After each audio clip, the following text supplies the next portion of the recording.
Start recording checkbox unchecked.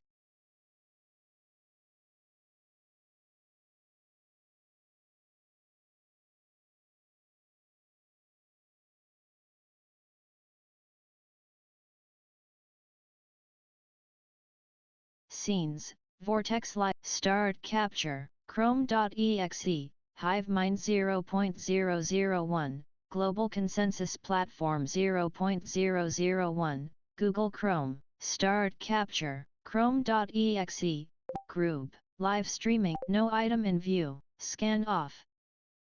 Scan. Hive1 link, Genesis Nodes link, Global Consensus Project Experimental Pages, link, Stats link, Hive Video, Start Capture, Scan off. 9. Scan. Thank you so much for taking the time to read this early draft of my book.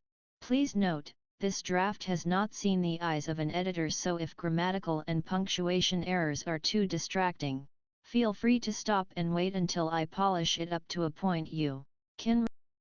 No previous item. To selected. To those whom it fits. Throughout this book, you will learn more about my story, my particular narrative. Yet, the most important thing, settings window, scan off.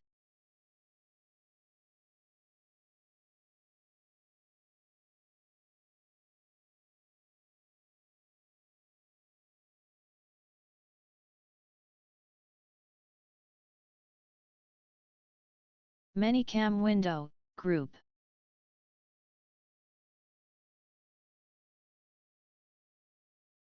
Group.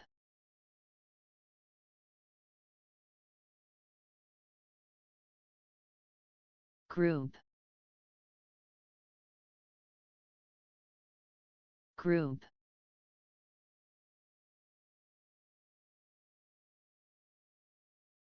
Group.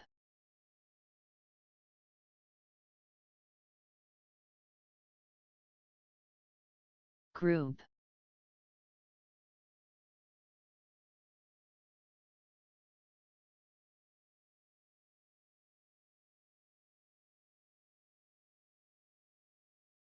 Hive1 0.001, Global Consensus Platform, Taskbar pane, R.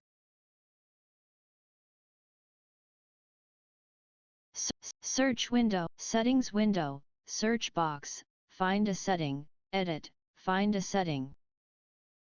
Personalize narrator's voice, change voice speed, slider at 11. Change voice pitch, slider at 5. Change voice speed, slider at 13.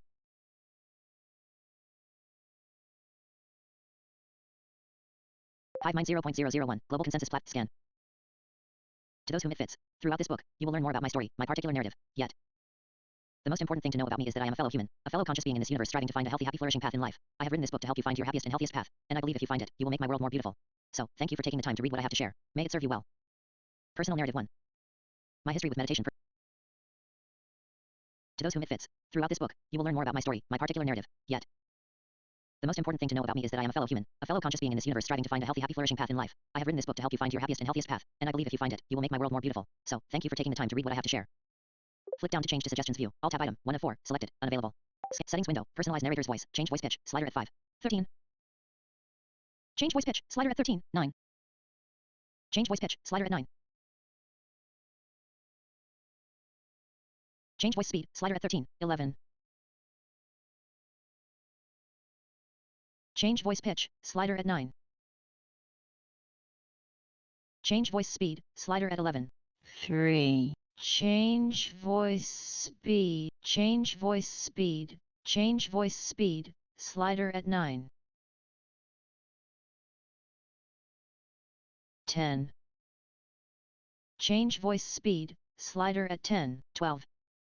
Change voice pitch, slider at 9, 6, 5, 4, 3, 2, 1, 0, 1.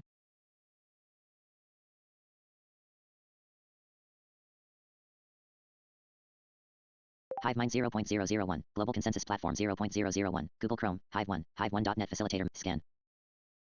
To those whom it fits. Throughout this book, you will learn more about my story, my particular narrative. Yet, the most important thing to know about me is that I am a fellow human, a fellow conscious being in this universe striving to find a healthy, happy, flourishing path in life. I have written this book to help you find your happiest and healthiest path, and I believe if you find it, you will make my world more beautiful. So, thank you for taking the time to read what I have to share. May it serve you well. Personal Narrative 1. My history with meditation. Personal narrative summary. A poorly written tale of my childhood dabbling in meditating as taught to me by ninjas. Then the story of my 2011 life crisis and the re-embracing of meditation practice. Then a transition in how to meditate, which feels disjointed. Early in the book, why would the reader understand this need to meditate? A different story perhaps showing the role of meditation helping me might do something. I first dabbled with meditation when I was about 10 years old. My introduction to the concept came from a book I made my parents buy for me that claimed to contain the secrets of the ninja. When I read that ninjas meditated, then I decided so would I. And so I did my best to lay in bed and meditate following the instructions in my secret ninja manual. I remember that very first crude attempt at meditation made a marked impression upon me. I felt myself relax and be still in a way I had never experienced before. As a result, I practiced meditation every night for a few weeks before I was distracted and moved on to other interests as a 10-year-old boy does. Then from time to time I would try it out again. Over the years, I practiced meditation off and on, slowly beginning to understand how the practice impacted my life journey. While in college at the University of Maryland, I dabbled more deeply in meditation practice. Looking back, I find it remarkable how much meditation I practiced without receiving or looking for much guidance. Time and time again I would meditate every day for increasingly long periods of time, until I sensed a change in my state of being. Then I would notice how my entire being seemed to just slow down and settle into a calmer state, like a car shifting gears. I would feel this calmer state for days and my meditation practice would deepen. Yet, ironically, I often then suddenly stopped meditating. It was as if I didn't know where else to go with the meditation practice, so I just became game window.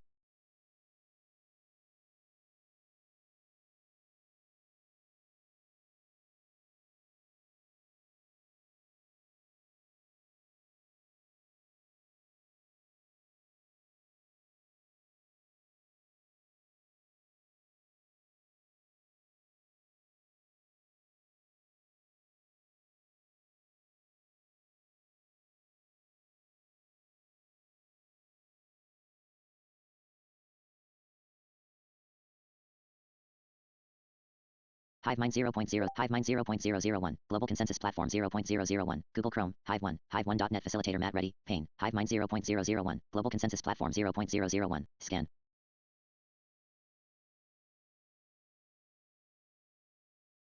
Individual in the profession should be ordered. Practiced individual in the profession should be ordered. From a declaration of principles which was accepted and approved equally by a committee of the American Bar Association and a committee of public OBS Studio 27.0.1, 64-bit, Windows, Profile, Untitled, Scenes, Untitled Window, Group. Button, Scenes, Scene 2, 5 of 6, selected. Vortex Live Stream, 6 of 6, selected. Stop Capture, Chrome.exe, Live Streaming, YouTube Studio, Google Chrome, Group. Button.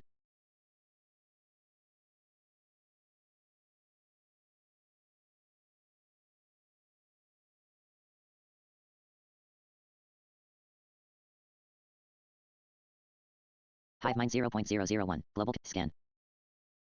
Practiced individual in the profession should be ordered. From a declaration of principles which was accepted and approved equally by a committee of the American Bar Association and a committee of publishers and associations. In no way is it legal to reproduce, duplicate, or transmit any part of this document in either electronic means or in printed format. Recording of this publication is strictly prohibited and any storage of this document is not allowed unless with written permission from the publisher. OBS Studio 27.0.1, 64-bit, audio mixer, volume slider 4, desktop audio, slider at -10.0 dB, volume slider 4. Volume slider 4, desktop audio, slider at -14.4 dB. Hive1 0.001, scan. Practiced individual in the profession should be ordered. From a declaration of principles which was accepted and approved equally by a committee of the American Bar Association and a committee of publishers and associations. In no way is it legal to reproduce, duplicate, or transmit any part of this document in either electronic means or in printed format. Recording of this publication is strictly prohibited and any storage of this document is not allowed unless with written permission from the publisher. All rights reserved. The information provided herein is stated to be truthful and consistent, in that any liability, in terms of inattention or otherwise, by any usage or abuse of any policies, processes, or directions contained within is the solitary and utter responsibility of the recipient reader. Under no circumstances will any legal responsibility or blame be held against the publisher for any reparation, damages, or monetary loss due to the information herein, either directly or indirectly. Respective authors own all copyrights not held by the publisher. The information herein is offered for informational purposes solely, and is universal as so. The presentation of the information is without contract or any type of guarantee assurance. The trademarks that are used are without any consent, and the publication of the trademark is without permission or backing by the trademark owner. All trademarks and brands within this book are for clarifying purposes only and are owned by the owners themselves, not affiliated with this document. Table of contents forward. This book is a work of tactical dancing. In writing these words, I am dancing upon the keyboard of this instrument. In everything I do, I am seeking to hear the music of the universe, to move with eternity in such a way as to create more harmony, beauty, joy, laughter, learning, and wisdom. At times I may even seek to create healthy tears and screams of passion and power. Yet, I promise you, I am not doing this to feed myself or my ego alone. I create for us, you, and me, and all our relations. Let us share the wonders of the world and the universe. Let us share the resources of the world so that we might fashion a future together. Is it really that complicated a task? Is it really so hard to be a part of that path and stop being an obstacle to that vision? Listen. Listen to the people around you. Just listen. And then, when the time is right, speak your truth from your heart. The moment you start doing that, the world will start to transform around you. It all begins right now, right at the center of your heart and soul. Rise up, my friends. Rise up and claim your power, and then let us share that power to craft a better world. The time is now. The time is always now. Matt Reddy, October 24th, 2016. Introduction summary. Happiness is the word I use to describe the ultimate goal of all life because it is the best word I have found. All beings naturally seek a better life for themselves, yet in so doing I believe they ultimately seek a better world for all. Creating a better world begins with the world within us, the world of our minds, emotions, and consciousness. The work required to find that inner peace and clarity can only be done by you. Yet, the work will not end there. To seek a better world is to seek it everywhere. Are you happy? This is one of the most important questions you can ever ask yourself. Don't ignore the answer. If you are not happy or not as happy as you wish to be, then this book can help you through sharing the practices of meditation, mindfulness, and mindful action. Meditation is the practice of being still. Mindfulness is the practice of being aware. Mindful action is wise action taken from a place of calm, open awareness. Rewrite notes. A little too long a philosophical discussion of the word happiness. If this how to meditate section becomes a pamphlet, then this introduction must change the description of the book, or perhaps it can refer to this series of books. It is a recipe for living a happy life. It shares one subject/practice helping others find a happy path, but not really a full cookbook. Introduction. My name is Matt Reddy and I am a seeker. I have lived the bulk of my life striving to figure out what is worth living for and how then to do it. Along the way, I've made a lot of mistakes, fallen into some deep stagnant ruts, and occasionally wallowed in what seemed to be inescapable traps. Yet, through the course of this journey, I have also learned a few things. One lesson I learned on my journey is that not all paths in life are equal. For a time I dabbled with the existential attitude that life is absurd and nothing matters, and indeed, there is something to learn from exploring this way of seeing. Yet, it is not where I landed in the end.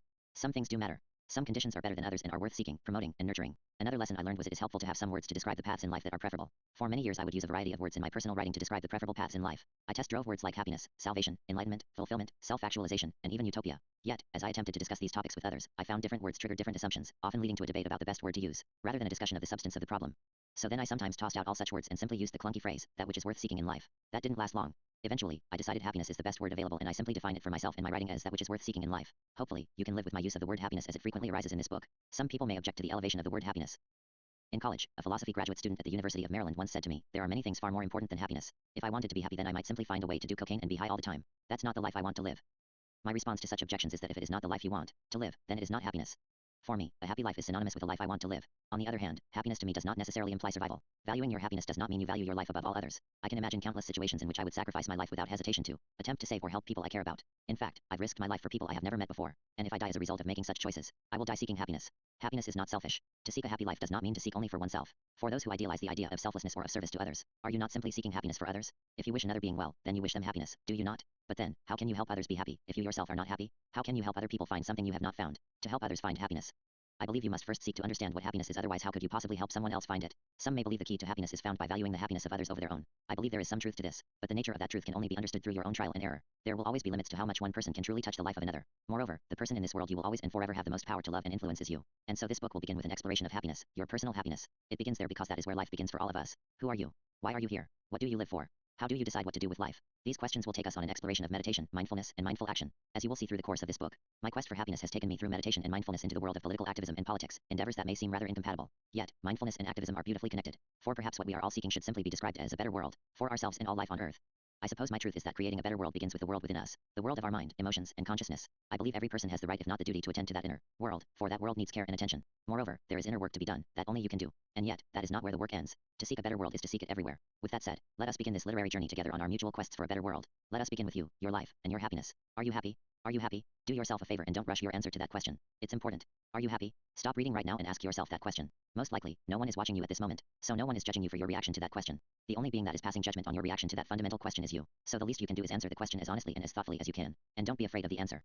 There is no wrong answer. It's okay if you are not totally happy. Life is hard. If you are not totally abundantly happy, then this is nothing to be ashamed of. You are not a failure. In fact, failure is not a sign of failure. Failure is a sign of effort. As Thomas Edison said, I have not failed. I've just found 10,000 ways that won't work. If you are unhappy, or if you are not as happy as you would like to be, then you simply have learned a lot about things that don't work, that don't lead directly to happiness. It is wonderful that you have learned so much. Even if some of these lessons have been painful, you cannot find the path to happiness without learning a lot about suffering. If you are not abundantly happy, then you have gained exquisite insight into some paths that led astray from happiness and you can now use this wisdom to help yourself, the people in your life, and perhaps the world. If you are not happy, then this book can help you. This book is written to help people see and follow their paths to happiness and a thriving, fulfilling life. On the other hand, if you are happy, then this book will help you maintain and enhance that happiness. This book may also challenge the way you think about the relationship between your personal happiness and the well-being of everyone else in the world. We are going to ask and explore some big questions. This book will teach you about practices that I find are the most powerful, direct, positive transformative forces for enhancing one's life, meditation and mindful action. There are other practices besides these that can help you, but I have found meditation and mindful action to be the most fundamentally essential. It may be helpful to clarify a little bit about meditation and mindfulness. Meditation and mindfulness are both practices. Meditation in the most simplistic terms is simply the practice of being still. Mindfulness in its most simplistic terms is the practice of being aware. Both practices complement and enhance the other. When you practice meditation, it is easier to build mindful awareness. As you build your awareness, it is easier to be still. What I refer to as mindful action is an action taken from a place of calm, confident and open awareness, which you can cultivate through practicing both meditation and mindfulness. We will explore all these concepts in much more detail as we go along. This book is written for those who are searching. This book is written for those who wish to learn and grow. If that is you, If you are beginning or one who is always seeking to begin again, then this book is written for you. I am not a teacher from any specific school of thought regarding meditation, mindfulness, happiness, or political theory. I hold no loyalty to any specific teachers, philosophies, or practices, but rather I live my life freely lifting what seems to work for me from wherever I find it. You might consider the contents of this book my personal recipe for finding and sticking to the path to fulfillment, joy, and happiness. As such, my tastes and preferences may work well for some and not others. As Thoreau said, I trust that none will stretch the seams in putting on the coat, for it may do good service to those whom it fits. Throughout this book, you will learn more about my story, my particular narrative. Yet, the most important thing to know about me is that I am a fellow human, a fellow conscious being in this universe striving to find a healthy, happy, flourishing path in life. I have written this book to help you find your happiest and healthiest path, and I believe if you find it, you will make my world more beautiful. So, thank you for taking the time to read what I have to share. May it serve you well. Personal Narrative 1. My history with meditation. Personal narrative summary. A poorly written tale of my childhood dabbling in meditating as taught to me by ninjas. Then the story of my 2011 life crisis and the re-embracing of meditation practice. Then a transition in how to meditate, which feels disjointed. Early in the book, why would the reader understand this need to meditate? A different story perhaps showing the role of meditation helping me might do something. I first dabbled with meditation when I was about 10 years old. My introduction to the concept came from a book I made my parents buy for me that claimed to contain the secrets of the ninja. When I read that ninjas meditated, then I decided so would I. And so I did my best to lay in bed and meditate following the instructions in my secret ninja manual. I remember that very first crude attempt at meditation made a marked impression upon me. I felt myself relax and be still in a way I had never experienced before. As a result, I practiced meditation every night for a few weeks before I was distracted and moved on to other interests as a 10-year-old boy does. Then from time to time I would try it out again.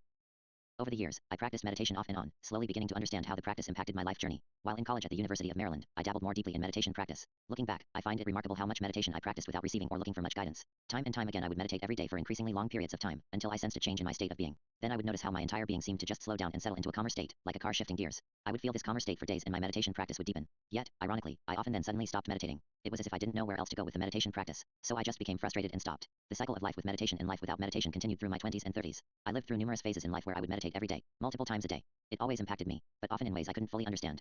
I often struggled with it, not knowing exactly why I was doing it or what its purpose was. At times I had people in my life that criticized the practice and actively discouraged it. Eventually, I stopped meditating completely. And then my life hit a crisis. My crisis point. My life was at a crossroads in April 2011. I remember the exact moment I began to awaken to this fact. I was standing in the shower staring at the wall.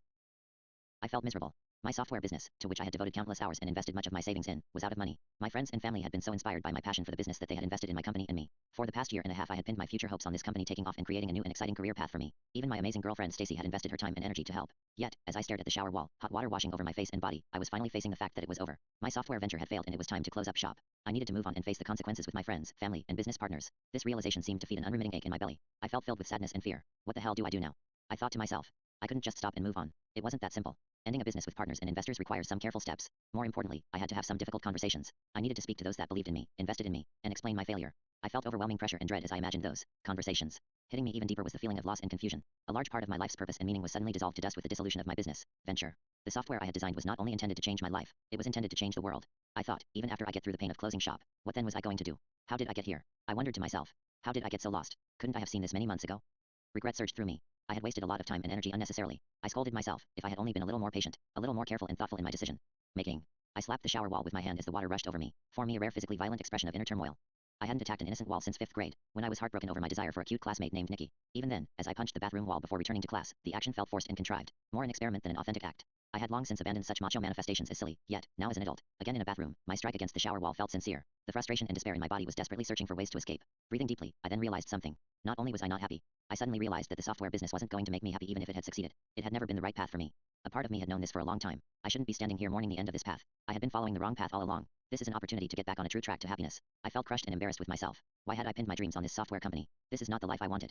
This is not the life I dreamed about when I was in college. Memories of the happiest moments of my life flashed briefly through my vision, each one like a slap in the face. Art, writing, hiking, laughing, dancing. Why was I living a life that wasn't exploring the activities that have proven to bring me the most satisfaction and happiness? I found myself weeping a few bursts of tears. I urgently wanted to get myself back on track. Back on the path of happiness and wisdom. What did I need to do to find my way and never ever allow myself to get so lost again? I left the shower, by now thoroughly clean, and got dressed. I walked into my living room and sat on my futon couch. It was Saturday morning and I had the day all to myself. I asked myself, what now? Do I go for a walk? Do I read a book? Do I watch TV and simply escape from my sorrow for hours? Perhaps if I had not felt quite so miserable, if I had only felt my normal level of unsatisfied malaise, I would have turned on the TV and simply sloughed my way on in life. But there is something extra motivating about hitting a crisis point, a uniquely miserable state, an especially low low. Perhaps it is simply the extraordinariness of peak misery that can help get your attention to wake up. I didn't want to bury my head in the sand. I wanted to turn around and go decidedly the right direction. I didn't want to wander forward aimlessly. I wanted to move forward in life towards happiness and fulfillment. I wanted to move with thoughtful, attentive purpose. I picked up a piece of paper and began making a list. I told myself, I am going to list every possible thing I could do with the next several hours, and I'm not going to do one until I know it is absolutely the right thing to do. I began listing out options. Go for a walk. Do art, which I hadn't done in years. Call someone. Write something. Go to a movie. Eat. Exercise. After a few minutes, a few items on the list seemed to call to me, but nothing seemed the perfect next step. Then after about 10 minutes sitting still, the answer finally emerged out of the fog of my mind. I needed to meditate. I needed to meditate. This revelation was like a neon sign that had been blinking in the back of my consciousness for the previous 5 years. 5 years is how long it had been since I last sat in regular daily meditation. For 5 years I had been paddling downstream without stopping, to truly reconsider my path. As I sat on the futon gazing out my sun-filled window, I remembered how meditation always helped me find my way. When I did manage to practice it, I needed to practice it now. I needed to make it a permanent part of my life. Yet, I also remembered, I never managed to keep up the practice. I always started it up, got to a certain point, began to flounder, and then stopped. I thought to myself, I want to meditate and learn how to not flounder. I realized, I needed to not just practice as I always did, I needed to learn more about it from people who have more experience. Another clear path of action crystallized in my consciousness. I needed to take a meditation class. I had never taken a meditation class before. All my knowledge and experience came from a handful of readings, not all by ninjas, and a lot of self-exploration. In fact, a part of me had taken pride in my independence, but now, in this moment of crisis, I was finally willing to admit, I needed outside help to understand meditation better. I sat on the futon and considered this new goal of attending a meditation class. How can I go to a class? I thought there was a local group that taught a class once in a while. I grabbed my computer and did some quick research. I learned that they did a class once a month. I didn't want to wait. I wanted to take a class immediately. I didn't want to wait anymore. And then for the third time, an answer lit up my mind. I thought, I might be able to take a class right now, if I use the internet. Maybe I could find a meditation class video right now on the internet. I returned to my computer and after a little searching, I quickly found some free meditation classes online. I felt a joyful thrill of energy surge through my body as I scoured the internet and explored some more options. I was filled with inspiration and purpose, and following this energy was immediately beginning to heal my sorrow and pain. Simply searching for the class and doing some research was rejuvenating me. I found what looked like a great set of videos. They were videos about 45 minutes long of a class on insight meditation. I sat down, got settled in, and watched and followed the first 45-minute class. After the class was done, I felt more clarity about how to practice meditation than ever before in my life. I then meditated. When my meditation was complete, I felt calmer. I felt much more at ease about how to spend the rest of my day. I chose the rest of my activities that day carefully, patiently. I didn't follow any routines, but I considered, what did I need? What would feed me? I eventually chose a few actions that seemed positive and nourishing. Take a walk, pick out a stimulating and thought-provoking movie to watch tonight, draw a picture. By the end of that day, I had turned a corner. I didn't know exactly what lay ahead, but I had begun to feel my inner barometer of happiness once again. I began meditating every day. I went to meditation workshops. I read more books about meditation. I spoke to many more people about their experience with meditation. I continued to work my day job and follow my normal routines, but I began to be more mindful, more thoughtful, and more attentive. I began to question my routines and question whether or not they were what I really wanted to do with my time. What else could I do? Was I missing opportunities? Were these activities stimulating growth or sustaining stagnation? Every day, as I meditated and worked to mindfully move through life, these questions and more became alive and urgent once again. As I wrestled with these fundamental questions with renewed energy, I changed, and I then began changing my life. My life has evolved in some interesting ways since I fully embraced meditation as one of my foundational practices. Meditation has proven to me time and again its value on my personal life journey, yet there are many different ways to meditate. Some methods are much more difficult and I think less helpful than others. In the first section of this book, I will share with you the approach I now take, which is both simple and effective. Practicing meditation and mindful action is simple, powerful, requires minimal time, and it creates a solid foundation for every other aspect of life. Meditation can help you see yourself and your world more clearly by helping burn away the fog that clouds your mind. Mindfulness will help you see new paths and options in your life, both grand and tiny, yet all potentially life-changing. Mindfulness and meditation will help you see, understand, and learn from the scars and pains that you carry within yourself at all times. And finally, practicing mindful action will help you choose and take wise actions that gently and powerfully change your world on an individual, interpersonal, and even global level. Meditation and mindfulness will help you do all these things, but only if you make the choice to invite them to be a part of your life. Chapter 1. Finding your path to happiness. Chapter 1. Summary. Life is a never-ending river of choices, yet our minds develop ways to dull the pressure and excitement of this fact. Life can easily begin to feel like a journey down a deep rut rather than a dynamic adventure. Meditation and mindfulness practice can help us better appreciate our life journey, see more possibilities in every moment, make better choices, and enrich our life in many other amazing ways. First, reflection on your personal happiness is invited. Rewrite notes. Pretty solid chapter. Life is not easy. How do you know what choices to make? How do you know which direction to go? How do you know what people and things are worth your investment of time and attention? How do you know which roads lead to happiness and which roads lead to regret and waste? How do you know when to make a significant change? Life is a never-ending river of such questions and decisions. We are making decisions every single second we are alive. Why are you reading this book right now? Should you stop?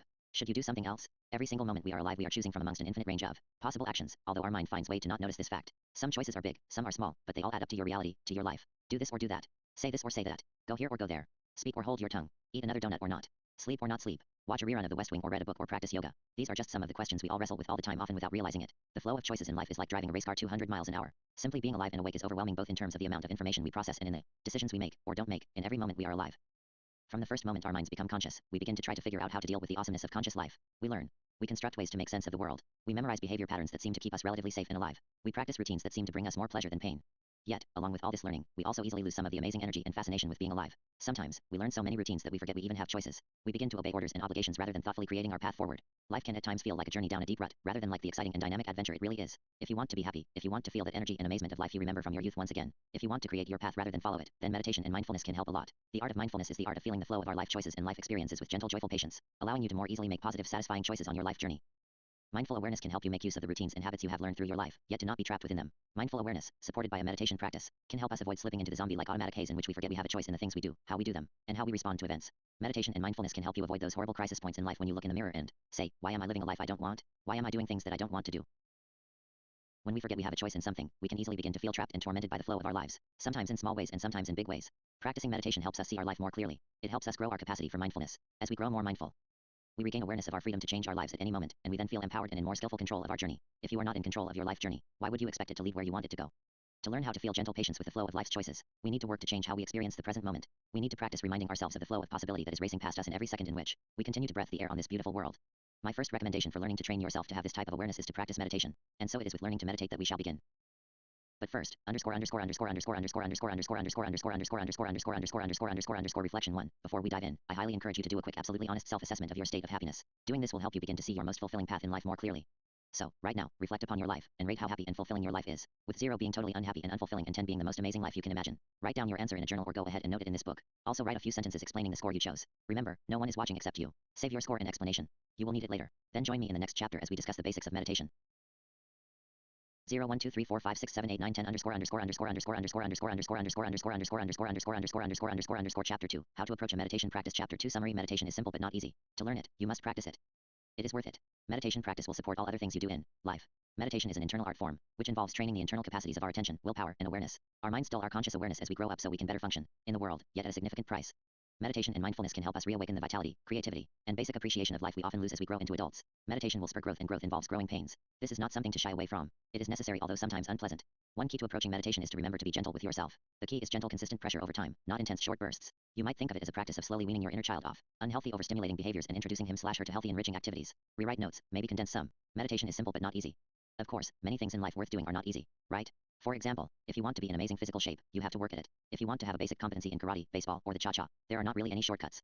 You must be willing to do some work, to practice, to train. One of our fundamental challenges in life is simply deciding which of the difficult challenges surrounding us are truly worth our time and effort, since we can't do them all. Meditation is not easy, but is it worth trying? Is it worth it to you to try it and to practice it? Personally, I would not want to live without it. A meditation practice is like a foundation upon which everything else you value in life can rest. Establishing a reliable meditation practice is like digging down to the bedrock of reality and setting our pads stones firmly upon it, rather than trusting the soft, malleable soil at the surface of the ground. Once you gain comfort in a practice, you can then count on it to support you no matter how crazy and out of control everything else gets. But again, getting to a point where meditation supports our life in this way is not easy. Not only is meditation sometimes challenging to practice, but also no matter how many years you do it, you never really master it. Rather, you simply keep gaining insight and understanding as you progress on your journey. Yet, like other physical skills, you will gain competency in direct correlation with the level of effort you put into your practice. When results require effort, poor effort leads to poor results.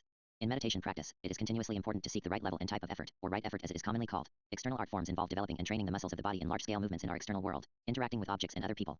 Karate, dance, gymnastics, and golf are all examples of external art forms. Meditation is an internal art form because it involves training internal capacities of our mind and consciousness. You are probably familiar with what it is like to train a muscle to grow in strength, but you may find training your conscious capacities, things like your attention, your patience, your self-restraint, and your tolerance for emotional strain, to be strange and challenging. Meditation may be unlike any other skill or practice you have ever tried.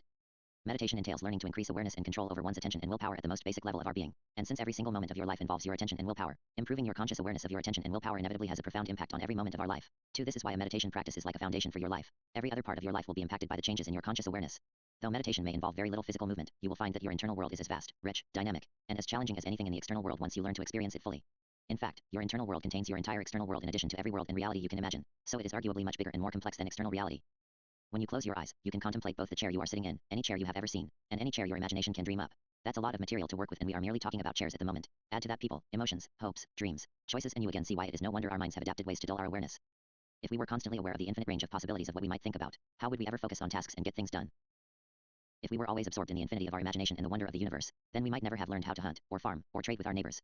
Humanity has relied upon our ability to ignore the wonder of living so that we could focus on the challenge of survival. Unfortunately, this sometimes leads us down a path where we survive, but we have forgotten what it means to live. The dulling of conscious awareness that has evolved in humanity can be observed in changes in the consciousness of a child as he grows into an adult. We begin life infinitely and overwhelmingly fascinated by all that we sense and feel, and then slowly we learn to lose this fascination. To some extent, we have to lose this fascination, or else we can't function in society. It's okay for children to spend hours fascinated by an unusual insect that happens to land upon a windowsill, yet any adult who is regularly so enthralled by such things will struggle to hold many jobs.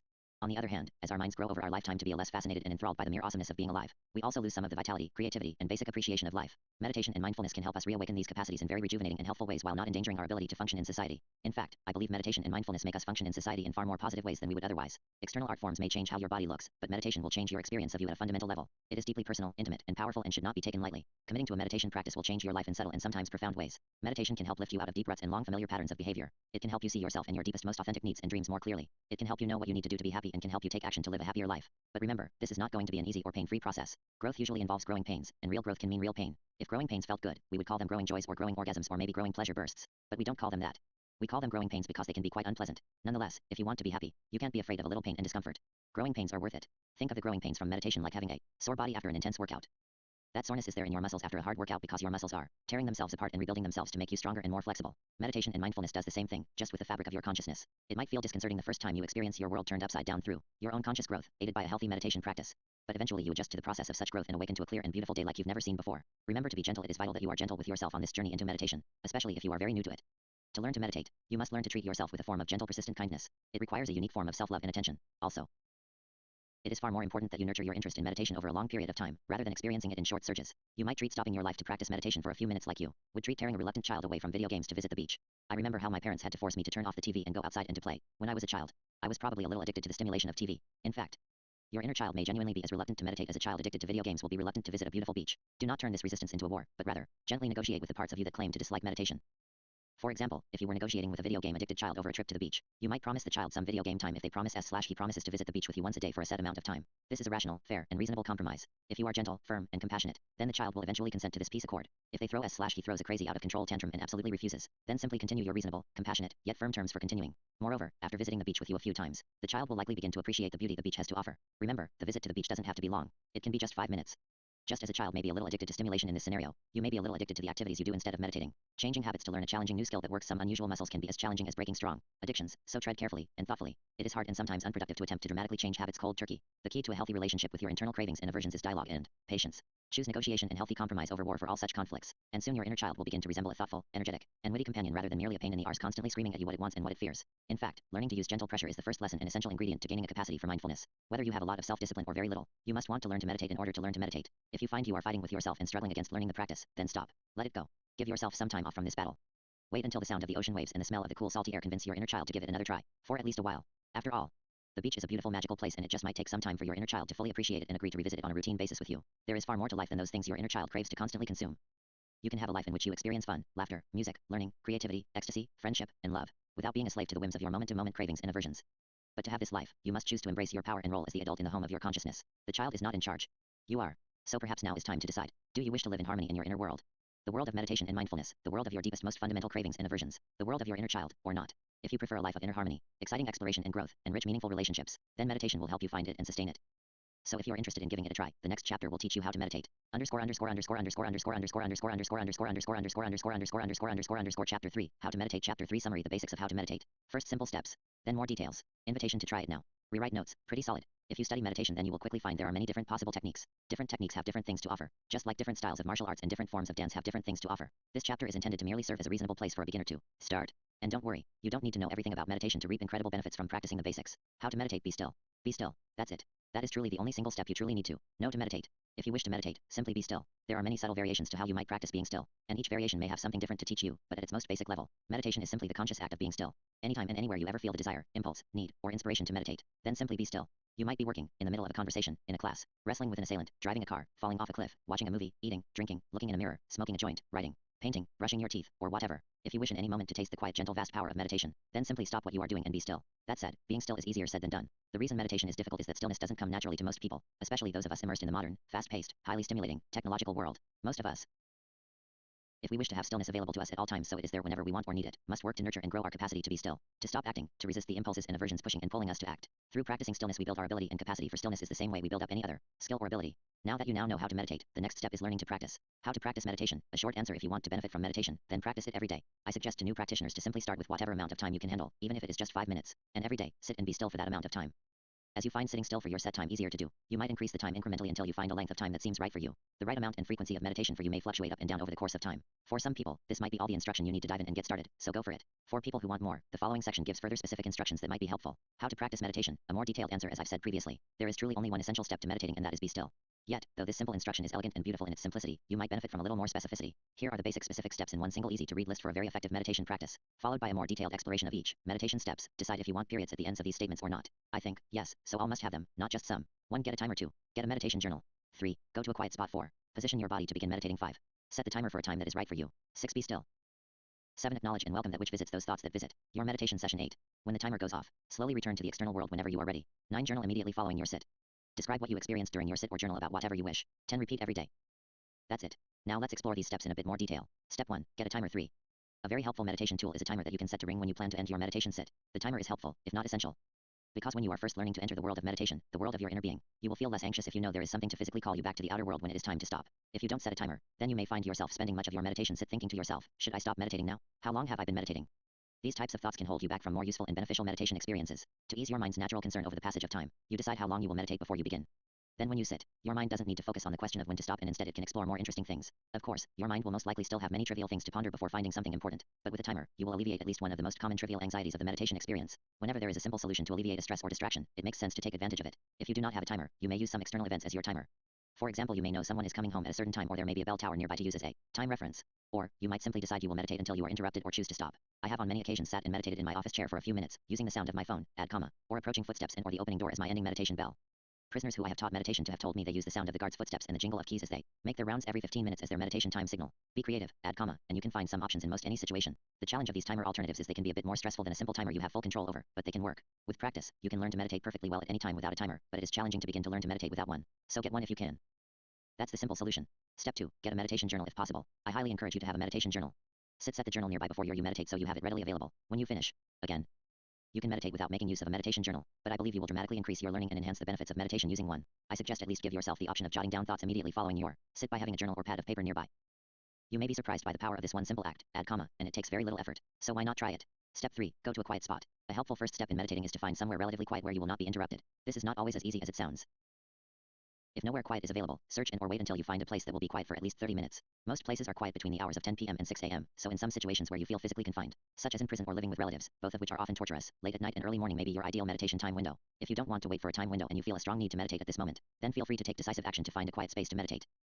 Put in earplugs, go to your car, walk into the wilderness, or do something else to create a healthy meditation environment for yourself right now. Be bold. Take control of your environment. Life is short. Don't allow trivial obstacles to stand in your way or hold you back. If people around you are resisting your need to be alone for 30 minutes, then simply use gentle communication to release their hold upon you. You might say something like, I hear your concerns. Yet, at this moment, I am not feeling well, and I need to take care of myself for at least the next 30 minutes. After that time, I shall return and I will be better able to do what you want me to do. Such a statement will work like a magic spell in almost all situations to free you for 30 minutes of meditation.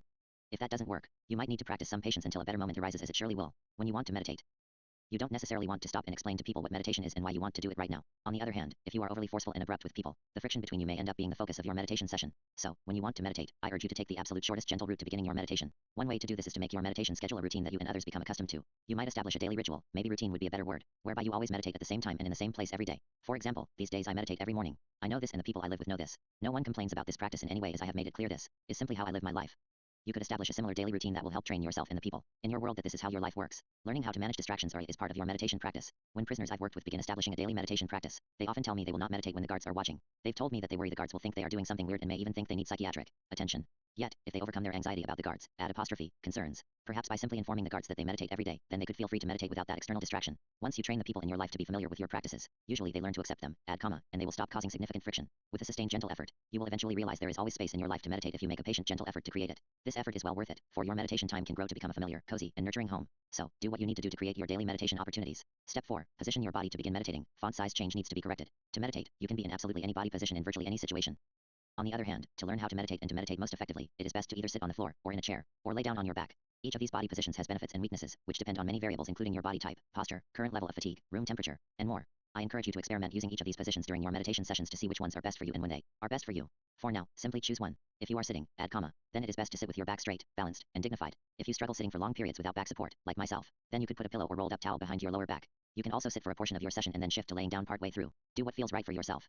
If you tend to fall asleep whenever you meditate, then you should not always choose to lie on your back, but occasionally meditate while sitting, since that will help you explore wakeful meditation. Falling asleep while meditating is perfectly okay once in a while, but if it always happens, then you may miss out on some of the benefits of the practice. I also highly encourage you to try meditating standing and walking at some point. Step 5. Set the timer. How long should you set the timer for? Note that this question is not the same as how long should you meditate for. You set the timer so that you have a firm reference point for time in the external world. You set the timer so that you don't have to worry about the question of how long have I been meditating, or should I stop meditating now. Without a timer, you may find these questions repeat over and over in your consciousness. With the timer set, these questions lose most of their oomph. The timer acts like an extension of you. The timer is your tool. The timer is like a friend who you ask to wake you from an afternoon nap. You are not asking the timer to wrench you out of your meditation session and thrust you immediately into your external life as soon as it goes off. No. You are instructing the timer to gently remind you when a certain amount of time has passed and then to leave you alone.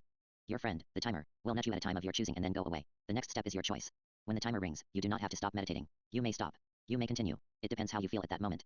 There is not a hard and fast rule, add comma, and you want to be careful not to create such rules for your practice. When the timer rings, you are simply receiving information, the time you set has passed. What happens next, as always, is your choice. Likewise, you don't have to meditate all the way to the point in time when the timer rings. You can stop your meditation session at any moment, just as you can stop an afternoon nap whenever you feel ready. You always have total freedom of choice in what you do in the present moment while you practice meditation. In fact, one of the most important lessons meditation and mindfulness helps you learn is how to better see moment to moment what you can do and what is the best thing for you to do. We will explore that idea in much more detail later, since this is the crux of mindful action.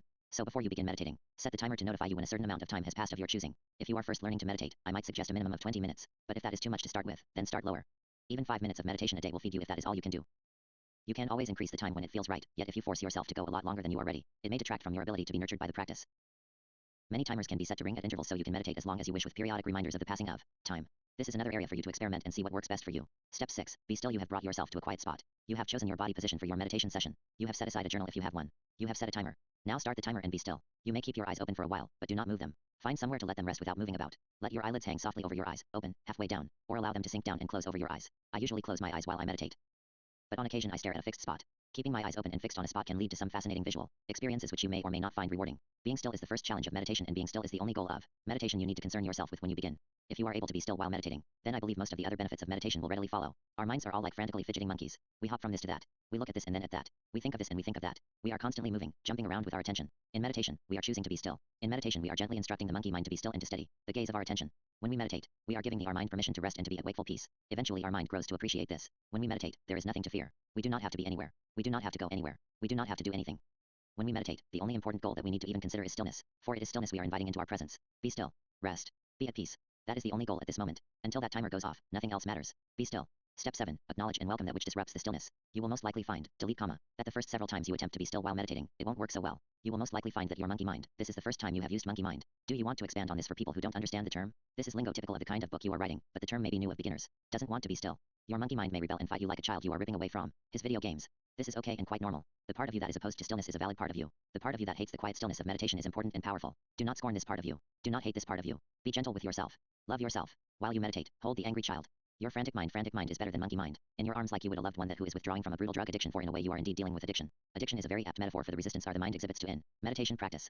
Your mind is most likely addicted, or at least strongly attached, to something other than quiet stillness. It may be addicted to stimulation and entertainment. It may be addicted to being alert and watchful for threats and dangers. It may be addicted to replaying old memories. It may be addicted to fantasies of the future, or problem solving, or planning. You may be addicted to feeling productive. Whatever it is that your mind wants to do, rather than be still, be gentle with its resistance, be compassionate, be kind, and be loving, because this is a part of you that is resisting. Listen to it. While you meditate, if your mind is resisting stillness, then consider the question, what does your mind want you to pay attention to and why? When you meditate, you are taking the frantic out of control child that is your mind into a temple. In this temple, you and your mind are alone. No one else is there to hurt you. No one else is there trying to talk to you, to tell you what to do, or telling you what to think about. In your meditation temple during your meditation time and space, it is just you and your mind. Now, you may still hear the voices of what seems like other people while you sit. You may hear your parents, your partners, your boss, your children, your friends, or random people you know. But, assuming you are genuinely alone, all these voices are really your own mind. Those people are not with you while you meditate. As your mind talks, or sings, or screams at you while you sit, resist the urge to tell it to shut up and be quiet like a parent scolding a hyperactive child. They are escorting through church. Instead, gently cast the gaze of your attention upon whatever your mind shares with you. If your monkey mind wants to throw a tantrum in your meditation temple, then let it happen. If your mind wants to replay a conversation from dinner last night, then let it. Let your mind get out whatever it needs to get out. This is your temple, and if your inner child is upset about or fixated upon something, you can choose to let it express itself in your mind right now. Meditation is a safe space for anything your mind needs to explore. Meditation is your sacred time. You choose how you spend it. If at any time during a meditation sit, you become overwhelmed, then know you have some options for how to handle the situation. You can focus your attention on your breath or the feelings in your body for a while. You can take yourself through a specific meditation you know. You can gently roll your head upon your shoulders or stretch your arms for a few minutes. You can of course also stop. You are in control. It is okay for a meditation sit to be a little challenging, but you don't want it to become traumatic. As we will discuss in later sections, meditation is a workout, an exercise, and so it should not be so easy that you aren't expending any effort. On the other hand, you can hurt yourself if you push yourself too hard. Seek to find the right balance of healthy, gentle, sustained effort, just as you would if you were lifting weights or jogging every day. Step 8. Eventually, the timer will ring. If you sit long enough, eventually the timer will ring. When the timer rings, decide if your time in your meditation temple is done for now. If you wish to stay in the temple longer, then do so. It is always up to you. If you decide it is time to end your meditation session, then look at your monkey mind one last time. Give your monkey mind a gentle mental hug. Tell it that you are its friend. Tell it thank you for all it does for you during your external life. Tell it you honor it. And then when you are ready, slowly and gently open your eyes and return to the external world. Step 9. Journaling after meditating can be a very enriching and enlightening practice. I suggest you write in your meditation journal everything you can remember from your meditation, in whatever random order you remember it. After that, you might journal about whatever you wish. The journaling step is optional of course, but I found it greatly beneficial and I highly encourage you to try it. I believe journaling after meditation makes the practice exponentially more effective and beneficial. Ready to try it? You've just read my short and long answers to the question, how do I meditate?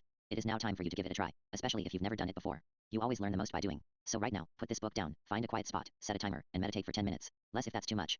More if you want. After you meditate, come on back and keep reading. Chapter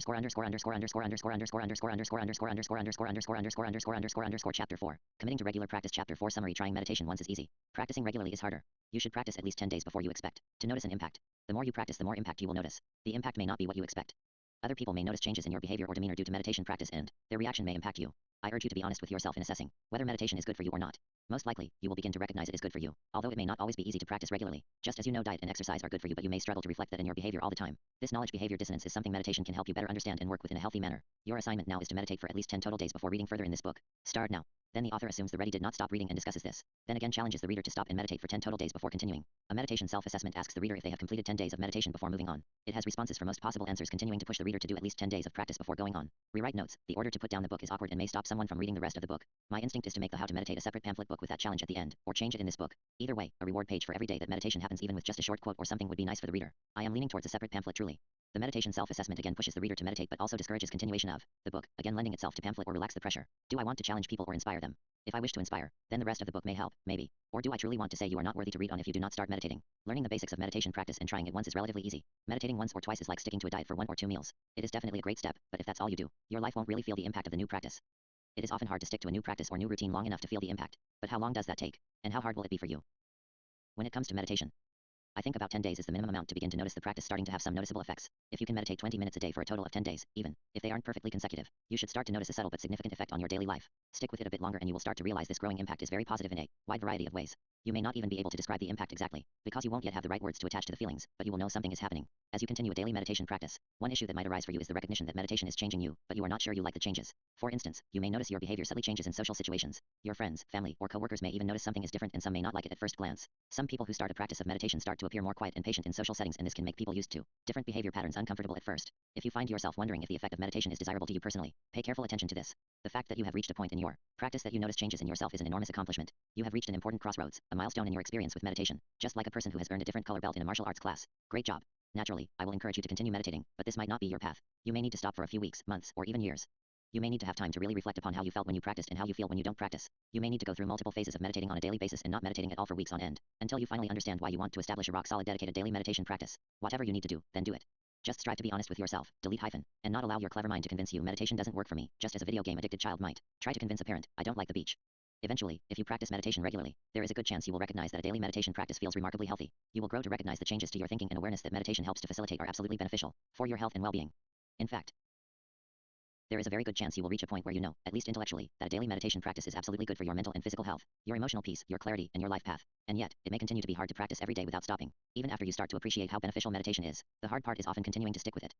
In essence, practicing meditation can very quickly become an activity in your life, just like cleaning your house, quitting smoking, eating healthy, and getting regular exercise, something you know is great for you, but an activity you may struggle to practice on a regular basis nonetheless. For some reason, we humans have a very easy time avoiding doing activities that we know without a doubt will make our lives better. In fact, understanding the inner mechanisms that cause this bizarre cognitive dissonance is a wonderful area to explore with meditation. Yet, ironically, this dissonance may prevent you from meditating enough to do the work you need to do to understand it. It's a classic chicken or the egg scenario, and only you can cook up a solution to it by simply finding a way to meditate every day. Your mission now, if you choose to accept it and reap the many riches and rewards it has to offer, and before beginning the next section, is to meditate at least 20 minutes a day for a total of 10 days. The days don't have to be consecutive.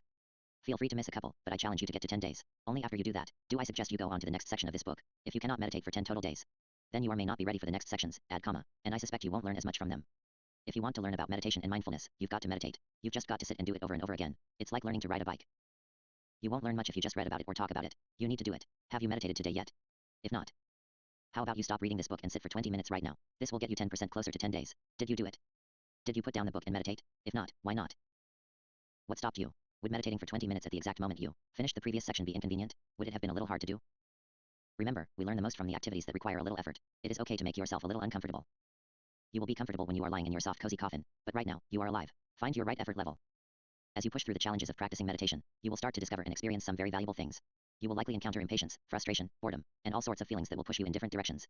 In the moments when these feelings are pushing you to do something, such as to stop meditating and go do something else, you will need to decide in those exact moments whether to obey the arising impulse or not. Do you resist what a feeling is pushing you to do, or do you simply go where it is pushing you? Can you resist your impulses?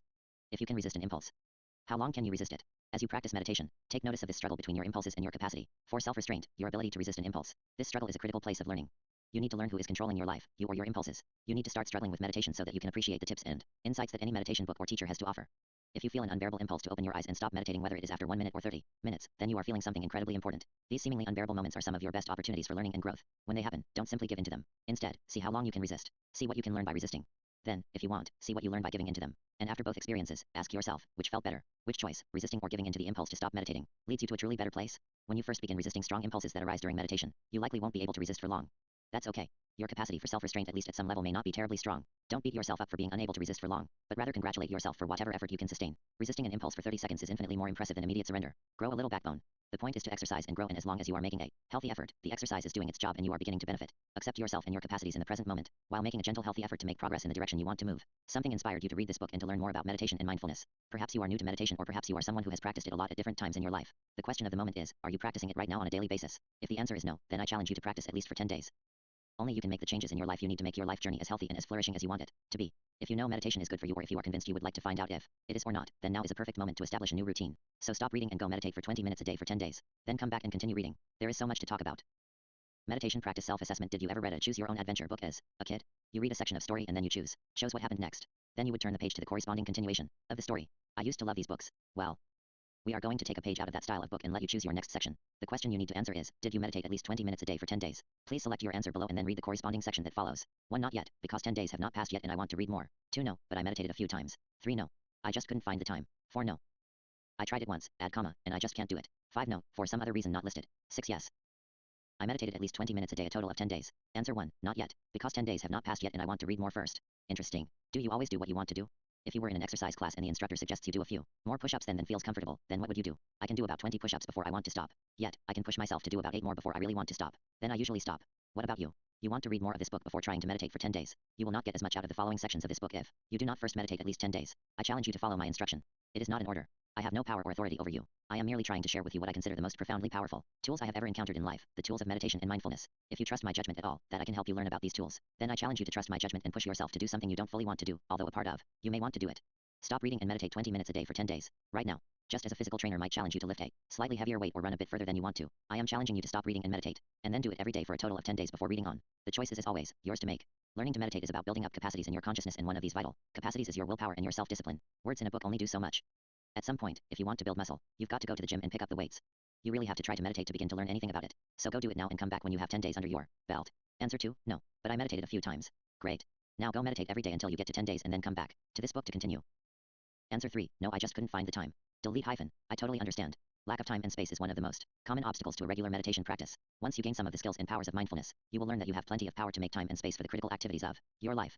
You will learn how to take time away from activities that you don't really enjoy and that don't really enhance your life. For example, to make time for meditation, you might cut out some TV time or simply get out of bed 30 minutes earlier every morning. Or you might sneak out to your car during your workday to meditate like I used to do all the time. Couldn't you do something like this to free up 20 minutes every day? Meditation can help you build self-control and self-discipline, so that you can adjust your life to fit in whatever you want to fill it with. But it cannot help you unless you find a way to start practicing. If you want to learn to meditate and learn to enjoy and explore the amazing transformative power of mindfulness, you must make the time to meditate. Be creative. Be brave. Be honest. Make it happen. There is no shortcut to a capacity for mindfulness, just as there is no shortcut to a black belt in Kung Fu, outside of movies like The Matrix.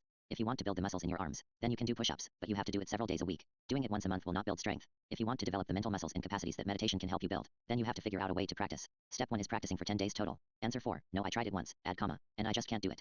Delete hyphen. This is absolutely normal, but the answer is not that you cannot do it. The answer is, you cannot do 20 minutes. Guess what? I cannot do 50 push-ups today, but I can do 20. If you cannot do 20 minutes of meditation, then you simply have some barriers you need to work with before you get there. These barriers are very common and extremely noteworthy. Even if you do not ever overcome them, you can learn a lot about yourself by pushing up against them for 10 solid days. If you cannot meditate for 20 minutes, how long can you meditate? 10 minutes? 5 minutes? 1 minute? 20 seconds? Whatever your answer is, that is where you are at right now. There is no point in trying to be somewhere you are not. You are where you are. Accept who you are right now and work with that. Any effort you put in will benefit you. If you can only do 1 minute of meditation before you feel an unbearable need to stop, then this is an extremely important phenomenon to understand about yourself. Don't cheat yourself out of some important wisdom by just saying to yourself, I can't hold my attention still for long, or I have ADHD, or I just can't do it. Blanket statements and labels like this do not do justice to what is happening in your consciousness when you struggle to be still. You are more complicated than such simplistic statements. Something important is happening in those moments. I challenge you to look at this something and try to understand it more deeply. If you cannot meditate for 20 minutes, then I challenge you to meditate for whatever length of time you can. 1 minute, 5 minutes, 10 minutes, or whatever. I challenge you to meditate for however long you can, once a day, for 10 days. If you do that, then go ahead and go on to the next chapter. If you can push yourself just far enough to accomplish that, then you deserve to read on if you are so inclined. Answer 5. No, for some other reason not listed. Delete hyphen. Try again. You can do it. Answer 6. Yes. I meditated at least 20 minutes a day, a total of 10 days. Great. Amazing job. You have just overcome one of the biggest obstacles you will ever encounter on your quest to learn to be mindful. I wish I were talking with you right now so you could tell me if it was easy or hard for you to accomplish this. I would happily share with you some of my stories of struggling to make time to meditate. Our lives sometimes come up with the most fascinating and amusing roadblocks. Yet, once we begin to see every roadblock with the eyes of gentle wisdom, we begin to realize there is almost always a simple path around, over, or through the roadblock. And again, I said simple, I did not say easy. With 10 days of meditation under your belt, you have broken through one of the most difficult roadblocks meditation beginners encounter, getting started. Now that you have started a meditation practice, guess what your next challenge is? That's right, it is continuing your daily meditation practice. Every day, with an occasional day off if circumstances demand it. Meditate at least 20 minutes, and while you do that, keep reading this book. Perhaps you thought you could stop after reaching 10 days? No, that's not how exercise works. Meditation practice is like eating healthy food or quitting smoking. The hardest step is to begin. The next hardest step is to keep at it for a week to 10 days. The next hardest step is to keep at it for at least 30 days. The next hardest step is to never fall off the wagon, or if you do, get right back on it. Healthy practices are cumulative and only work as long as you practice them consistently. And remember, if on some days you can only do 5 or 10 minutes, then just do that. You don't need to torture yourself if a 20-minute sit is too much sometimes. We often struggle with finding the self-discipline to do the things we know we want to do. This struggle is simply a feature of conscious life, a part of having free will. This struggle is an unchanging part of our reality. It is as real and as immutable as gravity. Gravity is always there, no matter how much we wish it would go away sometimes. So too is the challenge to do the practices every day that we know enhance our life and help us live a happy, flourishing existence. If you have established enough of a meditation practice to accumulate at least 10 days of 20 minutes of meditation, then I challenge you to go a bit further. I challenge you to meditate at least 5 days a week for 20 minutes a day for another 20 days. At the same time, keep reading this book. Then after 20 days, reflect upon this experience like an experiment. If after you complete this challenge, you honestly decide a regular meditation practice is not for you, then feel free to try a different style of practice or stop altogether. If any type of exercise doesn't seem to work right for you, then the wise decision is to change or stop the practice. On the other hand, if an exercise seems clearly beneficial to you, even if it is hard, then the wisest decision is to find a way to keep at it. There is always a way forward if you take the time to patiently and thoughtfully look for it. Remember, simply the fact that some activity is extremely uncomfortable or difficult, does not prove that activity is bad for you. Sometimes discomfort and pain are signals that you are doing the right thing at the exact right time. Keep your eyes open and try to be relentlessly honest with yourself as you constantly ask, what is the best possible action I could take right now? Not the easiest. Not the safest. What is the best possible action I could take right now? Then do what is best for as long as you can. Then reward yourself with a break. I promise you will be pleased with where this attitude takes you. Section 2. Beginning your journey. The following section assumes you have found a way to take the first significant steps to begin to learn about meditation. Chapter 5. The early stages of your mindful journey. If you have made it this far, then you have probably overcome your first seemingly diabolical obstacles to a regular meditation practice. For some people, getting to this point is fairly easy, like crossing a small brook, while for others it is a gargantuan effort, like fording a raging river. Whether it was easy, difficult, or something in between for you to establish a daily meditation practice, you can rest assured your meditation journey from here on out will be smooth, easy sailing. Ha. Just kidding. Your meditation journey, like your life journey, will never magically transform into an easy carefree ride into the sunset. This journey is an adventure full of strange events, powerful emotions, stirring highs, and strange lows. Meditation practice doesn't change the nature of life, rather it simply makes your journey much better. Meditation practice is like scraping the barnacles off the hull of your boat. A hull covered in barnacles drags on the water, making your journey slower and more difficult. Taking the time to scrape those barnacles off is hard work, but it pays off handsomely every time you set sail by rewarding you with a smoother, easier ride. A regular meditation practice is very similar in its benefits. So if you have managed to establish a daily meditation practice, I sincerely say, well done. Close your eyes a moment and simply acknowledge the effort you have put into this process so far. Now that you have started your mindful journey, it is a good time to consider some of the questions that may be arising for you. You've jumped into the water and started swimming, but are you beginning to wonder where you are going? Are you going anywhere, or are you swimming in circles? In short, you may be wondering, am I doing this right? That is an absolutely great question, so, let's find out if you are. Am I doing this right? Am I doing this right? This is probably the most frequent thought to ever arise in the minds of people who meditate. In truth, this thought may never truly go away, and it shouldn't, because you never want to be done learning. The moment we tell ourselves we know the answer to something and begin to believe we don't have anything more to learn about it is the same moment our mind begins to crystallize and stagnate. It's healthy to keep asking, is this the right thing to do? You are never done finding your healthy path forward, whether it is how to meditate or how to live. Yet, it is nice to feel like you have some idea how to navigate an activity. So let's discuss your meditation time a bit more. When you sit and meditate, are you doing it right, or at least, are you doing it in the healthiest way? Let's start with a small handful of questions you might have if you have followed the basic meditation instructions I offered. Here is a short list of some of the questions that arose for me when I first began practicing meditation. What exactly do I do while I meditate? Should I focus on my breath or my bodily sensations, or should I allow the experience to flow in a more open and unstructured way? Is it okay to think about a future event and plan? Is it okay to reflect upon a past event that stirs up emotions? Is it okay to pursue a sexual fantasy? Is it okay to fall asleep? Is it okay to shift positions if I start to feel discomfort or pain? Can I itch my nose? Will I learn anything from sitting through discomfort? Will I learn anything from resisting thinking about what my mind wants to think about? If I resist something arising during meditation, such as thinking about a memory or problem in my life, what do I do instead? What am I trying to do? Why am I doing this at all? What's on TV? Do any of these questions feel familiar? If you have managed to practice meditation for at least 10 days, questions like these have probably come up. If not, don't worry, they probably will someday. 4 questions like the questions ones above are all fantastic questions. If questions like these are arising in your consciousness when you meditate, then guess what? You are really doing it. You are working the mental muscles of your consciousness that you want to work. Think of the confusion and the desire for understanding that is churning away inside you as the muscle pain from your exercise. After all, when you work out your bodily muscles, they sometimes feel sore for days afterwards sometimes, and this is a good sign. It is evidence of a real workout. Likewise, confusion and churning urgent questions are evidence of sincere effort during meditation practice. Your neurons are firing and trying to find new functional pathways. This is a good thing. What happens next? Next, you make a gentle continuous effort to find answers. How do I answer my questions? What do you do in order to answer the questions that arise during meditation practice? First, continue to practice meditation every day. This is not always the easiest or fastest way to uncover an answer to a question, but it is the most authentic and the most effective way to ensure you actually hear the answer. After all, what good is reading the answer or being told the answer if you don't hear and understand the answer? Suppose you were trying to master a golf swing, or a basketball free throw, or a dance step. This is a little more gender neutral, and things were not going well. You are performing terribly. You feel confused. You cannot find emotion that seems to feel right. The ball is not going where you want it to go. What do? Do you completely stop practicing and go read books about it for several months? Or do you seek guidance and tips while continuing to test out the ideas and suggestions you are learning about, with continued regular practice? It is wonderful to do research and look for guidance, but without practice, you are learning about something in a purely academic and intellectual way. For practical knowledge, you need practical experience. So keep practicing. The physical act of meditating will help you understand the nuances of meditation practice. This is one of the remarkable things about meditation. You don't even need to focus your mind on any specific questions, but simply meditate. If any particular question calls for your attention during a meditation sit, you can allow yourself to contemplate it or not. The choice as always is up to you, and there is no right or wrong choice. Sometimes it will be the skillful choice to deeply examine a question or topic during meditation, and sometimes it will be better to simply allow your experience to unfold with very little effort to manage the experience. Sometimes it might be best to focus your attention on your breath. Any one of these choices may take you to answers. Try each one and see what type of results you get. Have you ever had a question or problem that has been bugging you for a while, and suddenly while in the shower the answer just appears clearly in your mind? The reason this happens is that showers are a mystical gateway to the truth. No, just kidding, I think. The reason answers to questions and problems seem to sometimes emerge out of nowhere sometimes is because that your mind is an amazing and powerful instrument, and you don't actually notice everything it is doing. Sometimes taking your conscious attention away from a subject will give your unconscious and subconscious mind the time it needs to figure something out. This same phenomena occurs with meditation quite often. Sometimes sitting still and quiet gives the unseen parts of your consciousness the time it needs to figure something out. Then your mind unveils the answer to you while you wash your hair or drive to work or whatever. Another way to look at the meditation process is to think of it like feeling your way through a dark forest, guided only by a distant light.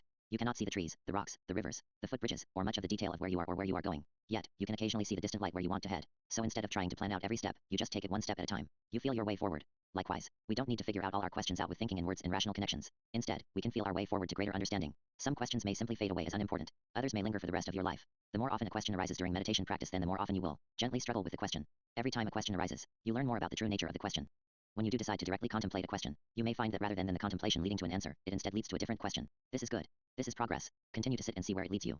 Sit with everything in your life every day, and you will find yourself making progress. You won't always understand how you are making progress. You may feel like you are stumbling through the wilderness in the dark, and in a way, you are. You are exploring the dark corners of your consciousness and your life. When you sit and meditate, you are giving yourself a powerful gift of time and quiet, where you and your consciousness will work to sort out everything you need to sort out. As long as you give yourself the time and space to sit and meditate, that good healthy work will be churning away whether you are consciously aware of it or not. The answer to all the questions you have about meditation practice is experiment and see what happens. You can discuss these things with teachers or other meditators, or you can read books like this one. But your personal experimentation is infinitely more valuable and educational than anything anyone else tells you. You are the ultimate authority on your conscious journey. Neither I nor anyone else can peer into your mind and fully understand what you are dealing with, what you are feeling, or what you are experiencing. So read books and articles, talk to other meditators and meditation teachers, discuss your journey, ask your questions. But no, always no, you must do your own personal work to figure out what is your personal absolute truth. Only then, will you begin to discover, that many of these truths are indeed true for all of us. Yet, you won't know this because someone told you. But you will know it from your experience. Knowledge from experience is infinitely more valuable than knowledge from a teaching. To believe something is true because someone taught it to you is more a demonstration of your faith in the person teaching you than it is a demonstration of your own insight. To know something is true because you explored the question until you uncovered the your truth is to acquire genuine knowledge. The former is to be a messenger. The latter is to become an authority. You can learn a lot from hearing about how others have traveled a path, but only you can travel your path today right now. As I said earlier, where someone else found an easy creek to cross, you might find a raging river. Another person may not understand your struggle with a particular step on your journey because they never had to face what you are facing. So treat the guidance of others as handy reference tools. But keep your eyes open to the reality of your journey, and make the adjustments you need to make to get to where you want to go. Keep asking, am I doing this right? We might rephrase this question to, am I doing the best thing at this moment? Isn't this question alive no matter where we are, no matter what we are doing? Isn't it alive for you right now as you read this? It is for me as I write this. It never goes away. Every moment of our life lives, we are making a choice to do what we are doing or to stop and do something else. Meditating doesn't suddenly make this moment-to-moment decision-making true. Rather, meditating simply helps us become more aware of this fire hose. Are you sure you want to use this metaphor of moment-to-moment choice-making? Meditation and mindfulness also help us take fuller responsibility and ownership of our moment-to-moment choices. What do I do now? Should I think about my feelings? Should I plan? Should I reminisce about this memory that keeps arising? While you meditate, you are dancing with this rushing river of choices. You are immersed in them. They are pushing and pulling upon your awareness like a wrestler wrenching you around a ring. And every time you enter this ring and face this powerful wrestler, you are getting stronger and more adept at the struggle, even if it feels sometimes like you are getting beat up. You are using lots of male gender images. To make this more gender neutral, use nature images, like struggling with a tornado or storm. Being alive and conscious is an unceasing pressure of choices. What do I do now? This question doesn't suddenly go away when we stop meditating. It is still there, but we may believe we already know what we should do with our time when we are not meditating. We have our routines, our jobs, and our responsibilities. We have our lives so overflowing with urgent answers to the question, what do I do, that we don't have to struggle with the question, change this comment to a dash. We just have to try to keep up with demand. Life outside of meditation is often a maelstrom of obligations that we chase like a cat chasing an infuriatingly fast mouse. Yet, are we doing the right things with our time? Are we doing the best we can in the best way we can? Should we do anything differently?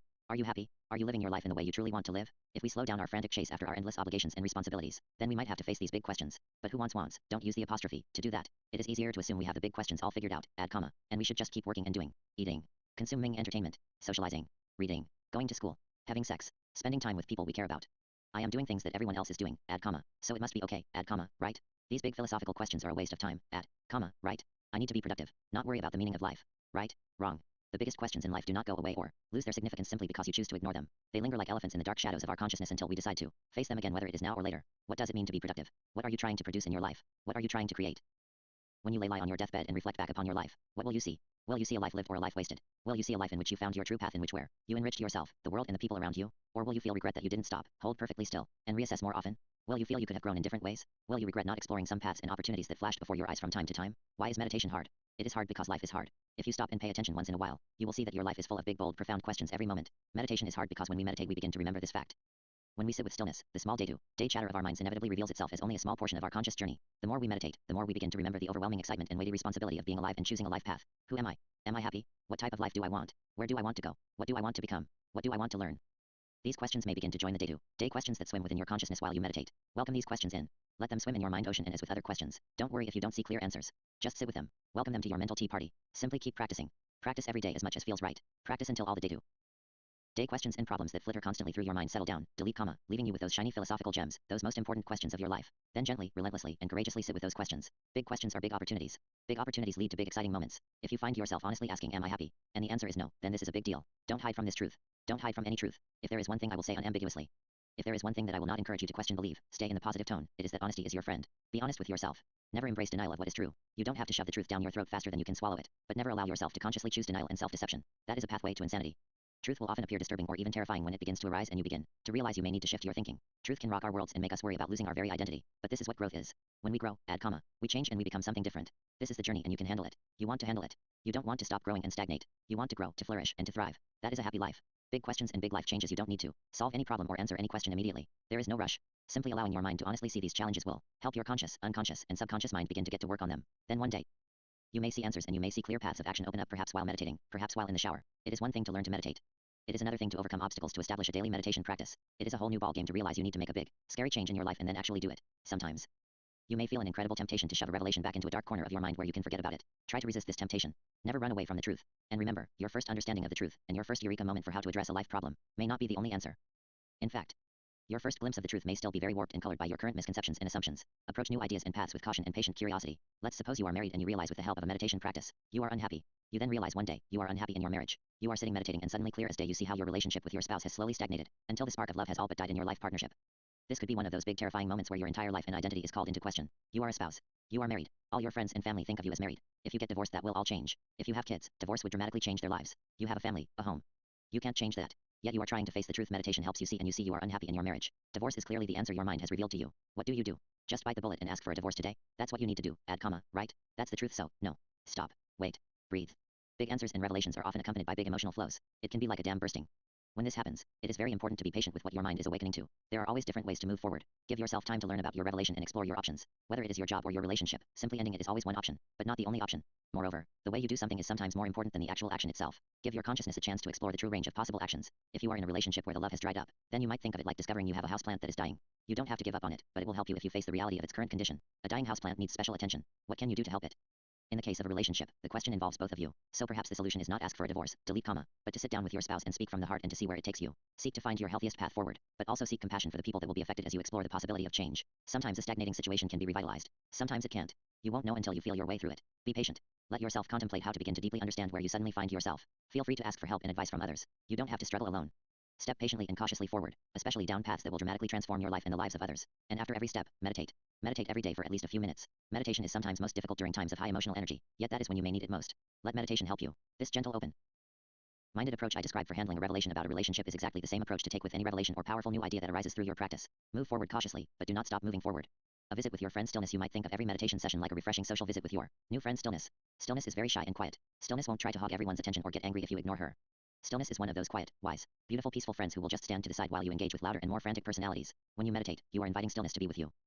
When you meditate, you are trying to pay attention to your shy friend in the corner of the party. The challenge with spending quality time with your quiet friend, stillness, is that all your other friends don't always leave the room. Instead, they linger and hover around you, calling for your attention and even trying to get between you and your friend Stillness. It's not that your other friends, fear, worry, desire, etc., dislike stillness, but rather, they just crave your attention and love. Yet, in fighting for your attention, they can behave like petty, petulant children. What do in real life if you have a shy quiet friend who you want to spend time with, yet your other rowdy friends are crowding you? Get angry, yell at them to go away? No.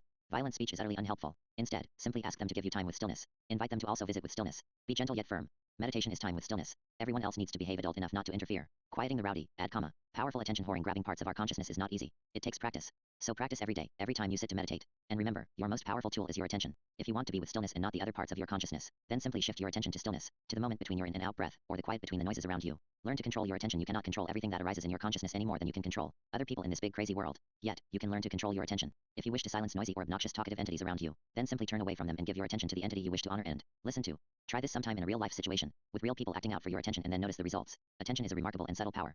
Occasionally we all find ourselves in a group of people where one person is talking, way more than others. As we will explore in later chapters, talking is a way of grabbing social space, and so talking a lot without allowing space for others feels very unbalanced and perhaps even greedy. A simple way to gently address greedy social behavior is to shift the group attention away from the attention hog.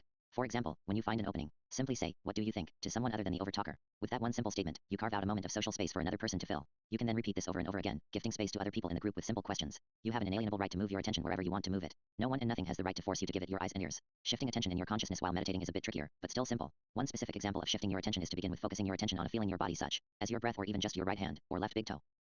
Once you have your attention on a sensation, you might slide it gently to another sensation, for example from your hand to your forearm. Then you might keep gently sliding your attention around your body. If you ever become overwhelmed with things streaming through your mind, you might try doing this for a few moments and then relax and see how you feel. The breath is another fascinating sensation to focus upon. Many schools of meditation teach the breath as the most optimum focus of meditation practice. I personally don't use the breath all the time, but I definitely practice it on occasion. Your breath can become an amazing friend and ally in your life, especially when emotions begin to roll hot. If you practice focusing on your breath, but feel a need for a still greater connection to stillness, then consider focusing your attention on the stillness between each breath. Focus your attention on the moment your breath changes directions. When you focus your attention on the infinitesimal moments between breaths, add comma, you are looking directly into the eyes of your good friend stillness. There is immeasurable peace and clarity found there. If you are in an environment where there is noise, then you might focus your attention on the silence between the sounds. You don't have to be in a quiet environment to do this. You merely need to shift your attention to the silence that surrounds all the noises in your environment. This exercise is very similar to paying attention to the stillness between breaths, in that you are training your attention to not focus on the obvious and the blunt, but rather you are training it to see the subtle and the obscured. This is a brilliant skill to develop, for often the most important things in life are very subtle and they are often obscured by the loud and obnoxious. If you practice any of the techniques described above on a regular basis, soon you will find that your meditation practices become a refreshing visit with stillness.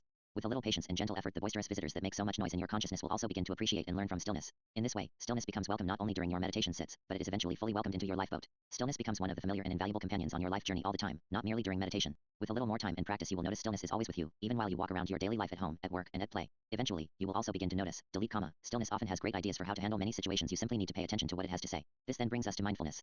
Mindfulness is the capacity to awaken the beauty, power, peace, and gentle wisdom of stillness in any moment of our life. If you have managed to make a daily meditation practice a part of your life, you might consider now if you wish to add another enriching daily practice, the practice of mindfulness. Chapter 6. Practicing mindfulness. Mindfulness is a very rich concept that is not easily pinned down to a few words. To be mindful is to be living in the present moment. To be mindful is to be awake and aware. To be mindful is to feel the peace and clarity of stillness in the background of any moment, no matter how dramatic or chaotic that moment feels on the surface. If you have established a daily meditation practice, then you have already started to exercise your capacity for mindfulness, for being still naturally exercises this capacity. After practicing meditation every day for a few weeks, you may already feel your awareness during your daily life feels a bit different. You may feel a bit more calm and patient.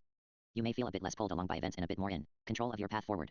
The more you meditate, the more these types of subtle transformations will occur in your conscious awareness. You can bring mindful awareness deeper into your daily activities with some intentional mindfulness practices. The next section will share some tips how to do this. How to practice mindfulness. The simplest explanation for how to meditate is, be still. The simplest explanation for how to practice mindfulness is, pay attention. That's basically it. Yet, once again, the task is easier said than done. You are somewhere right this moment reading these words. Pause your eyes from moving for a moment and simply rest it on a word. In this book, don't put the book down. Don't look around where you are. Simply freeze, rest your eyes on a word, and wait for 5 to 15 breaths. Go ahead, do it now. I'll wait here. Now stop reading again and reflect back upon the time you were holding still breathing. Did anything shift for you during that time? Were you more aware of anything around you? Did you feel any change in your level of awareness? Here is another exercise. Hold still again in the same way. This time make an effort to pay extra attention to what you see, hear, feel, taste, and smell during this pause. Pay attention to what emotions and thoughts are flowing through you. Pay attention to all of this with the conscious intent to remember it. If you want some little tricks to help you pay attention during this pause, you might imagine one of the following to be true. Asterisk, imagine someone is going to pay you $100 per detail you can remember from the moments you hold still. Asterisk, imagine a magical gnome is hiding somewhere nearby and you are holding still in order to try and notice it. Asterisk, imagine someone is trying to send you a secret message somehow right now in this moment, but it is hidden, and you have to carefully and slyly look for it while continuing to pretend to be reading. Okay, go ahead and pause for another 7 to 15 breaths, while paying extra attention to your experience. How was that for you? 5. By making a gentle effort to pay more attention to everything happening in the present, you are practicing mindfulness. The more you do this, the greater your capacity for mindfulness will grow. This may seem like a small thing, but it is not. By practicing increasing your present awareness, you are nurturing a conscious capacity, a basic muscle of your mind, which impacts every moment of your waking life. Improving your capacity for mindfulness is as valuable and as impactful on your life as improving the muscles and flexibility of your legs. You use your legs most likely all the time, so if you dramatically improved how they perform, wouldn't this significantly impact your entire life? Well, you use your mind even more than your legs. And your mind impacts your life even more dramatically. Learning to increase your mindful awareness will enhance your experience of life in countless ways. Now that hopefully you have an inkling how to practice mindfulness during your daily life, the next step is learning to practice it enough that your capacity for mindfulness increases. For the more your capacity to practice mindfulness in any moment increases, the more helpful it will be to you in finding your path to happiness. How to expand your capacity for mindfulness. Practicing mindfulness once for a few moments is fairly easy. Practicing it on a sustained basis is more challenging. Below is a practice that has worked very well for me. Choose one activity you do at least a few times a day. The one I chose for my first mindful activity is going up and down stairs. In particular, I use the stairs in my home, but I have often expanded it to include all stairs everywhere. You might choose something like brushing your teeth, starting your car, walking in or out of your front door, or anything else. The key is that it should be something you do at least a few times, every day. Now make the mental commitment right now that whenever you do that one activity, you will make an extra effort to pay attention to everything you feel, see, taste, touch, smell during that activity. Make the commitment to be more aware during the activity. Now every time you do it, from the moment the activity starts to the moment it is done, you are doing a conscious exercise, you are putting in effort. You are practicing mindfulness. As I said, I really like to use the activity of going up and down stairs because I live in an upstairs room, so I traverse stairs all the time. You might choose a specific hallway in your home. One of the beautiful things about using a passageway as your first mindfulness training ground is you can cross the passage at whatever speed you need to cross it. If you have the time and interest, you can move ultra slow and soak in each step. If you are in a hurry, you can move fast. But still make sure you put that little extra effort to pay attention during the few seconds you are in the passageway. You may be tempted to choose a bunch of activities to use as mindfulness training triggers, but I urge you to be cautious and build slowly. See if you can go a week with practicing mindfulness 100% of the time you do one activity. If you can't do that, then don't start adding other activities yet. Instead, try and to understand why you sometimes miss it sometimes. Why do you sometimes forget to be mindful? Sometimes I anticipate walking up the stairs, add comma, and so I begin paying more attention before I get there. Sometimes I remember to be mindful right as I reach the end of the stairs. When that happens, I simply begin paying attention and hold that for a few moments as I walk away from the staircase. It doesn't matter as much that I miss the exact moments while I was on the stairs, as long as I do a rep take a moment for of practicing mindfulness. Each time I do it, it is an exercise and it benefits me. Of course, this is your practice. When you feel ready, you can add additional mindful training triggers. You can practice whenever you want. You can change your triggers if one seems less useful for some reason. For myself, I find it very helpful to have a couple of activities that are my rock, my foundational mindfulness training triggers. Then I give myself permission to practice any additional times I want, but when it comes to those foundational activities, I try to never miss a practice session. That's it. That's how you practice mindfulness. Why not pick an activity right now and go practice at least once? Then come back when you are ready for more. More tips for changing routines. Practicing mindfulness every time you do a routine activity is a change. You are attempting to change how you use the neurons in your brain while you engage in a very familiar activity. This is not easy to do. Our body and mind enjoys routines like a wooden wagon wheel enjoys a deep rut in the road. For this reason, you might need a few additional tools to help you elevate out of your familiar patterns. Here are some things you can do to help yourself change a routine. 1. Write down your intention. The simple act of writing down your intention is a way of instructing your mind to change. Just grab a piece of paper or journal and write down what you will do. 2. Write down your intention and make it visible for yourself. For example, write "Be mindful when walking the stairs" on a post-it note and tape it to your mirror, or by your bed, or at the top and bottom of your home staircase. 3. Tell someone your intention. Tell a friend or a fellow meditator or simply announce it on social media. Announcing a goal is a great way to instruct yourself to do a new behavior. 4. Track your performance. Grab a calendar and make a mark on it that grades how well you did, with your intention to practice mindfulness the day before. For example, estimate what percent of the time you walk the stairs you practice mindfulness and then shade in a circle that approximate amount. This will help you see how your practice is going over time and give you a gentle visual reminder of your intention. All these tips work equally well to help you achieve any goal. Feel free to use them to help yourself practice meditation or any other daily change you want to make every day or any other daily change you want to make. Mindful action. We've talked about meditation and mindfulness, but what then do I mean by the phrase mindful action? Mindful action is simply action we take while practicing mindfulness. The more we practice meditation and mindfulness, the easier it becomes to practice mindfulness in the middle of absolutely any activity, thus making mindful action an option for us at any time. A key to having access to mindful action is to remember that we are always in control. We don't have to move from one moment to the next in the exact way our body and mind wants to move. We don't have to respond to a question, comment, or wisecrack the way our instincts instruct us to respond. We don't have to respond to any event the same way we have responded to similar events throughout our life. To act mindfully is to remember we always have options and then once in a while, to choose to act differently because it will better lead us where we wish to go. Often when we are engaged in activity that isn't going exactly how we want, we are filled with challenging emotions. Emotional energy can often make it more difficult to see options clearly, so it is good to train yourself to at least always remember the option to pause. At any time, before any action, we can pause. Freeze in place just like when we pause to hold our eyes on a single word in this book. While we pause, we breathe and pay attention. We let go of any urgency to act quickly, and then we strive to skillfully choose our next action. Learning to pause is incredibly powerful. If you have ever learned to ski or ice skate, if you master the ability to stop at any time, then you will find the activity suddenly loses a lot of its challenge. Even while skiing down extremely steep slopes, if you know how to halt, then you don't have to fear racing down the slope out of control. You can simply move a bit and halt, move a bit and halt, until you get to a portion of the slope where it is comfortable to glide without stopping. Likewise, you can integrate little mindful pauses into any challenging or stressful activity to allow yourself to gather your wits and find your center. We will explore many more examples of mindful action in later chapters. Chapter 7. Cleaning the garage / the impact of a meditation practice. To feel the impact from of a meditation practice, you must practice regularly, preferably every day at least for a few minutes. Remember, meditation is a type of exercise analogous to stretching or lifting weights. Just as your physical body won't change much without a steady continuous physical practice, your mind doesn't change much without a steady continuous effort. In fact, your mind and consciousness may be more resistant to change than your physical muscles and tendons. So growing your consciousness may require a bit more effort than your external exercise routines. If you wanted to get stronger in your arms and chest doing push-ups, then what is more effective? A bunch of push-ups one day a week or a solid set of push-ups every day of the week? Obviously, a little bit every day is far more impactful. A little practice every day will provide much bigger and faster results when it comes to both our conscious capacities and our bodily muscles. Facing obstacles. To practice, pay careful attention to meditation obstacles and barriers. For example, you may find after meditating for a while, you simply open your eyes and start moving about, ending your current sit. You might rationalize this event as you feeling like your sit needed to end at that point. I encourage you to not make a habit of so easily defining your meditation experience. When you are sitting and you feel a strong impulse to just stop, open your eyes, stretch, or start doing something else, see if you can keep still just a bit longer. It is best to stop meditating with a conscious choice rather than as an automatic response to some strong impulse. In those moments where you feel a strong urge to stop, what is happening is that you are bumping up against something, some type of resistance, some type of impulse, delete comma, that is trying to force you to change what you are doing. These moments are enormous opportunities for learning and growth, add comma, so don't simply give into, needs to be 2 words as used here, they're pressure without any effort. Think of the impulse to stop meditating like an opposing player in a sport who is trying to block your way or move you to the side. If you are going to play the game, don't play it with weakness and fear. Rather, when something attempts to force you one way or the other, turn and see if you can at least look at this force a little more directly. Try to see it more clearly. You don't have to defeat it. But you may learn something extraordinary if you simply make a little effort to understand it better. So next time you struggle to meditate or you struggle to sustain your meditation practice, for the time you set as your goal, encourage yourself to learn from those moments of struggle. These moments are sacred and often wonderful opportunities for growth and personal breakthrough. Learning mindfulness from stillness. If you sit still and follow the simple meditation instructions in the previous chapters for at least 20 minutes every day, then your consciousness will begin to be affected by the stillness. A regular meditation practice will help to settle your mind, and you will eventually, with enough practice, begin to notice the thoughts and ideas of your mind slow down and settle like mud settling in turbid water. As the mud of your mind settles, the water will become more and more clear.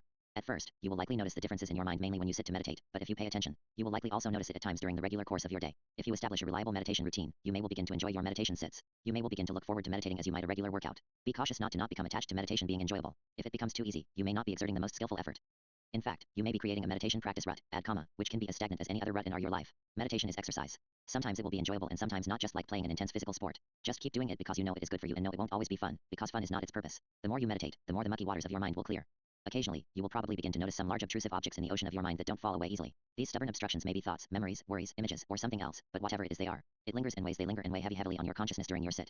If we return to our tea party with stillness metaphor, these obtrusive objects are like a person who sits quietly at the table without speaking, yet whose presence is felt by everyone like an elephant in the room. Sometimes these big things, these elephants of our consciousness, will be very familiar, for they may have been bobbing about in your mind repeatedly for a long time, such as a worry about some future event. At other times, the boulder's thoughts, don't switch metaphors mid-work, may surprise you and feel more like discovering a long-forgotten photograph in the corner of your mind's attic. 6. If you diligently continue your practice, you will find that the mucky waters of your mind can become at times crystal clear, and the sunlight of your attention will shine through the waters, illuminating the details, textures, and intricacies of these large obscuring boulders of thoughts, memories, and emotions that stubbornly linger in your consciousness. You may begin to see that you can reach out and examine these boulders during your practice in a way you can't when your mind's waters are churning away during your normal waking life. You may find you can touch and explore them even if they are scary or disturbing. Feel free to do this. Feel free and safe to contemplate whatever arises while meditating. Meditation is a safe and quiet time to examine whatever is in your consciousness. The key is simply to be patient and gentle as you approach and explore whatever arises. 7. A word of caution: there is a reason these things in our minds grow to become large, powerful, immovable objects. They are important and often a fount of enormous stores of emotional energy. In fact, nudging your attention towards one of these can feel a bit like poking a hornet's nest, or opening an emotional can of worms, so it may be best to generally move with gentle, patient caution. While sitting, if at any time you feel overwhelmed by what is arising, be gentle with yourself. You don't have to push yourself. In fact, skillful effort does not mean constant difficulty. If you are overwhelmed with emotion or feeling and you feel you are being carried away by it, then it might be a good time to gently bring your attention back to your body or your breath. Remember, meditation is a time for you to visit with stillness. Once an emotion or feeling has lifted your being and is carrying it around, awkward wording here, revise, you are probably no longer visiting with stillness. You don't want to get up from the table and run off with any of the other party crashers. Meditation is time with stillness. The party crashers can participate, but do not allow them to take over. This is your party, your time, your rules, and with practice you'll find you have the power to enforce these expectations without undue force. Moving mountains in your mind. Eventually, you will see that sitting in alert stillness helps you deal with the boulders obscuring your mind. Sometimes the boulders will simply fall away seemingly on their own, their significance simply evaporating once the waters of your mind become still. Sometimes you will find the mucky obstacles occupying your consciousness during meditation melt away simply as a result of you touching them gently with your direct, loving attention. Other times, you may find that these boulders don't move easily, and you must grasp them and make a decision about what to do with them, a decision which is in fact an action in your external life. An action that might move a mind boulder could be that you need to end, or begin, a relationship of some sort. It may be that you need to seek or quit a job. It may be that you need to move or clean your house. Or maybe you need to start eating better or exercising more. Or perhaps you need to have a specific conversation with someone. It could be anything, big or small. One of my greatest revelations has been realizing that my mind already knows almost everything I need to know, and I think this is true for most of us. We already know most of the things we need to do to change our life, lives the way we want it to change, to help us be happier. Sometimes, we go around asking for advice.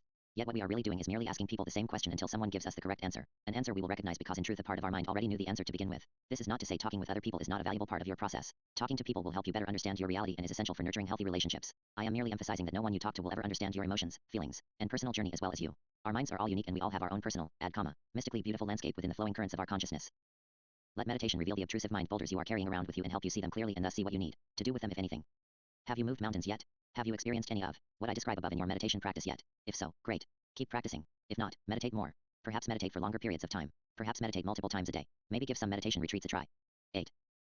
Maybe you need to work a bit with a skillful meditation teacher to help you figure out what is happening in your unique process. Some minds, and some lives, have more muck and frothy waves than others. Some of us have much more dramatic and challenging boulders obscuring our vision. The frothier your mind and busier your life, the more challenging it will be for you to complete even one single week of meditation, but you can do it. If you want help with beginning a meditation practice, then you might find others who meditate and talk to them. If you do a little investigation and research, you will likely find some different meditation practice groups in your area. Why not take a chance and drop in on one?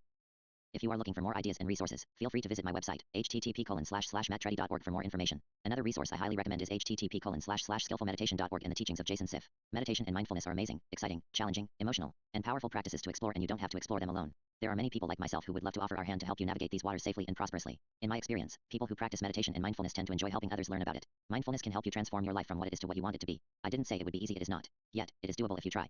Remember, the only being in the cosmos who can control how much effort you put into trying anything is you. The good news is the reward, if you make a healthy effort, is happiness and a healthy, flourishing life. Isn't that worth a solid try? Are you stuck? Do you have a regular meditation practice but you feel like nothing more is being gained? You might be right. You may be stagnating in your meditation and mindfulness growth. Then again, you may be wrong. The only person who can really assess the situation is you, though you are always welcome to seek counsel from a meditation teacher or fellow practitioner. If you decide you are stuck, here are some suggestions for getting unstuck. 1. What are you most afraid of happening to you in the future? Contemplate that question while you meditate. 2. What people do you love most in the world? Meditate while thinking of those people. 3. What people do you least want to ever see again in your life? Meditate upon those people. Ask yourself, why are you so against these people? 4. What are you most afraid of? Tiptoe close to that a few times during a meditation sit. 5. Practice walking meditation. 6. Meditate while listening to music. 7. Meditate longer. 8. Meditate more often. Perhaps try a few 10 to 15 minute meditation sits scattered throughout your day. 9. Stop being so impatient with yourself. It is working just fine. Try to see why you are unsatisfied with your practice. Look at that dissatisfaction. See through it. What is behind it? What are you looking for? Contemplate these questions while you meditate. The revelations you will unleash through a meditation practice can come from surprising places. In fact, they will often come from surprising corners of your consciousness that you thought held nothing interesting. You may also find that your biggest revelations jump out of your consciousness in the hour after you meditate. As I mentioned earlier, for me it often seems to be often in the shower about 15 minutes after meditating that I have a revelation, and see a huge life action I need to take to subtly shift my path. Meditation is not only about your experience while sitting, it is about your consciousness throughout your daily life. Pay attention to this. Reflection 2. It's time for another moment of reflection. Right now, reflect upon your life, and rate how happy and fulfilling your life is, with 0 being totally unhappy and unfulfilling and 10 being the most amazing life you can imagine. Write down your answer in a journal or mark it on this scale. Also write a few sentences explaining the score you chose. Save this score and explanation. You will need it later. 0 1 2 3 4 5 6 7 8 9 10 Chapter 8. Hard work leads to positive results. Will establishing a daily meditation practice automatically lead you to happiness? No, not on its own. But it can serve as an amazing foundational practice for a person seeking a happy, healthy life. If you are willing to put some effort into finding your path to happiness, you probably can list 5 things off the top of your head that you know you could do to help with that effort. For example, you could improve your diet. Perhaps you could get more exercise. Perhaps you could watch a bit less TV or spend less time surfing the internet. You could be more present with your friends and family. You could examine your life goals or work a bit more consistently on some of the goals you have set for yourself. Many of these might apply to you, or you may be able to think of several others. I hope by now you agree that one item to add to that list of things you could do that you know will help improve your life is that you could meditate every day at least 20 minutes. If you struggle to do all the simple things that you already know will significantly improve your life, then you are struggling with self-control and self-discipline. That's okay. That's life. We all struggle with self-control and self-discipline. We all struggle to guide our daily lives using our true center, rather than being pushed and pulled along by forces beyond our control, forces inside and outside our bodies. If you want to do one thing that will dramatically impact the playing field in which you struggle versus the forces that push you away from happiness, then I recommend with every ounce of my being that you simply begin a daily meditation practice. Don't try to change everything in your life overnight. That is too much. Instead, start with just one thing that you can build upon, one activity that will help you build self-control and self-awareness. In my experience, nothing serves this role better than a meditation practice. Here is another action that will help you find your way to greater happiness. Embrace honesty. Be as honest as possible with yourself. There are times in life when it is skillful. This does not seem to be the best word choice here, to be less than totally honest and transparent with other people. But being dishonest with yourself about what you feel, what you think, what you see, is absolutely never healthy. How honest are you with yourself? For example, have you been honestly working your way through this book? Let's find out. Every so often, this book has asked you to reflect on your personal level of happiness using what I am calling reflection questions. Have you been answering the reflection questions as you worked your way through this book? Be honest now. Have you been taking a moment to judge your personal state of happiness on a scale from 1 to 10? Have you also been following the instruction to write down a few sentences to explain the score? If you have been doing this, then you should have 2 scores and 2 short paragraphs from each of the reflection exercises. Do you? Once again, please skip to the section that matches your answer. Yes, I honestly completed all the reflection exercises and I have my scores and answers. If you have completed each exercise as they came up in this book, then take a moment right now to look at them. Look at the 2 scores. Say each one out loud right now and also read the few sentences you wrote with each score out loud. Do this a couple times if you need to until you are certain that your full consciousness has heard your answers. There is a special power in saying something out loud, so I ask you to trust me in this moment and follow these simple instructions. After that, skip to the reflection question number 3 and continue. No, I did not honestly do the reflection exercises and I do not know what my scores and answers would have been. If you chose to not score the happiness level of your life each time I asked you to during this book, then why not? What stopped you? If you want to be happy, if you want to live a flourishing, joyful life, then your choice to avoid doing these exercises is very important. Something stopped you. Something pushed you to skip those exercises.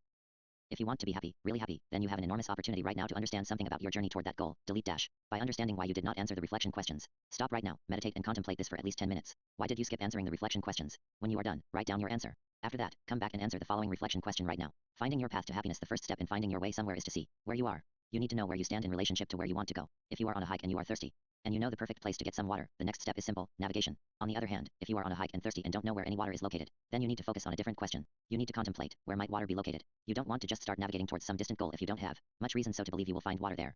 This may seem like common sense, but this type of rational thinking is remarkably uncommon. Where are you in comparison to where you want to be in life? This is a great question.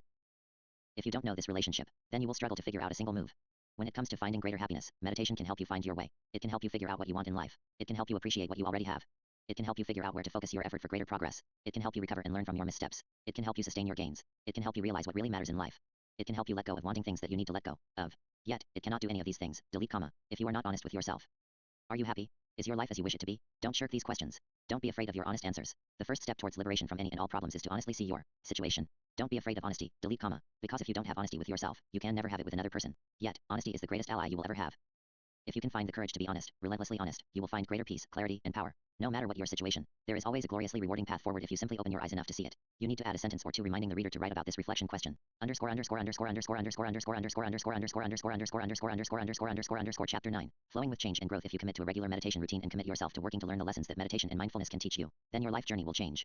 As your conscious mind clears, as the muck and mud begins to fall away more and more easily during your sits, you will naturally begin to see and yearn to see yourself and your world more clearly. Every time a portion of the foggy water of your mind becomes clear, you will feel an awakening, a fresh alertness and energy, which will naturally inspire you to see further. Every time you successfully take action to address an object obscuring your consciousness, you will feel invigorated and excited to unlock new revelations and journey forth ever more boldly. Establishing a daily meditation exercise routine in your life is analogous to establishing a regular physical exercise routine. If you have not exercised in a long time, then exercise is very hard as it is stimulating painful new growth of strength and flexibility. Yet, however, after doing it for a few weeks, your body adjusts, the exercise becomes easier, your muscles and tendons adapt and no longer struggle to participate. Then, eventually, you may enter what trainers sometimes call a training plateau, where you cease to make significant progress, cease to build greater strength or flexibility, despite continued regular practice. When you reach this plateau in your meditation practice, it will take careful honest attention to move past it. Meditation is a tool for a healthy life. If you are not growing, learning, expanding, and evolving, and you are not laying in a casket dead, then you have something to work on. What are you doing with your life? Where are you going? Why do you do the things you do? What do you value? What do you care about most in this world? What actions might you take to make the world more beautiful? Do you feel these questions calling to your very core for an answer? If not, why not? What is blocking them? What seems more important to you and why? If you have gotten this far in this book, then you should have at least 20 minutes every day carved away from your other activities and dedicated to stillness. In those 20 minutes, you are generously feeding your innermost precious self. In those 20 minutes, you are giving the seed that is your true self the space and time it needs to try and see its path to greater growth and happiness. If daily meditation practice is not helping you with healthy personal growth, then why not? What else are you doing during your day that is blocking growth and change? Only you can answer this. Only you can decide what you need to do to make progress, to find your way. Ask yourself what is happening and answer with as much honesty as you can muster. A healthy, honest meditation practice will continuously melt away the junk and garbage that tends to dominate our moment life. Continued healthy practice eventually burns away all the flotsam, leaving us with the raw bare essentials that are us, who we are, what we want, and why we live. 9. If the answers to these fundamental questions are in doubt for us, then these topics may reveal themselves as momentous critical objects in our mindset that we need to explore, that we need to understand more deeply. If these essential questions arise, then that is good. Examine them gently and with curiosity. Let the calm, patient, glowing sunlight of your attention shine on these topics as you meditate. Why do you live? What do you seek? Why are you living the life you are living? Why do you do the things you do? Are you happy? Have these questions come up in any way for you? If not, then your path simply hasn't reached this point yet. That's okay. Work with whatever is coming up, because that is where you are and what you need to do. You may have several unique challenges in your consciousness to work through before you reach those riverbanks. You may have pain and trauma that needs to heal. You may have powerful inner forces like anxiety and fear that you need to work with more. You can only be where you are and face the challenges that are before you right now. On the other hand, if these big fundamental questions are coming up for you, is it easy for you to consider them? Is it easy for you to ask honestly, am I happy?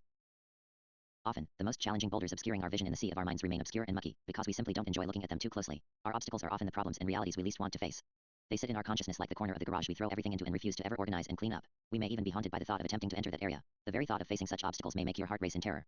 For example, if you are not as happy in your life as you truly want, then you might not want to admit that to yourself. A part of you might already know you are unhappy because you are in an unhealthy relationship and are afraid to deal with this. Or you may know you hate your job and are afraid to consider doing something about that. Or perhaps you know you don't exercise or eat in a healthy manner and don't want to think about that. Or maybe you are lonely and yearn for more time with good friends. These are all very normal ways to feel.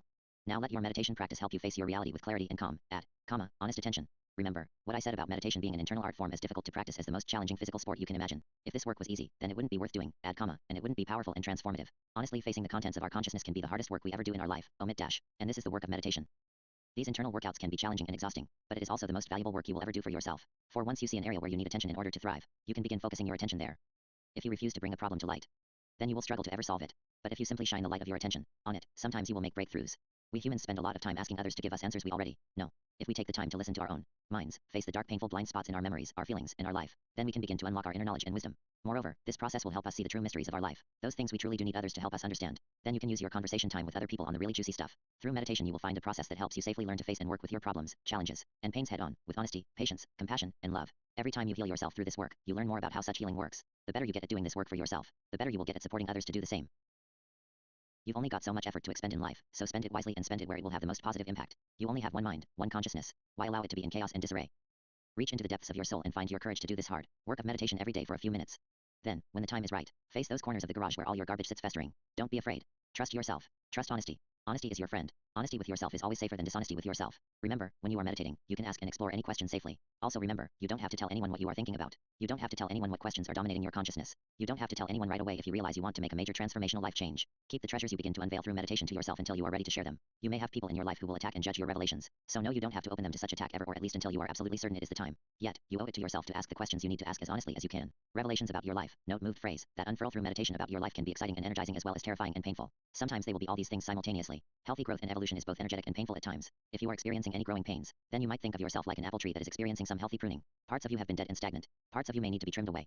And other parts of you may be ripping open in order to sprout new growth in unexpected and exciting areas. This is all part of a healthy conscious process. Trust it. It's the only way for your tree to fully flourish and bloom. And remember, there are people who you can talk to as you experience this transformation, including myself, other meditation practitioners, and meditation teachers. Reach out and get support when you need it. What if I have my life all figured out already? Some readers may believe the big questions don't resonate for them, delete comma, because they already have clear answers to all the major fundamental questions of life. You may know the meaning and purpose of your life. You may already know with crystal clarity what you want and need to live a happy, flourishing life. If this is true, then meditation can serve as an amazing tool to help support your navigation towards your dreams. Yet, but strive to be ever mindful of your answers to life's biggest questions. Connect these last two sentences. A philosophy professor once said in one of my classes in college that the reason our minds stagnate is because they stop questioning. It is a wonderful thing to believe you have a big question answered, but it is also a dangerous thing, for it may stop you from being open-minded in some areas. Life is a subtle, ever-changing mystery. Just because you have lived one way for a very long time, and just because you have defined your life's meaning one way for a very long time, doesn't mean you have to continue that same way forever. You are always free to contemplate change. You are always free to contemplate a new direction. If you don't give yourself permission to look around at the possibilities that surround you, then you may be shielding your eyes from seeing some amazing opportunities. Chapter 10. The skills and aptitudes of meditation and mindfulness. The most fundamental essence of meditation and mindfulness is gentle wisdom. No matter what you encounter in your meditation journey, and life journey for that matter, to act mindfully is to utilize the power of gentle wisdom in how you handle it. Do not rush. Do not toss things aside. Do not yell at yourself. Do not judge yourself. Remember, you are both the child and you are the loving parent. Love and forgive yourself as you struggle to understand and see. Do not rush to judgment as to the best way to move a boulder. Use comma instead of dash. And do not get angry with yourself when you ignore this guidance and find yourself rushing shamelessly to judgment. Smile, hug, laugh. Write about what you experience. You, the child, will make mistakes on your journey. You, the loving parent, will love and forgive yourself for each misstep just as you celebrate each success. A healthy meditation practice will naturally challenge you to develop certain skills and aptitudes that are extraordinarily useful and powerful in every area of living. In later chapters we will expand upon how you might apply these powerful tools to all sorts of areas of your life, but for now, let's gain a basic appreciation for some of them. Patience. Meditation inherently teaches us to build our capacity for patience. How else but with patience can one stay awake, silent, and still for 20-45 minutes at a time? Embrace this training to wait, for your capacity for patience is enormously valuable. Learn to wait without frustration, anger, or resentment. I think adding anxiety would be good here. You cannot make the mud of your mind settle much more quickly than it will. You cannot make those dark, confusing areas in your mind illuminate any faster than the sunlight of your attention can burn away the obscuring muck. Yet, if you are willing to wait, your patience will settle all the mud and your attention will eventually alight everything with crystal clarity. Your will and your attention are like a steady drip of water. Don't be frustrated that it does not gush. Revel in the fact that the relentless drip has the power to carve canyons. Delete, dash, because time is on your side if you just choose to embrace it. 20 minutes of stillness every morning for 7 days will begin to carve a canyon of clarity in your consciousness. More will do more. Patience is powerful. Sometimes the key to overcoming an obstacle is simply to wait. Wait long enough. And sometimes the currents of life wash the obstacle away without any direct pressure from you beyond your mere attention. Forgiveness. If you are not going to yell or scorn yourself for something you do, or do not do, or something you see or feel during a meditation session, then what do you do instead?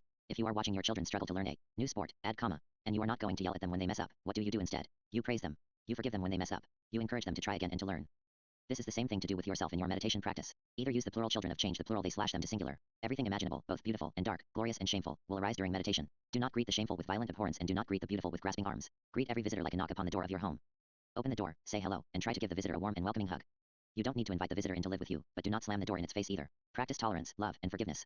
Forgive your meditation visitors for their flaws and abrasive tendencies. This too is a challenging lesson to embrace, but enormously rewarding. Strive to love and forgive whatever comes up during meditation. This aptitude, add comma, like patience, when mastered, delete comma, is like a superpower. This aptitude is also a close cousin to the next aptitude, letting go. Letting go. Sometimes things will come up in meditation that a part of you craves, but eventually, through your gentle exploration of this thing, you realize you don't truly want it. Then, after you realize you do not want something, you realize you can and must choose to let go of it. Then, you try to let it go, which you may discover is not at all easy. So you practice again and again until you learn how to let go. Letting go is not easy. Yet, but letting go is another enormously powerful capacity to practice and build. Make this into one sentence. For example, you may carry with you a deep-seated dream of having vast wealth or being in a relationship with someone who doesn't want one with you, like Scarlett Johansson or Brad Pitt. Or perhaps you really wanted a promotion that was given to someone else. Or perhaps you made some sort of miscalculation in your life that caused you or someone you love pain. Delete dash and add comma. And now you continue to dwell upon this as a powerful regret.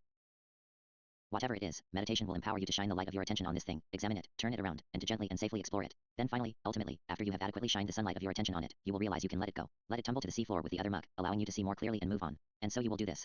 You will learn to let go of things you once grasped onto with all your emotional might, like a toddler clinging to a security blanket. As you practice letting go, sometimes you will amaze yourself by letting go of something you thought you would never in your life part ways with. I remember the day I completely let go of my need for broadcast television in my home. I never thought such a day would come, yet when it did, it was utterly easy and painless. I remember the day I let go of my need to eat whenever I was hungry. Again, this was done with a calm self-awareness that was at once challenging but also incredibly liberating and invigorating. That too was a day I never thought would come for me.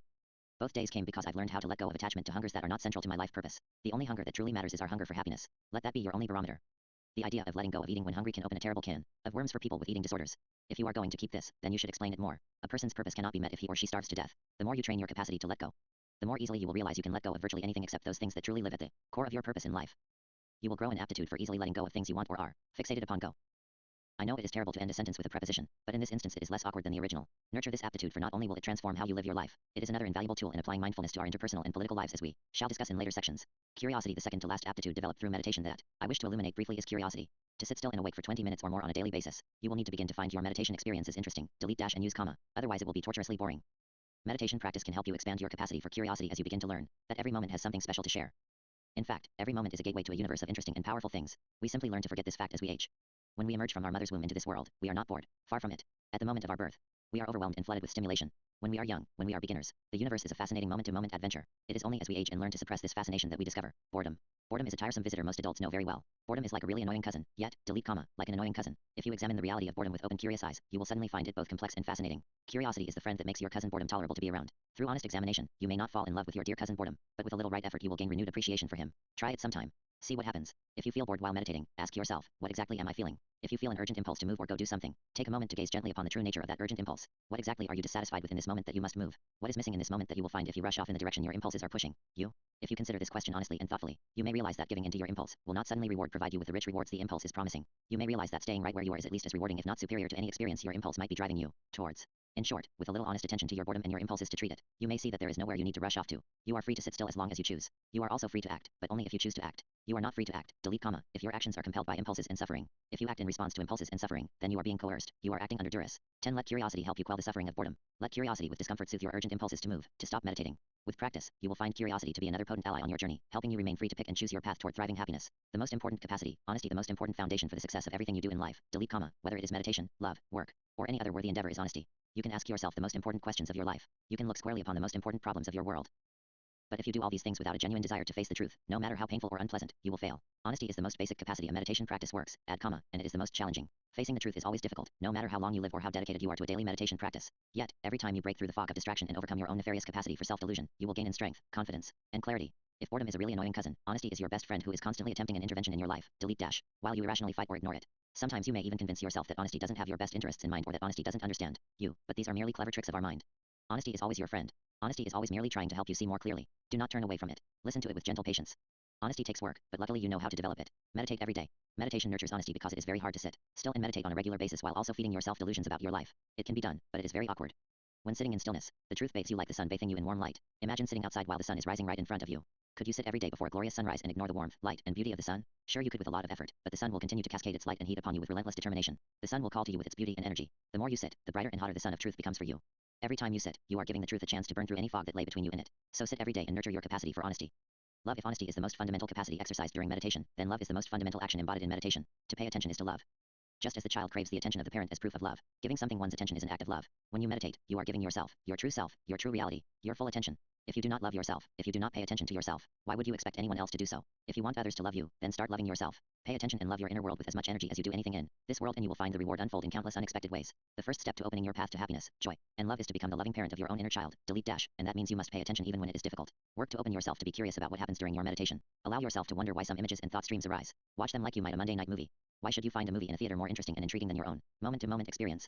Think about that for a moment. Why have so many of us convinced ourselves our inner lives are so unimportant and uninteresting when it is in fact the foundation of everything we know and do? Neglecting to pay attention and appreciate our inner life is like a parent neglecting to pay attention to their his or her child, delete dash and use comma, with equally damaging consequences. Be open to what your mind may wish to show you. You don't know everything. You don't know what is important. You don't know where the most important lessons of life might arise. You don't even know where the most stimulating entertainment you could possibly imagine lives. It's not on YouTube or in a book. The thing that you are searching for is with you right now, and you will learn to more easily recognize it if you pay attention. Watch. Be patient. Be open. Be curious. It won't be easy, but it will be worth it. The universe in which you live is fascinating both inside and out. Every experience sent your way can teach you an important lesson. In my experience, the universe seems to keep sending the same lessons until you learn them fully. Recognizing and reveling in this truth will help transform your experiences from good or bad, boring or exciting, into a flow of continuous fascination, learning, and adventure. Delete dash and use comma, which is far from boring. Chapter 11. A mindful pursuit of happiness. I've spent time teaching meditation and mindfulness in a high security prison. As I was discussing mindful actions during one session, an inmate we shall call Bob boldly asked me, "How do you take mindful action if you are trying to feed your family and the only way you can do so is to sell drugs? How would you mindfully take action in that situation?" Sometimes you have no choice. Bob struggled to see a mindful, add comma, healthy path through the situation he was describing is a perfect example of a common mental trap where we all often find ourselves within. When we feel trapped and forced to make a poor choice in life, we usually are not thinking with a calm, add comma, open mind. We say, "I have no choice." Bullshit. Would MacGyver or James Bond say they had no choice in the same situation? What if you pretended you were writing a story, add comma, and you were making a list of possible actions by your character in this moment? Could you let go of your limited outlook for a moment and just think creatively? I came across a quote that beautifully sums up a healthy attitude towards decision-making in life. It is from Swami Vivekananda, an Indian Hindu monk who died in 1902. He said, "Take up one idea. Make that one idea your life. Think of it, dream of it, live on that idea. Let the brain, muscles, nerves, every part of your body, be full of that idea, and just leave every other idea alone. This is the way to success." If you focus relentlessly on the happy life you seek, and you practice gazing forward with a patient open mind, you will see a multitude of pathways toward the summit. Don't let your mind or other people limit your options. Meditation and mindfulness can help us develop a capacity to focus clearly on where we want to go in life and then to honestly assess all options we have to get there. There are always options if we simply open our eyes. When Bob asked his question, he was sitting chained to a heavy metal desk in a high-security prison. Bob was still arguing, with me and with himself, that the risk he took selling drugs was a reasonable thing to do, despite any evidence to the contrary. Bob was describing a type of life rut, from which he didn't see an easy escape. This is how we tend to see all our ruts. It is very common for people to feel trapped in a career due to the lifestyle that a person has been chosen. Yet in our lifestyle is indeed a choice. If you want to change directions, then you must be willing to adjust your lifestyle. Sometimes change requires sacrifice and hardship. Don't lie to yourself saying change is impossible, when the truth is you are not honestly looking at your situation. Let your meditation practice help you stay honest with yourself. A simple question to ask yourself whenever you notice your mind make a declarative statement, like, that's impossible, or I have no choice, is that true? Simply ask yourself, is that true? Then allow your mind to contemplate the question. You will usually find that black and white declarative statements are gross simplifications of a very complex situation.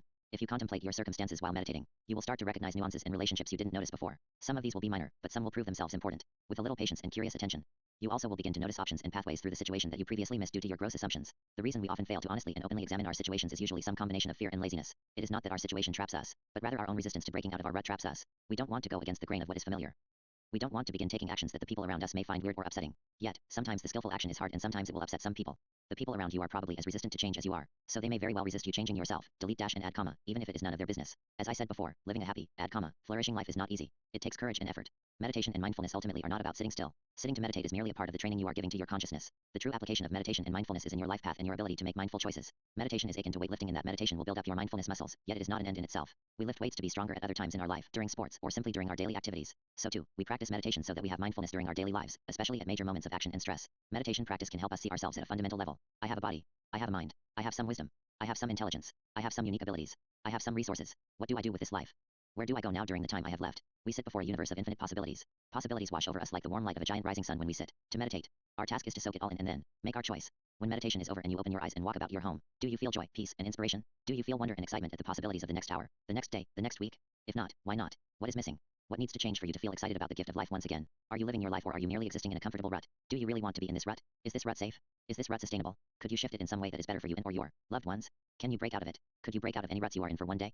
What would it take for you to feel excited and incredibly happy about your day again? What would it take for you to know joy so thoroughly that you laugh endlessly until your stomach cramps up? In pain? What would need to change in your world to make you feel truly alive? Imagine it. Let yourself contemplate it. Just try to honestly ask these questions once in a while. The life your desire is like a fiercely blazing fire in the center of your personal universe. It is like a massive star that calls to you every day of your life. Yet it may be far away at this moment and appear simply like a pinprick, right as one word, in the sky. It is remarkably easy to lose sight of this goal as we allow our sky to be crowded with a million little tasks and activities that as we fill our days with. Many of the trivial concerns of your daily life seem bigger and more heated than the true goal, happiness, because we allow ourselves to be constantly distracted by them. Yet with meditation, we can take time each day to put our priorities in their correct order. Meditation helps us keep our eye on the ball and not be distracted by the yelling in the stands. Insert picture of burning star in blue. If it is hard to see your true life purpose and goal, then use meditation to help you pick it out from the chaos all around you. With time and some effort, you will begin to see it more clearly. Once you see your true goal clearly, you will begin to recognize your opportunities to move closer to it. If we meditate upon the happiness we want in life, exciting creative pathways will emerge for how we might move closer to it. These pathways may be risky and scary, but also very exciting. Approach risky action with appropriate caution, but don't be timid. This seems like preaching, we get it already, it just seems too much. Sometimes a step will seem like an impossible chasm to cross, yet if we approach it carefully, we begin to see small steps that might take us all the way home. For example, Bob may feel he cannot make money except through dealing drugs, but is this really true? If he looked around and sought help, could he not begin to make progress on building a less hazardous career? Perhaps one step is to begin to demonstrate to both himself and potential employers that he has the determination and ability to learn and change. You never know what opportunities will open up down any particular road until you begin to make the journey. Effort leads to opportunity. When you see a possible step that could take you closer to your healthiest path, be bold, take chances, and explore. With each daring step, you will feel more clarity, more joy, more laughter, and more excitement for life. Often the scariest steps are also the most invigorating and fun. With effort and resiliency, you will realize that bold steps occasionally pay off with great reward, leading to greater confidence. With each step towards your true joy star, you will feel more power and less intimidated by fear. With each bold life step, you will begin to see your daily concerns for what they are. Beautiful yet mostly insignificant wisps of tissue paper burning and floating in the gentle breezes swirling all around you. You will have less and less problems touching and moving these about as you journey on towards your joy star. As you make more and more progress, your life goal may at times feel like a giant sun filling a huge portion of the sky, beckoning you with its warmth, and making all choices that lay in directions moving away from it quite obvious. Some days will feel like this and yet, you often will awaken to a confusing sky once again, and once again you may turn to meditation to help you see your way clear. It's as if at every moment we are walking on a path in the woods, meandering towards happiness. Sometimes the path splits and we have a clear choice and so we choose. Yet, these moments of obvious choice may lead us to forget that we always have a choice, even when there is not a clear split in the trail. Whatever your current situation, you could stop right now and go a different direction. If you are on a clearly defined path in the wilderness, you could simply decide to suddenly turn and climb a cliff or bushwhack through the forest. You don't have to even keep moving. You can stop, sit, take a break, and mindfully consider your situation. In fact, every time we meditate that is what we are doing. We are choosing to simply stop in our path. Every meditation sit is a bold and brave choice to halt time and give ourselves the precious gift of space to patiently contemplate the unique moment in the history of the universe in which we now find ourselves. Every time we meditate is a chance to recognize that this moment, right now, is unique, infinitely important, and entirely our own, delete dash, and so too is our decision about what to do next. By practicing meditation and mindfulness every day, you are training yourself to thoughtfully consider your life and your journey. You are not looking for shortcuts, but rather you are patiently gazing around looking for the best options at hand. The best paths are not always the easy to see and heavily beaten path you are on. The most rewarding and exciting paths are sometimes the hard and scary unmarked paths to your left or right. Sometimes it is below or above. And sometimes the best path is no path at all. Delete dash and use comma, and you should simply stop and wait and pay attention to what is happening all around you. What does happiness feel like? Consider the metaphor of you as an apple tree. What does a flourishing apple tree look like? Does it have only a few branches flourishing and producing fruit? Add comma. Or does it have branches flourishing in every direction? Does a healthy apple tree bear no fruit, or does it produce abundant nourishing fruit? Does the fruit from a happy healthy apple tree taste sweet and delicious? Add comma. Or does it taste sour, dry, or bitter? Obviously, a healthy, add comma, flourishing apple tree is one that has bright leaves sucking in sunlight from every direction. It has roots deeply dug into the earth extracting nourishing water and nutrients. It has strong branches reaching out in every conceivable direction, and it produces large amounts of juicy tasty fruit. That is what happiness is like for a happy healthy person. Add comma. Also, a happy healthy person has every vital aspect of their his or her being nourished and flourishing. Now ask yourself, does that describe you? Do you nourish every aspect of your being? Are you fulfilling your needs for creativity, learning, intimacy, excitement, and laughter? Are you guiding your body through this life in a way that keeps it strong, flexible, energized, and healthy? Are you tending to your relationships like a loving gardener tends her garden? Your mind, body, and relationships need to grow and develop. Your being needs to explore and learn. You need to have a healthy, flourishing reality in every major area of your life. Relationships, family, friends, work, spirituality, education, creative activities, physical health, and more. There are many branches to our human apple tree life, delete dash, and different people are inclined to nurture different varieties of branches more than others. Meditation and mindfulness will help you be aware of the state of your tree and help you take actions to prune or otherwise care for your particular life journey, so that you flourish. Let's take a moment right now for you to do a deeper, more specific reflection on your life, and see if this illuminates anything interesting. Reflection 3, 12 dimensions 11. In this reflection exercise, you are challenged to honestly assess your life in 12 different major areas. Again, for each area I challenge you to rate the state of your life from 1 to 10, with 10 being the best you can imagine. After you do this, jot down some thoughts about these scores in a journal. This is a good exercise to do a few times a year to help make sure we are being honest with ourselves with how we see our life state. Simply doing this work to keep our eyes open helps keep us motivated to do the work we need to do in the areas that need it most. Work.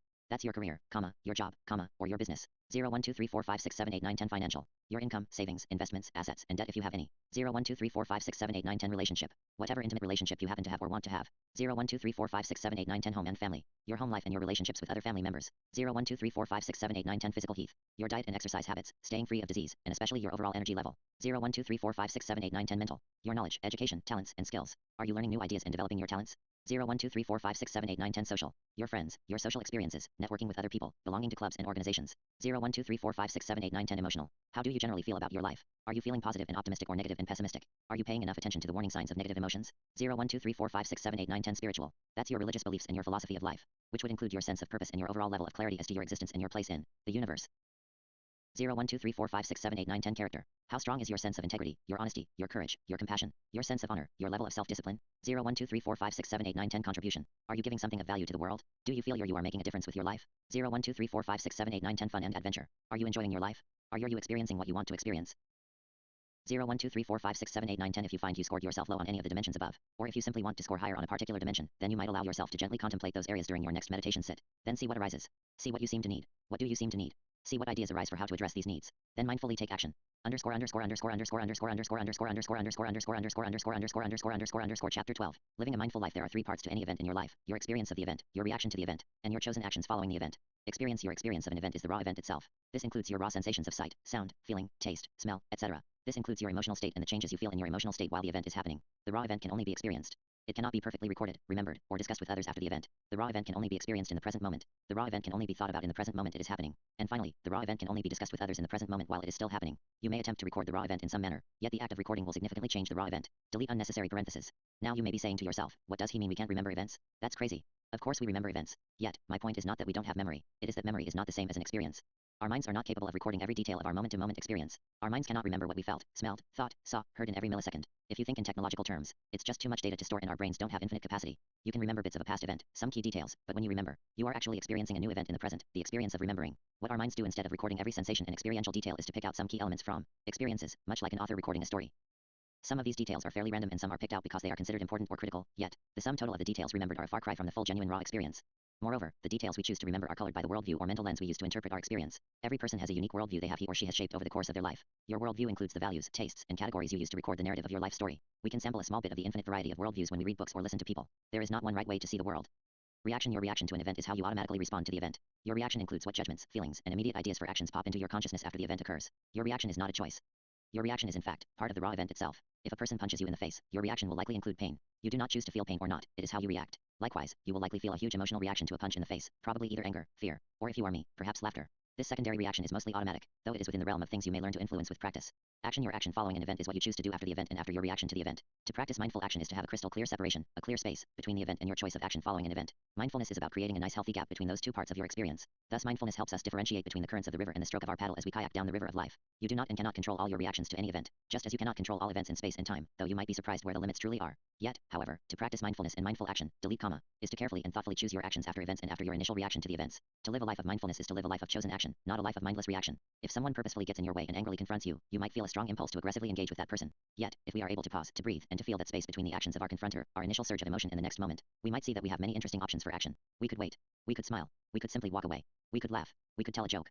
The possibilities are endless and fascinating to consider. When people engage in conflict-producing behavior, add comma, they are trying to participate in a story, usually a story they know very well. They think to themselves, I am attacking, now he will defend, then I will counter. So on and so on. When someone attacks, people attack you. They are attempting to make you a specific character in the story they are telling themselves. They are attempting to define you.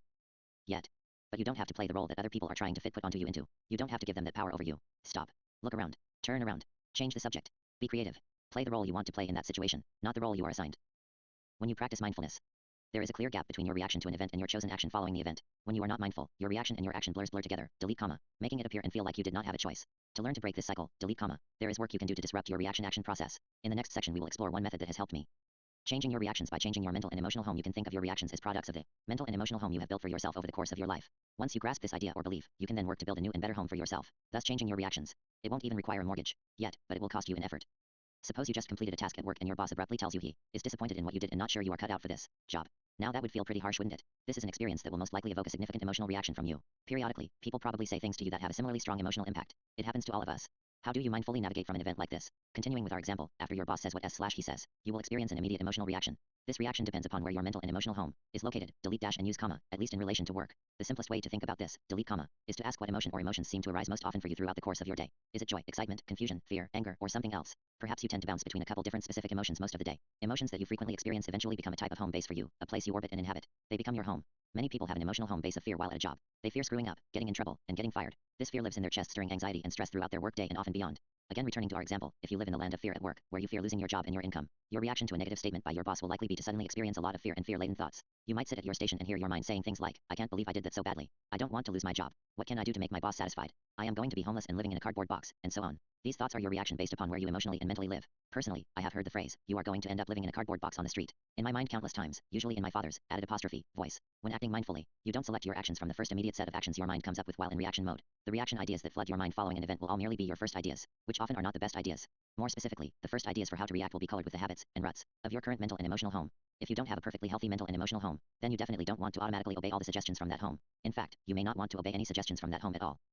For example, you don't only want to choose from actions you generate from fear, if fear is your home, delete dash, because fear probably doesn't have your best interests in mind. Again, you might consider personifying fear into a companion, like a cousin. Fear doesn't know everything, yet fear is afraid of virtually everything. Fear can give you ideas and energy, but you don't want to live a life obeying it. If you do everything fear comes up with, then that will likely lead you to more fear in the future. Fear-based actions lead to fear-based experiences. Fear doesn't know how to escape itself. To act mindfully, you must be able to see the rich and broad spectrum of possible actions available to you in every moment, so you can choose the ones you truly want that have the best chance to lead where you truly want to go. The trick is, how do you do this? How do you see different possibilities immediately after an event, when your mind is encouraging you to react in a habitual way? One tactic is to counter your reactions. If your mind reacts from fear and self-loathing with I am an idiot, why did I do that stupid thing? You can notice that you literally hear your mind saying that statement in your head. It is like a voice. You might consider this voice the voice of your mind, or your ego, your mother/father, or simply as the voice of your current mental and emotional home. Label it however you like, but the key step is to notice it speaking. When you hear the voice of your mind make a judgment, add comma, then one immediate option is you can choose to reply to it with an alternative judgment. When you actively choose to say something in your head, you are using your active voice. This voice is your chosen active voice, not your reactive voice. You don't have to let your reactive voice have the stage all to itself. Kick that greedy attention monger to the side and let your active voice speak too. Take ownership of the stage in your mind. Your mind belongs to you, to your true self. Try this as a mental exercise one day. Pay attention to the internal dialogue in your head. The moment your mind speaks a negative judgment, then immediately say in your mind an alternative judgment. You don't even have to believe the alternative, add comma, but say it anyways. Talk to yourself like a supportive parent encouraging a child who keeps berating themselves with negative comments. For instance, your mind says, I am an idiot. Then you might respond to it by saying in your head, I am a wonderful, smart person. Try it right now and see what happens.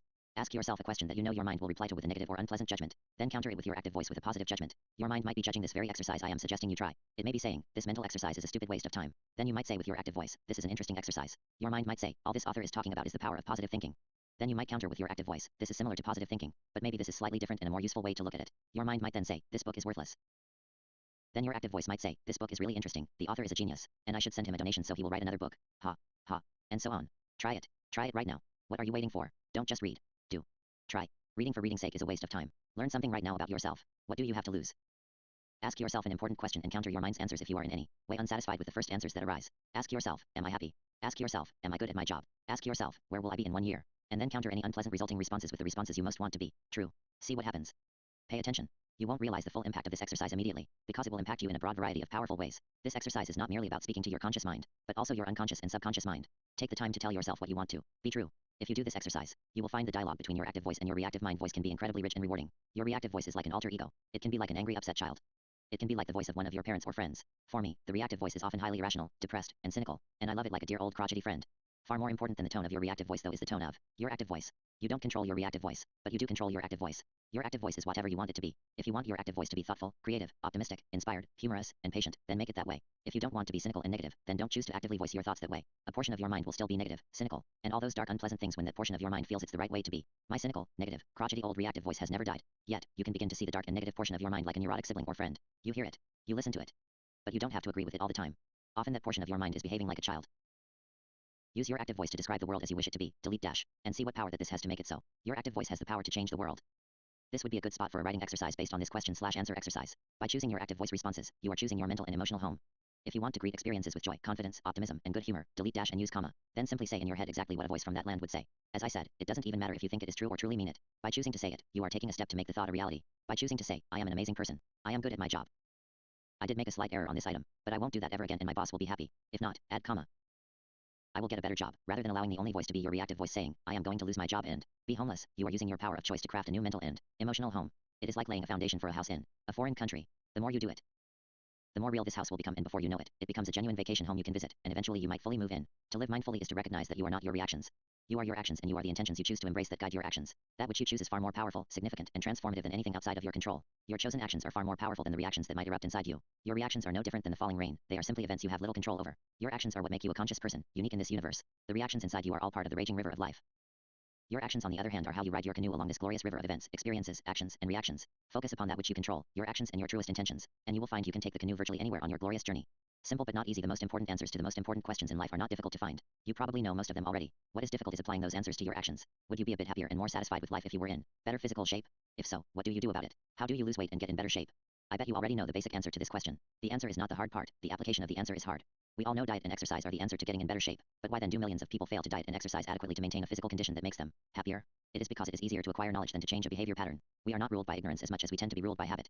Think of any behavior pattern in your life that you wish you could alter permanently, delete dash, yet find it difficult to do. Do you want to quit smoking? Do you want to get up earlier in the morning? Do you want to control your temper? Do you want to exercise 20 minutes a day? Do you want to write 1,000 words a day? Do you want to watch less TV? Do you want to waste less time on the internet?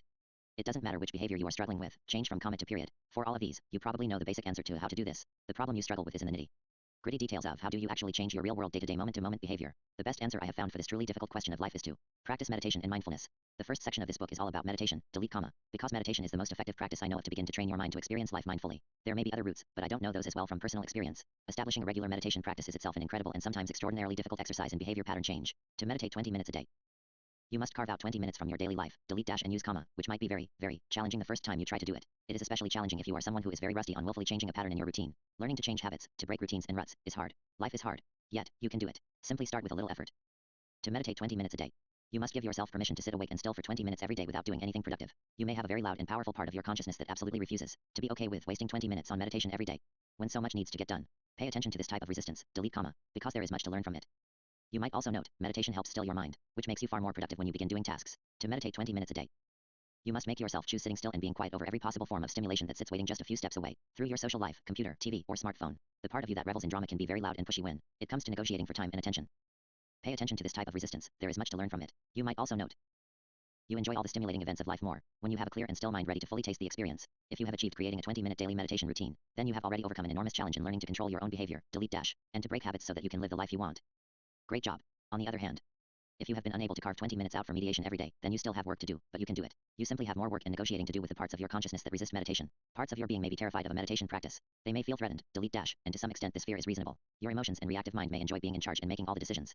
When you meditate, you are like a new gentle and wise teacher entering a classroom where the children are out of control. The children of your mind will immediately try to test you, but if you are firm and reasonable, delete dash and use comma, and consistent over time, they will settle down, and you can all enjoy an amazing time together. The children of your mind want to learn and grow. Remember the following tips for dealing with the parts of your consciousness resistant to meditation practice. You are not telling your workaholic mind you won't work, rather, you are saying you will meditate and then work more effectively. You are not telling your entertainment addicted mind you won't watch cat videos, instead, you are saying you will meditate and then enjoy cat videos even more. Negotiation with your own internal desires, doubts, or habits is absolutely fair game in your personal practice of mindfulness. You and the parts of you that are pushing you around are all here in the present. Let yourself communicate clearly with yourself. Negotiate a plan your full self can commit to and live up to. You can even bribe yourself into doing some work in exchange for an indulgence later in the day. It doesn't even matter if your long-term plan is to push for different, probably healthier, terms in the very near future. Change to period. The negotiation of this present moment is all that matters. Contracts can always be renegotiated in the future. In some ways, to be mindful is simply to own the negotiating table in your head. Mindfulness is awareness of what is happening right now.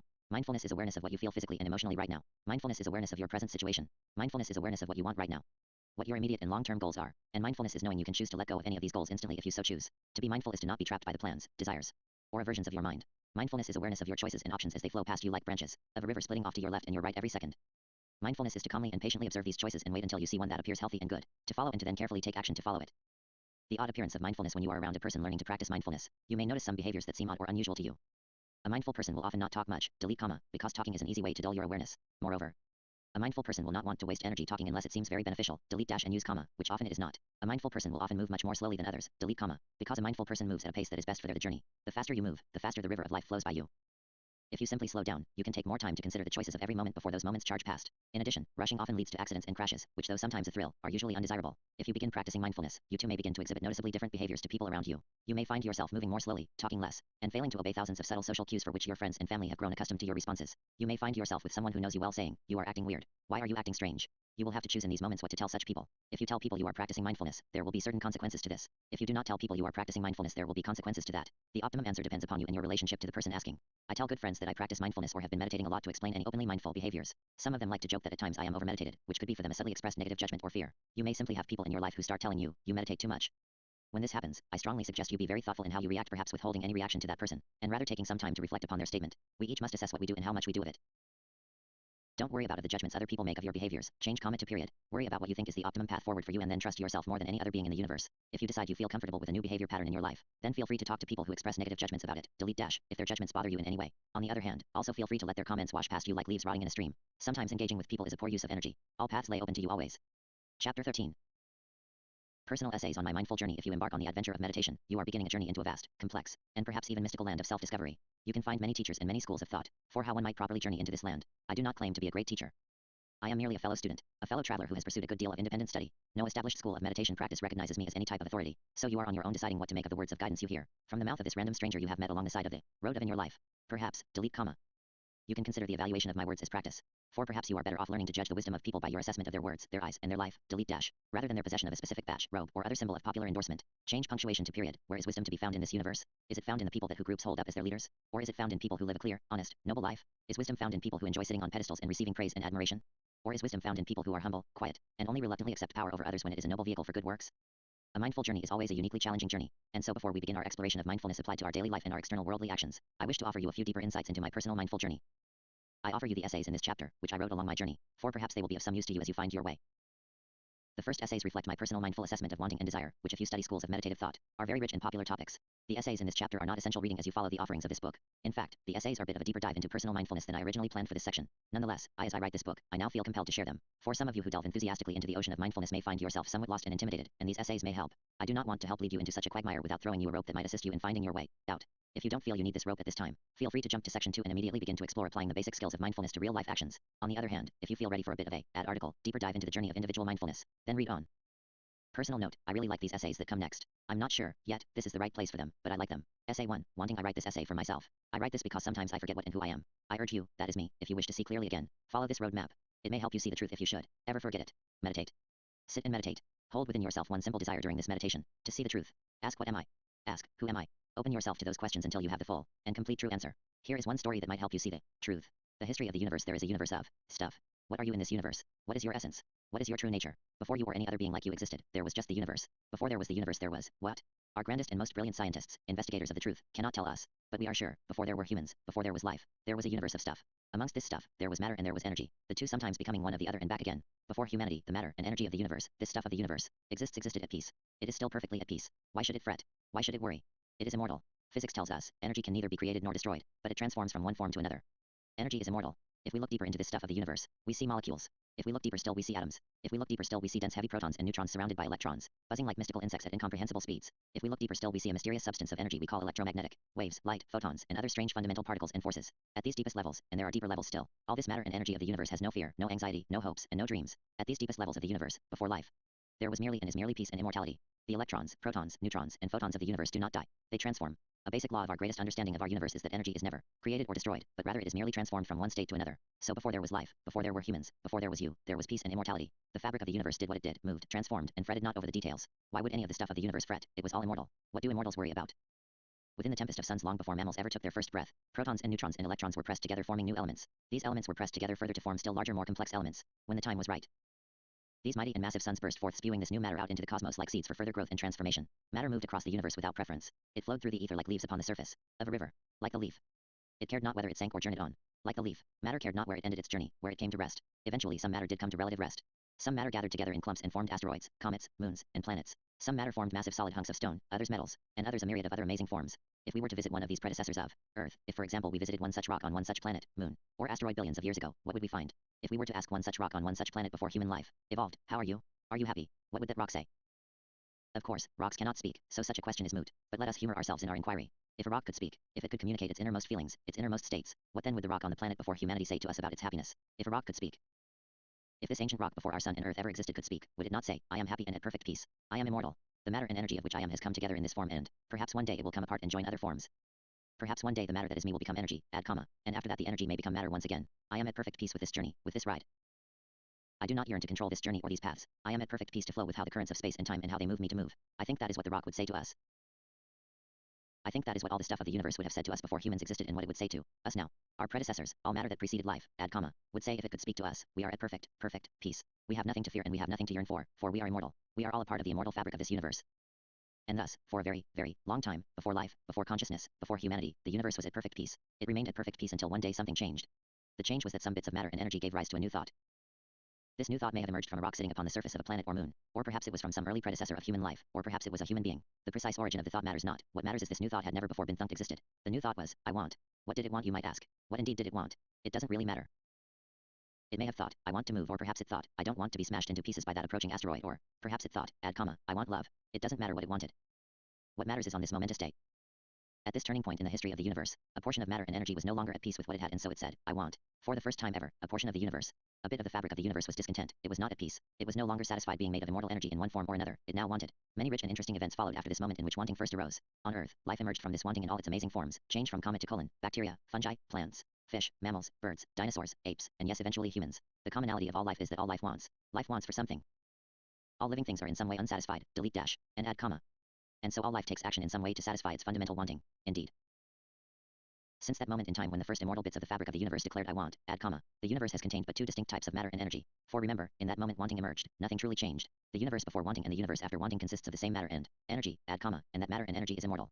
Yet, however, since the emergence of wanting, there exists now immortal matter and energy at peace and immortal matter and energy not at peace. After the emergence of wanting, there was fabric of the universe at perfect peace and there was fabric of the universe unsatisfied and wanting. This story now arrives at you, your place in the universe. You right now. You asking, what am I? Who am I? You are matter and energy just as any of a thousand scientists will tell you. You are matter and energy that at its fundamental level cannot be destroyed but only transformed. You are matter and energy that has come together into a unique and interesting form, the form of the body you now inhabit. The elements, molecules, and energy that have come together to make this body have traveled vast distances across millennia to form the vessel you call your home, your most sacred temple. Yet, this vessel is not a permanent home. It is but merely a transient temporary container. This vessel will one day be destroyed and the matter and energy that is you will scatter and form into new and equally amazing forms. The matter and energy that is you may go on to want or it may go on to perfect peace once again. The matter and energy that is you existed billions of years before your body was born and will exist billions of years after your body dies. Who are you? You are immortal matter and energy. Are you matter and energy that is immortal and wants nothing, add comma, or are you immortal matter and energy that wants much? Are you fabric of the universe that is satisfied, add comma, or are you fabric of the universe that sits whining and complaining? Perhaps you should ask yourself this question. Perhaps you have the power to choose to be either one. Change to period. If you ask, am I stuff that wants or stuff that wants not? You will see you are both. You and your current vessel both want, add comma, and you are at perfect peace. Let yourself see that you are fundamentally immortal matter and energy. Let yourself see that you, the fundamental essence of you, cannot be destroyed, cannot die, but will merely scatter and transform. Let yourself see that though a part of you wants, a part of you also knows you need not want for anything.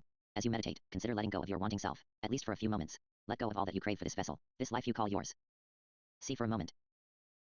If you can see once again the universe from the perspective of that rock that sat upon the surface of that ancient heavenly body, before life, before earth, before humanity, see if for a moment you can remember what it was like to hold no fear, no hope, and no anxiety. Give yourself permission as you sit to not want, add emphasis, while you meditate. You can reclaim your wanting when the bell rings, whenever it rings, when you stop meditating, but while sitting, want for nothing. As you sit, let go of your wanting to be entertained. As you sit, let go of your wanting to take care of your concerns. As you sit, let go of your very attachment to survival as a life form. Yes, let go of your fear of death and suffering. Let go of that portion of your mind that is listening and watching at all moments for something to happen. That will cause you to open your eyes and leap to action. In fact, give yourself permission, just for these few moments while meditating, to allow yourself to be hurt or even physically die if something in the universe suddenly changed and your very life was threatened. Allow yourself to accept death if it comes rushing into your presence right now. Can you let go of these wants? Can you taste the peace? The immortal infinite peace of the fabric of the universe that does not fear transformation into other forms? Can you taste the endless spacious bliss that all matter and energy knew before wanting, emerged from the darkness? Let meditation take you to this bliss of not wanting. Challenge yourself to let go of all wanting and feel what you truly are. Accept everything exactly as it is in this moment. You are immortal matter and energy. You will not die. You and your parts will merely transform one day, delete, as your elements and energies always have. Transformation is your immortal endless glorious journey. You will never fully let go of wanting until the moment before your life is, to undoubtedly end. At that moment, that special moment which lies ahead of us all, when you know wanting no longer serves any purpose, you will truly know peace again.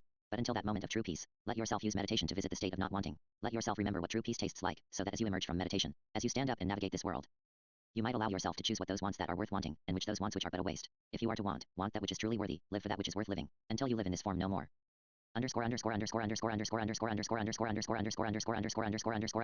SA2. The meditation journey. At times it might be helpful to see the meditation process as a journey through mind states. The journey begins with knowing I am my true self. I am not my story. I am not my feelings, my desires, nor my revulsions. I am a single pinprick spark of life. And I travel. I, the essence of life that I am, journey through mind states, like a spark traveling through worlds. I often begin the meditation journey in the monkey mind land, the land of the furious, chaotic maelstrom of thoughts, feelings, concerns, fears, and hopes. This first land is violent and chaotic, yet it is also familiar and cozy, for I know it very well. I, my true self, a living spark of energy, travel forth from this land using meditation. I, the spark, choose to stop, and am still. Through stillness, patience, softness, and love, a doorway opens up within the land of fury and chaos, a passageway into a very different land, a land much calmer and more peaceful. If I sit and am still with patient, consistent effort, I see that I may enter this new and very different world. And so I do. The first world beyond chaos is not perfectly peaceful, yet it is far more peaceful than the land in which I began. I can see the world of chaos from here. Indeed, I know I can easily be sucked back into that world. Back into the frantic, constantly shifting state of mind. The first land of greater calm feels perhaps like the still and calm eye of a storm, a small area of respite, in which I know I cannot stay forever. Yet, I come back to it again and again, through my meditation practice of patience and stillness. Each time I visit this world of greater calm and greater peace, I learn more about it. Each time I visit this small area of quiet and stillness, I learn more. I learn more about the forces that throw me around in the land of chaos. I learn more about the nature of stillness. With each visit, as my understanding and familiarity grows, the land of greater calm expands. Then one day the land of greater calm stops appearing like a small area in the eye of the storm and now reveals itself as a genuine separate dimension. From where I thought there were only paths back to chaos, I begin to sense paths to still greater vitality, greater awareness, greater clarity, and still greater peace. I continue my daily practice of meditation, patience, openness, curiosity, and gentle wisdom seeking. And then one day another new pathway fully reveals itself. I see it as a passage to yet another new and refreshing mind state, and so I enter it. I travel through this new doorway, and I find myself in yet another deeper, more profound realm. This deepest realm is perfect peace and joy. From this most peaceful realm, most calm realm, most perfectly clear realm, I see from where I came. I see the obstacles I once thought were immovable. I see the pockets of confusion in which I was stuck for so long. The challenges of my life now appear like simple side pools along the river of my story, easily traversed with simple mindful action. I laugh and wonder at the clarity of all life, all joy, and all beings. And then, sometimes, I feel a rising fear, a fear of losing my way back to this realm. I know that I will inevitably find myself back in the world of chaos and confusion. Life is a constant cycle. I wonder if I will ever find my way back to this realm of perfect peace. I wonder. I worry. I linger and learn. And then, inevitably, indeed I awaken back in the world of chaos where my journey began. Again and again I meditate seeking the path back to peace and calm. Again and again I strive and grasp at the simple tactics that I think first opened up the path to the worlds of greater calm. Yet, grasping and seeking are of the world of chaos. So as long as I grasp, I am held in the maelstrom. I need to remember to stop trying. Letting go is one of the secrets to going. Clever and infuriating is the meditation process, the meditation journey. But I continue to sit each day. I continue to relearn the basic lessons. I continue to rediscover the doorways to greater calm and the pathways to perfect peace. Again and again I travel this challenging path. The path I can only follow when I let go of my desire to travel it, until finally I understand it, if only for fleeting moments. At times, I do understand. I understand what I am and why I live. At times, I fully understand how I become what I become, what I will do and what I will not do. And then, inevitably, I forget these profound lessons, and the journey begins again. SA3, not wanting. One day, while lying on my back meditating, I let go of wanting. I let go of all wanting.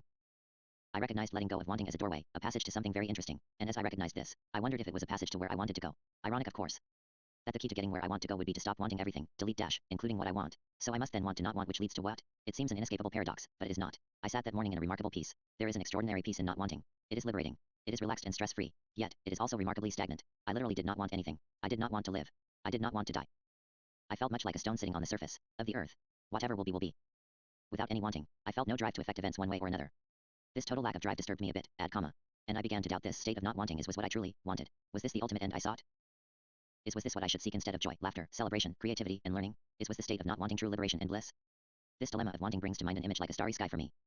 Normally, I see my desires all around me like stars calling to me from every direction. Delete dash and add comma, and so I flitter back and forth between seeking this or that: food, rest, good health, creation, fun, laughter, positive effects on the world, helping others grow, helping myself find peace, love, money, and so on. Use period. Delete ellipsis. Yet, at this moment, without wanting, the sky is literally pitch black. It is not that I now only want that singular thing that is good and noble. I want nothing. Instead of flittering, I am floating completely free. A life form that has no wants, that has no drive for anything, does not last long. Life will not sustain itself on its own. A life form that does not seek food, shelter, and to avoid avoidance of pain, will sit, wither, and die. To want nothing is to float softly towards death. I see this as I sit and meditate and ponder my lack of desire to move or speak to anyone. I wonder about who I am.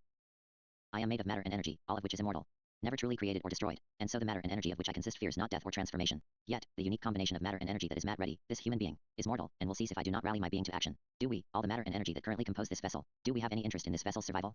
Do we have any interest in affecting the world around us? Do we care if other collections of matter and energy, other people and life on this planet, thrive or suffer or die? Do such things truly matter? I picture a man walking within my sight, striking, hurting, and slaughtering people. I see this. I ask myself, do I care? Do I care that this being, this collection of immortal matter and energy is disrupting the collections of other immortal matter and energy in other humans? Do I care? If I could stop him, would I? If I had a gun, would I feel a desire to aim it at the man and shoot him, destroy and disperse his matter and energy to the winds? What if I could simply freeze him? Does it matter how I stopped him? Is there a meaningful difference? Do I prefer to freeze him rather than to destroy him? I see this scenario before me, clear and real, and I feel the ability to not want, to not care. Is this what I want to be? Is this who I want to be? I see a new metaphor, a new picture describing life. We are being sitting within a circle of possibilities. The circle stands vertically. At the bottom of the circle sits starvation, exposure, pain, suffering, and death.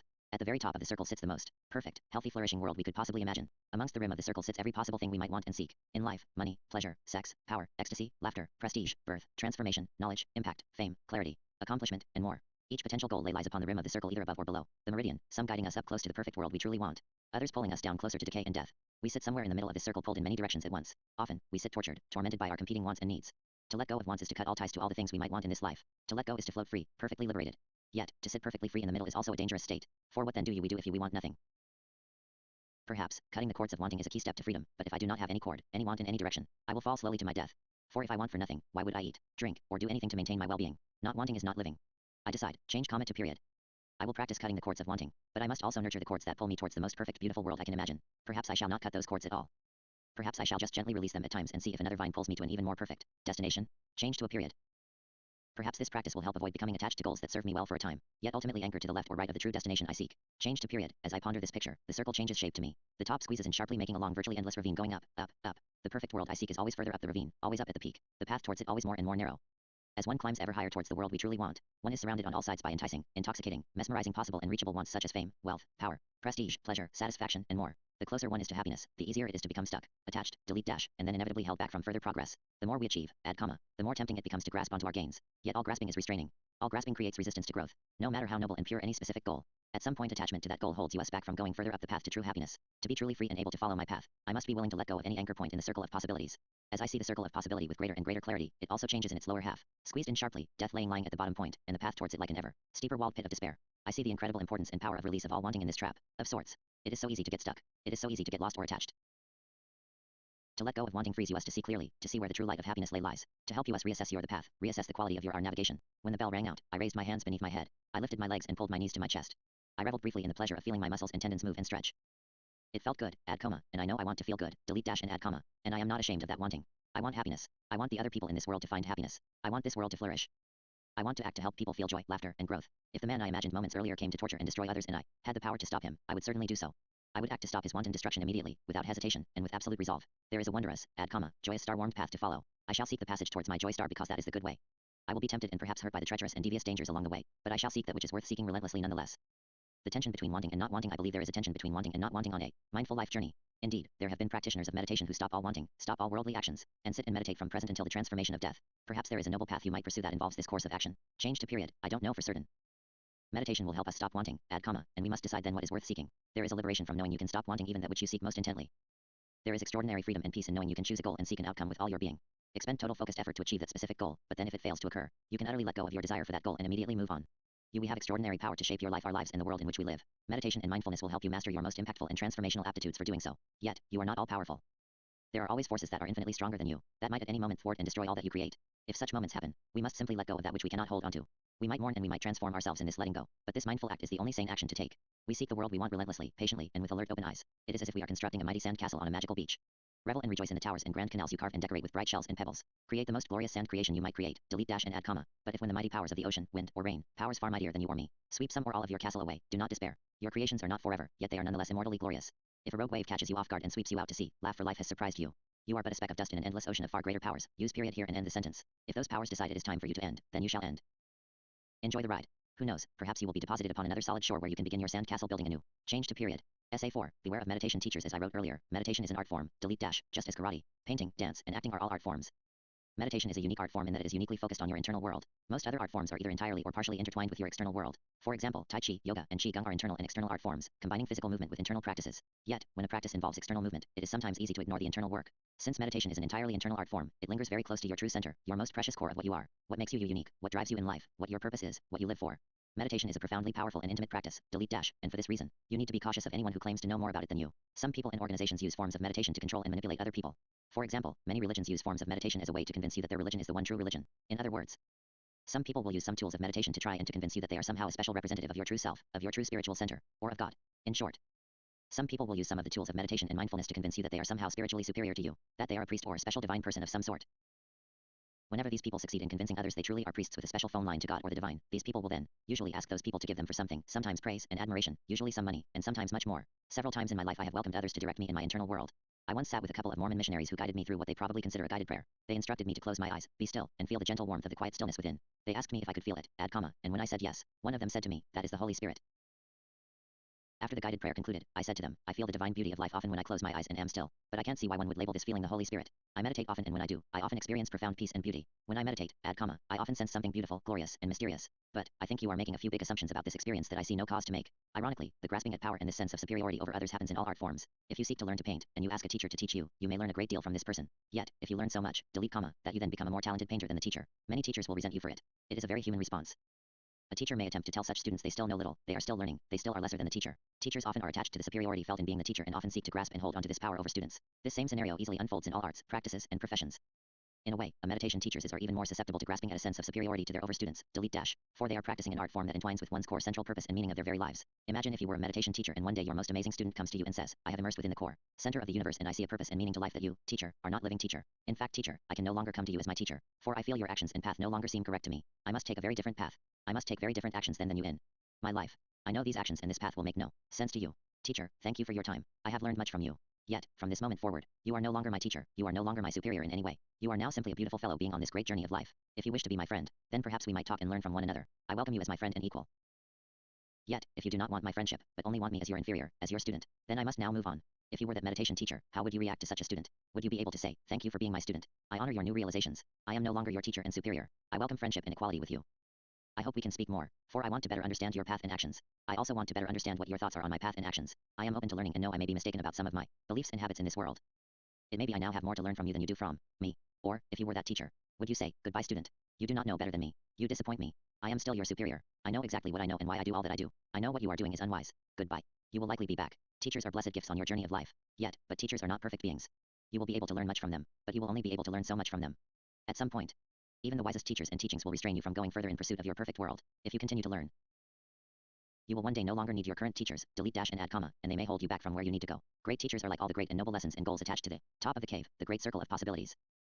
At some point, once they have helped you up, they are no longer pulling you forward, but instead they are holding you back. So beware of teachers, especially meditation teachers. Beware of any teacher strongly attached to a claim of superiority to you. Beware of any teacher who expects money or other homage. Beware of any teacher who claims a special phone line to the divine. If you feel good about giving to a teacher, then do so, but once you no longer feel good about it, stop immediately and move on. If you continue to speak with a teacher after moving on, then know they are that he or she is an equal, they are or an acquaintance you have met on the road. They, the teacher, may or may not see the world before you with greater clarity than you. They, and may harbor lingering desires to guide you, to show you how to live, yet they may not truly know the wisdom you now need.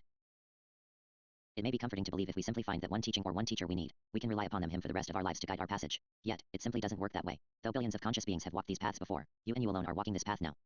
The single wisest teacher you will ever find resides within you.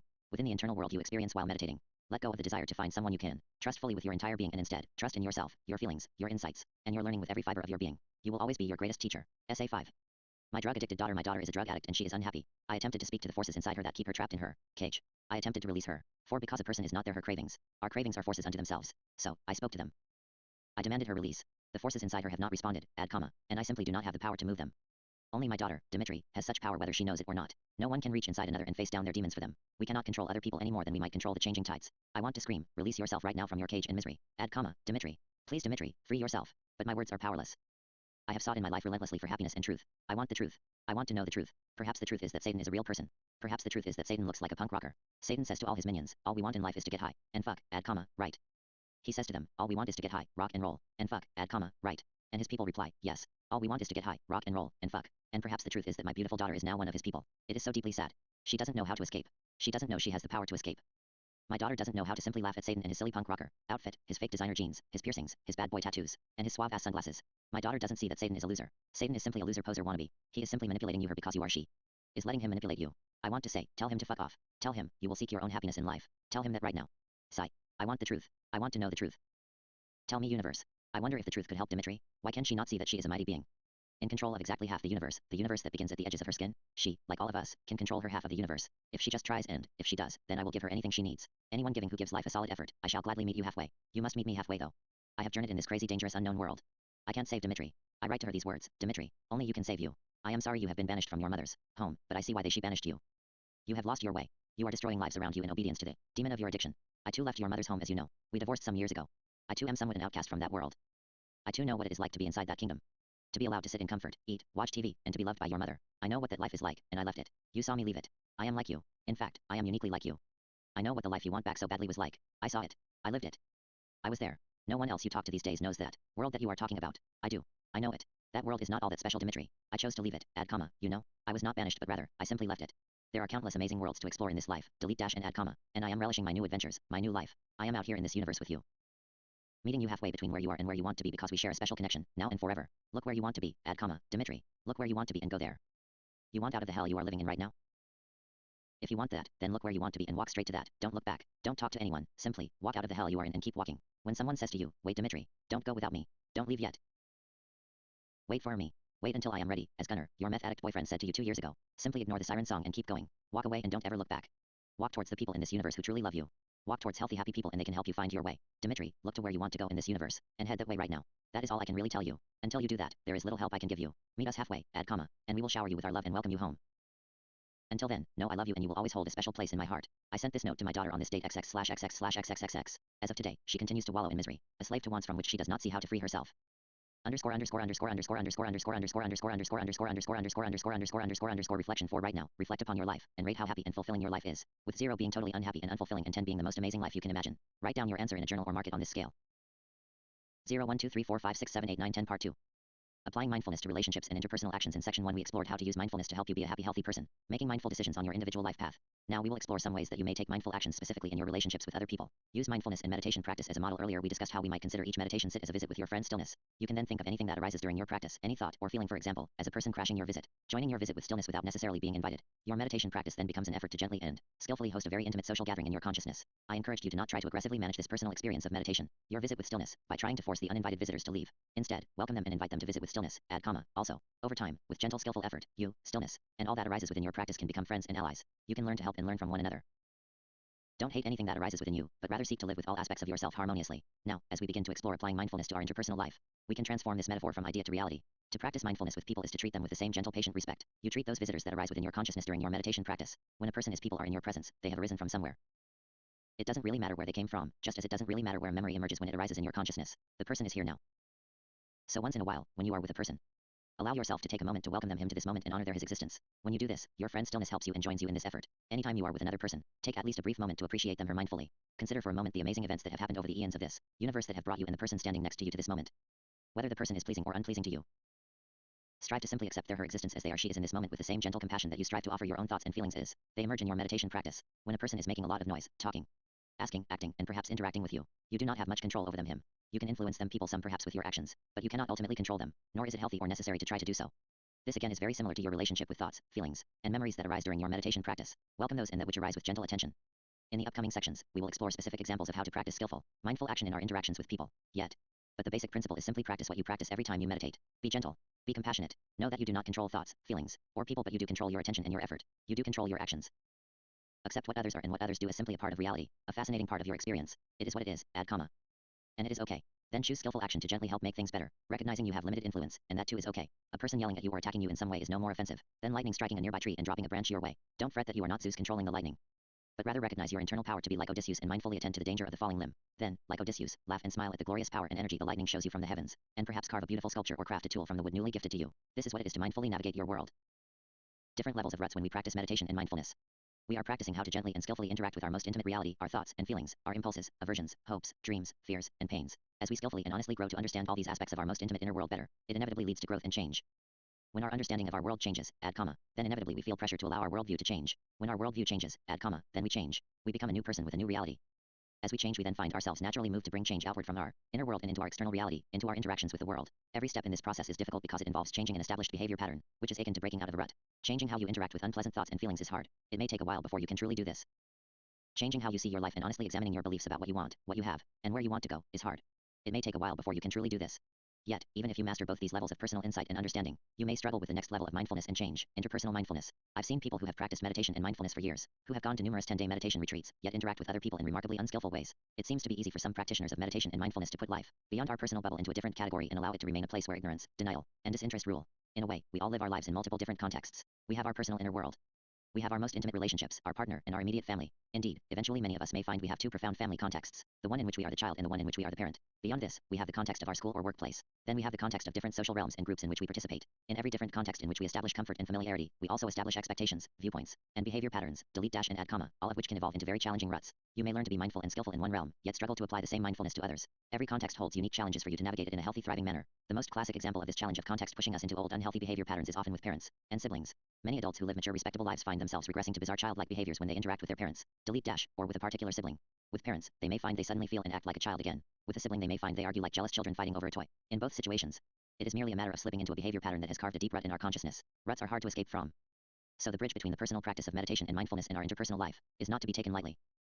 This next step in your journey, in your mindful pursuit of happiness, may be more difficult than anything else you have done to this point. As I said, in my experience, many committed practitioners of meditation and mindfulness never fully cross it. To begin to apply mindfulness to our interpersonal worlds, delete dash, in every context and situation in which we live, delete dash and add comma, we must begin to think afresh about the purpose of all our human relationships. The purpose of human relationships. What is the purpose of human relationships? Why do you have them?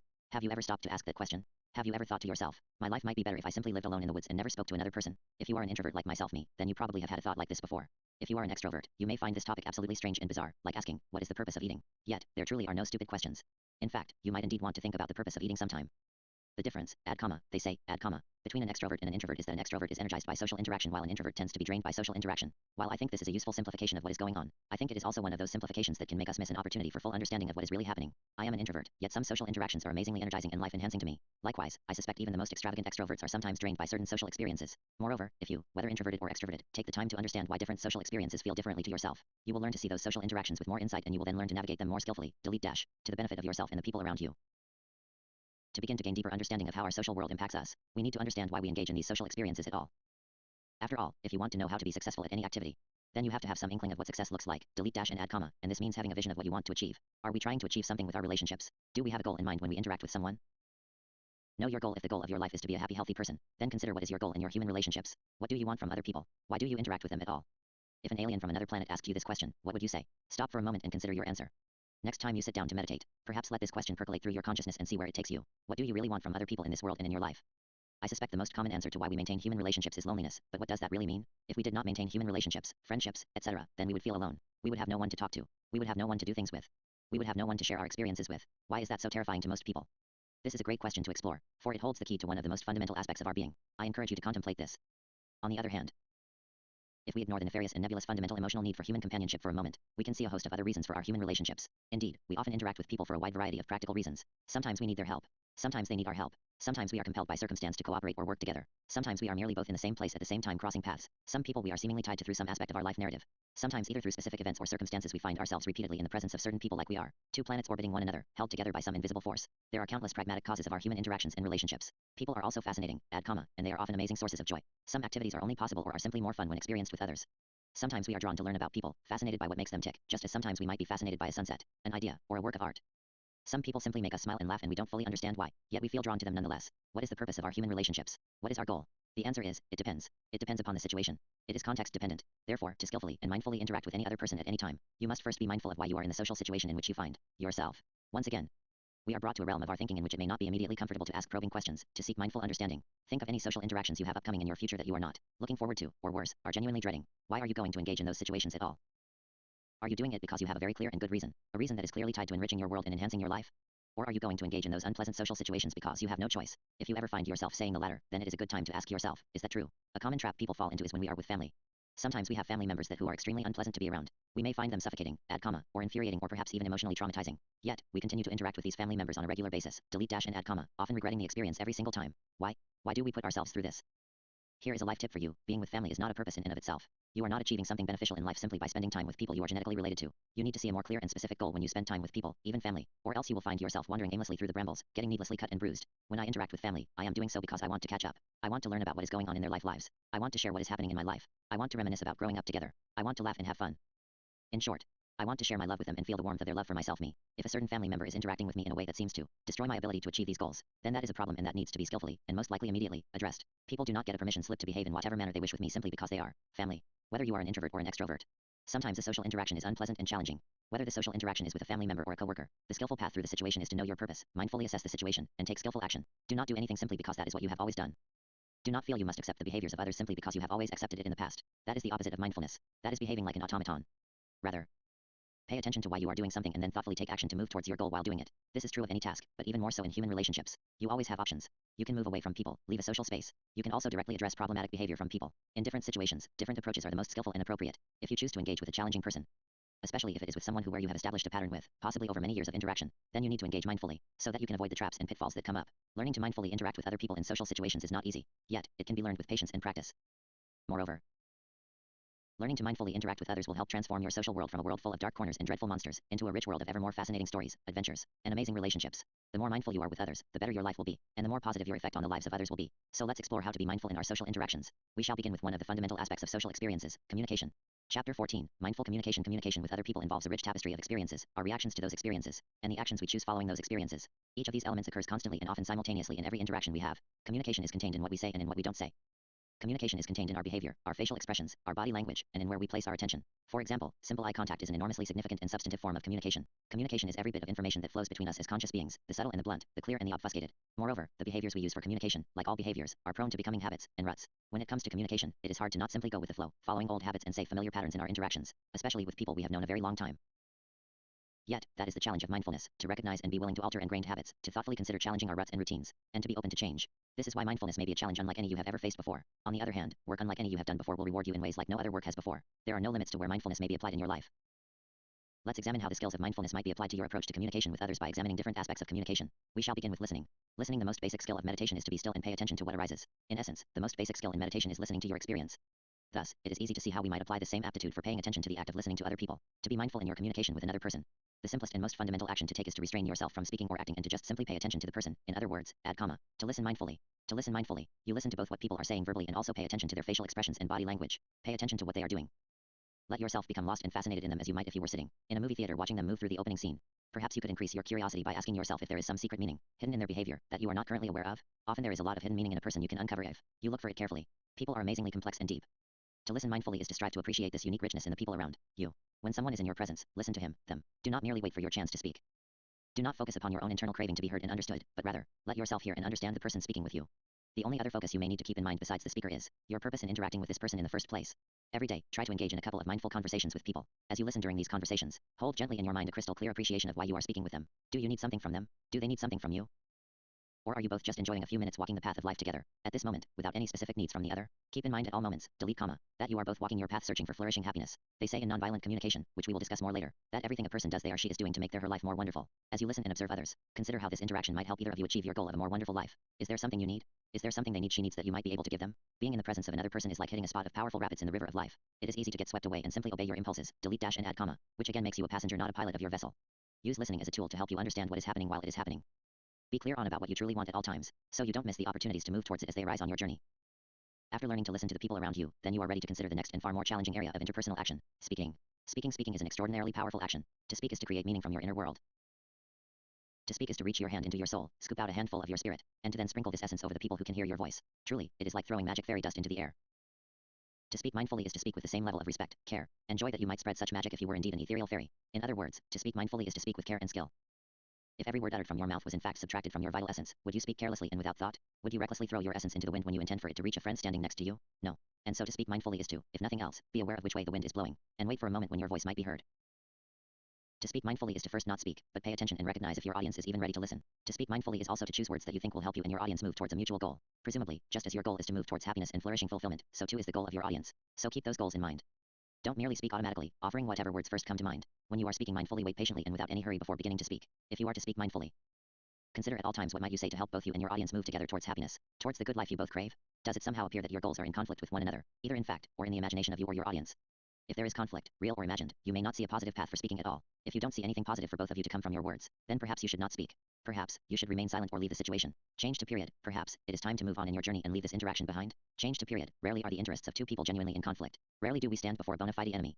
Most conflicts of interest are due to poorly considered points of view, either in our mind, our audience's mind, or a combination of both. Yet, we don't always have time and energy to reconcile this discrepancy, so some apparent conflicts will persist. Nonetheless, it is important, even when you are not going to engage with a person to attempt to reconcile a moment of friction, that you walk away with grace and gentle respect. In fact, in these cases, you may find it rewarding to stay longer than feels pleasant, to observe, and to listen a bit more before your exit. For often those that who disagree with us most harshly have unique lessons to teach us, for they are viewing the universe from a very unfamiliar point of view to our own. Listening to those that who present seemingly irreconcilable conflict with us may be strenuous, but again, mindful action is not necessarily easy action. The best medicine doesn't always go down easily. Our enemies, both real and imagined, always have much to teach us. When you do choose to speak, then to speak mindfully is to speak honestly. Say what you feel. Say what you think. Speak with compassion. Speak with gentle wisdom. Speak, add comma, and observe your audience while you speak. Do you see your words reaching across the great chasm between your inner being and theirs? Are they listening to you as you call across the Grand Canyon that lies between all souls, add comma, or are you screaming into the wind? If you see they are too far away, too distracted to fully hear your voice, then at any time you might simply stop, even mid-sentence, and reconsider your path. Why speak even a single word more, delete comma, if you are not heard? The most powerful speech is the question. If you truly want to invite a person, whether friendly or hostile, to open their his being to yours, then the most effective invitation to do so is a question. How are you? What are you thinking? What do you think about this? Have you ever? Why? A question is a beautiful and simple way of saying to another conscious being, I am interested in what is inside you, add comma, and I invite you to share it with me. A question says, I value you and I wish to understand you. A question can disarm and begin the steps to peace. A question is a simple and powerful spell, and its magic works its power as long as you continue to wait for a reply. For some people, you may need to wait a while for a reply. But so long as you do wait, the magic will continue to work its wonders. If you ask a question and you receive no reply, this is a very special thing. What is happening? Why did this person not answer? Sometimes the answer may be as simple as he did not hear you or she became distracted by other conversation. Yet, sometimes a non-answer says quite a bit. Perhaps you are speaking to someone with much to say, yet little trust that you truly want to hear it. A person who does not speak quickly may be practicing mindful communication. He may be waiting to see if your interest in the answer lasts more than a brief moment. Why should a person expend time and energy to answer a question, to share a part of his inner world with you? If you lose interest moments after asking your question, if you clearly see what you need clearly from a person, you might ask for it. If you see something you can give to a person to help him on his journey before you part ways, consider simply giving it to them or at least offering it to them. If you don't know what they need, she needs, but you care about them and want to help them if they ever need, you might simply tell them, say, is there anything I can do for you? Although this phrase is often uttered insincerely within the world of commerce, when it is said sincerely, add comma, it is a powerful balm to our human interactions. Is there anything I can do for you? Is like a spell you cast upon another person that communicates straight to their his or her soul. I am your friend. Let me help you if you need it.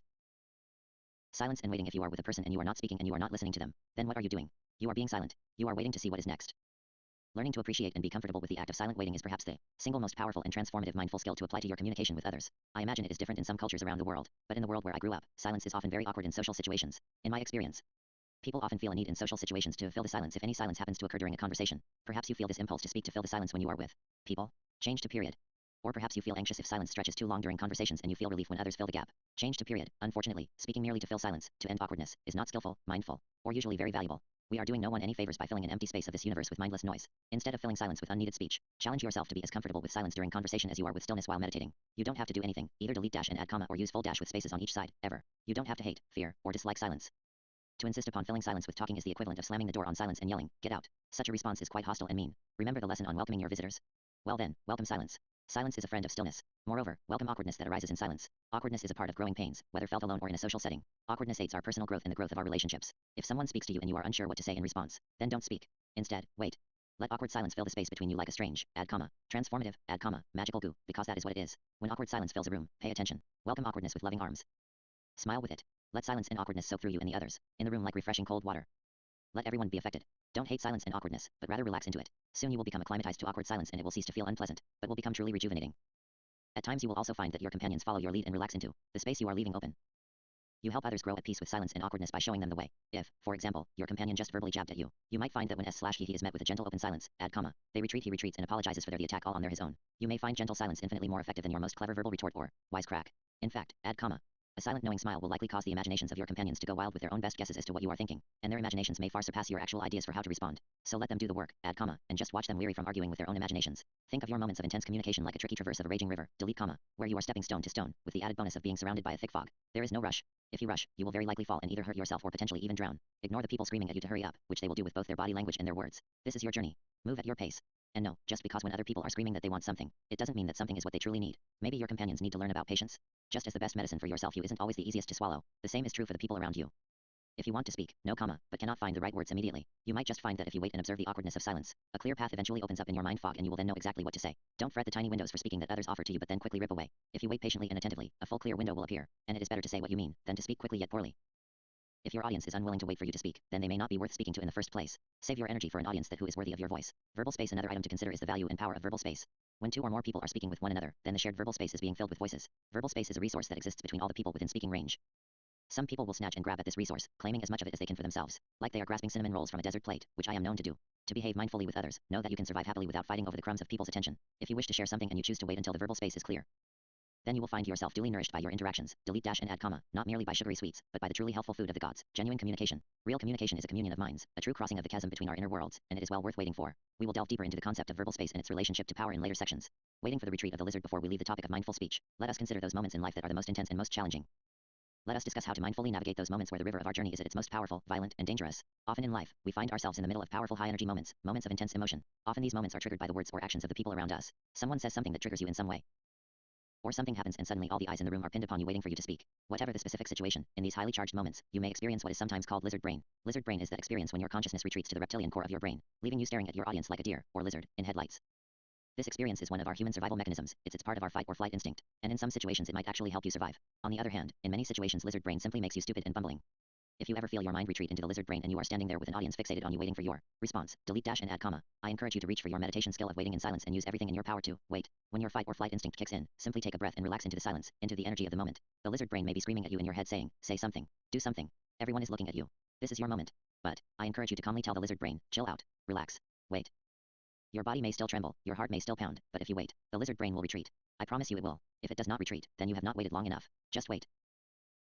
Take another breath and the lizard will at least back off a bit and blood will return to more of your full brain and you will begin to see some options for what to say or do. Then strive to make a skillful choice. If you need more time, it is almost always an option to say, I don't know what to say, and then wait some more.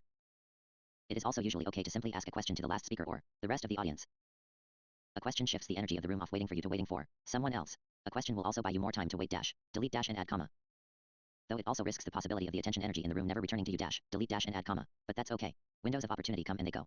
Pay attention and another window of opportunity is sure to appear. But you may miss it if you are fretting over one you missed in the past, like a kayaker looking back upstream at an untaken turn in the river. In all situations, you are the adult and the lizard brain is the child throwing the tantrum. If you can summon more patience than the child will calm down and then you will more likely successfully navigate these energetic moments. Do not fear or hate the lizard for it is a source of enormous energy and inspiration. Lizard brain lets you know you are alive, but you might need to learn to train it so it doesn't bite your face off.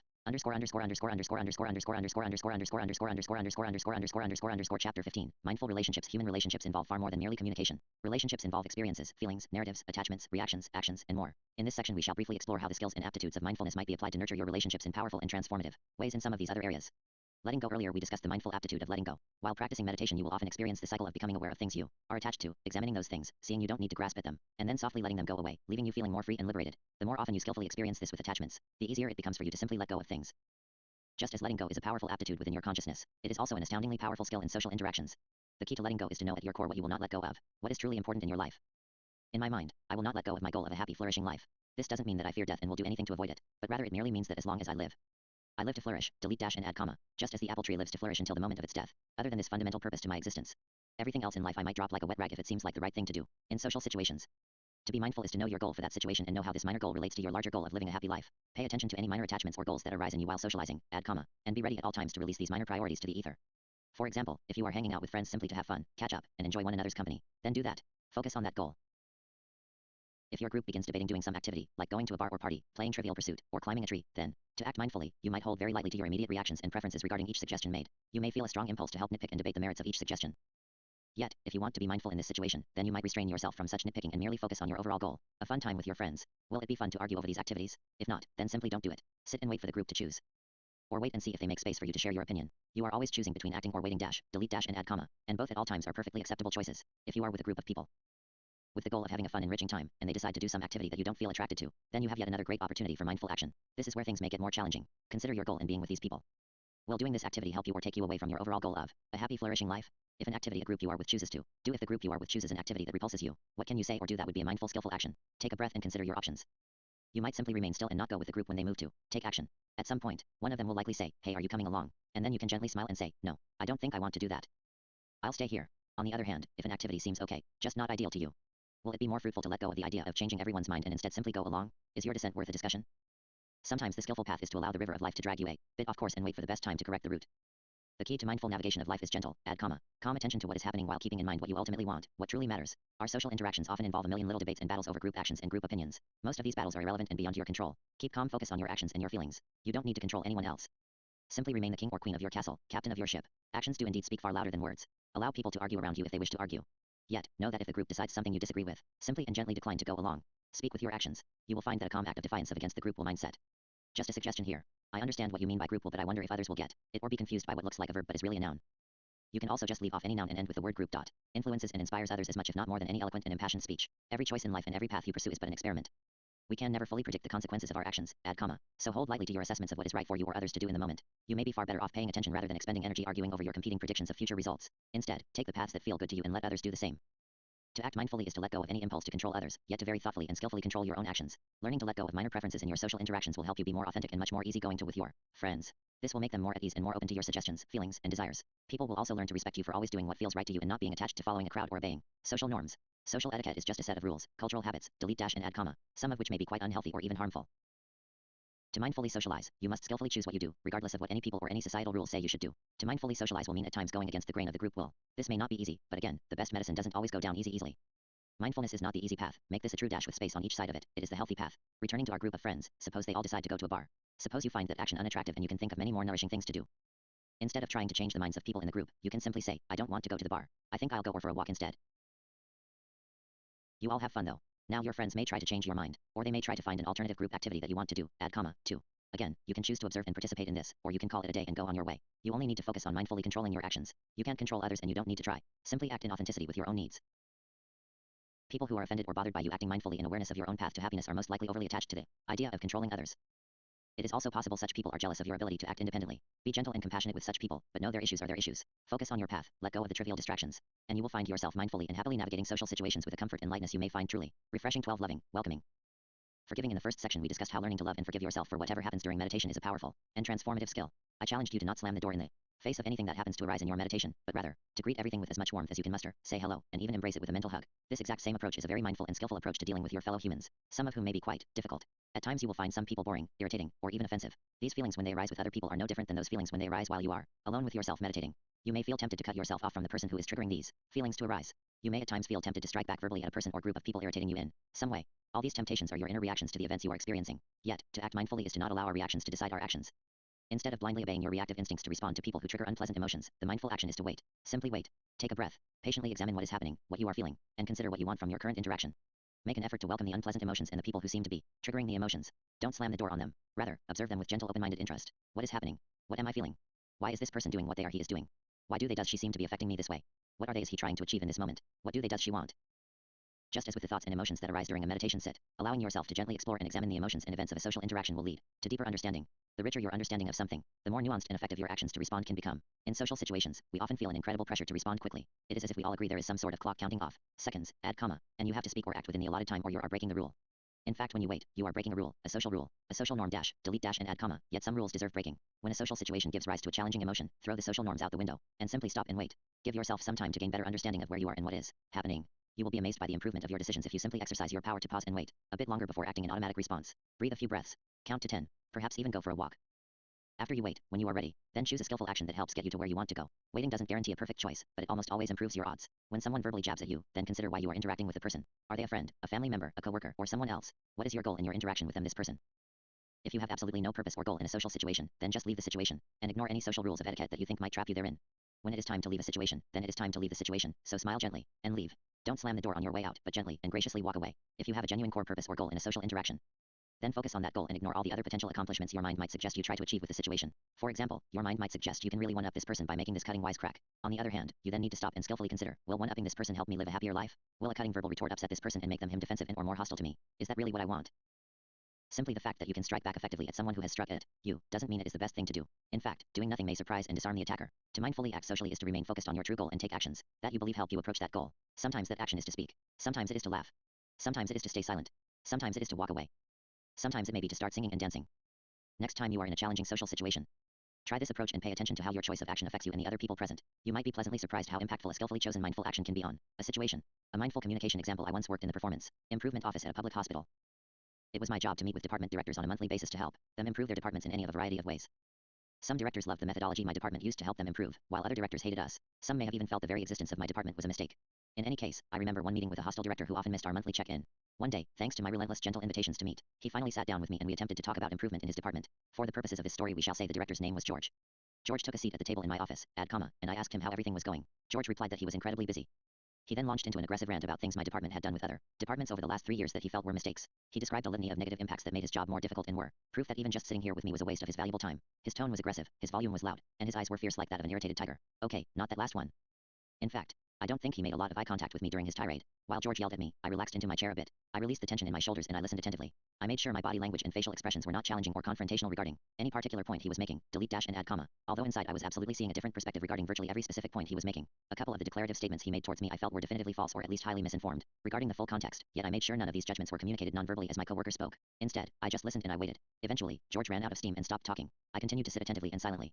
George was perhaps expecting me to strike back and argue with him. He was probably surprised I didn't try to interrupt him or at least show some nonverbal defensiveness. Perhaps he was sitting there waiting to battle with any critique I might offer, but I didn't offer any critique. I sat, looking at him with compassion and attention, and waited. Eventually, his body language changed a bit from a pose of ready counterattack to one a bit more gentle and open. It was a very slight change, but since I was paying attention I noticed it. He then said to me in a much less aggressive voice, "I'm sorry for going off like that. I just don't know why this is worth my time." As I sat in silence following the director's mini tantrum, I was not sitting there calculating what effect my silence would have on him. I was sitting silently, because I genuinely did not know what I could say to take this dialogue onto a healthy path. I absolutely refused to speak simply to fill the silence or because he was expecting me to speak. As I said before, if you don't know what to say, then the mindful action is likely to not say anything. If you don't know where to step to cross a dangerous obstacle on your path, then don't step anywhere. Wait until the fog of mind moves in the winds of experience and soon enough you will see at least the beginning of some clear steps you might take. You may even see a genuine path around an obstacle if you wait long enough. Waiting both helps you see and waiting itself allows the situation to change naturally on its own. When George relaxed and apologized for his rant, he was reacting to my silence. He relaxed his defenses and opened himself to a potential line of productive communication. After he said, "I'm sorry for going off like that. I just don't know why this is worth my time," a bit of the fog cleared for me. I suddenly saw a path forward. I saw a positive thing for me to say. I said gently, without any tone of judgment or rebuke, "I have no interest in wasting my time either. My job is to help you improve your department. Every director is expected to write and implement a performance improvement plan. I can help you do that, but I don't have to. If you prefer to do it on your own, that is perfectly fine with me. Just tell me what you want to do." Then I stopped talking and waited. The silence was again somewhat painful and awkward. Eventually George sighed and replied, "You're right, and I want your help with it. I just don't want to waste time." I nodded and then said, "I am on the same page with you there. It is your plan. You decide what you want to improve. What things are you already hoping to improve this year in your department?" The discussion flowed rather painlessly from there, thanks to some gentle mindful communication. George and I found a mutually beneficial path forward in that discussion despite the verbal violence with which it began. Mindful interactions are very much akin to Tai Chi as a physical art form. Tai Chi is a physical art of gentle wisdom. In Tai Chi you are taught that when you are attacked, do not attempt to block it directly, rather let the attacker's blow carry them forward and off balance. You simply move gently enough to allow their violence to carry them. You at all times stay on balance, stay mindful, attentive, and aware. If you are ever attacked in life, the attacker does not need to become your focus or purpose. An attacker is merely a moment of violence that arises in your universe. Delete dash and add comma. Really no different than a falling tree or a burst of lightning from the sky. Your life goal never changes and the attacker is merely a transient obstacle. To move past this obstacle, you only need to expend what energy you need to in order to either positively interact with the person or move on. Your interactions are not about winning every little encounter like it is a battle.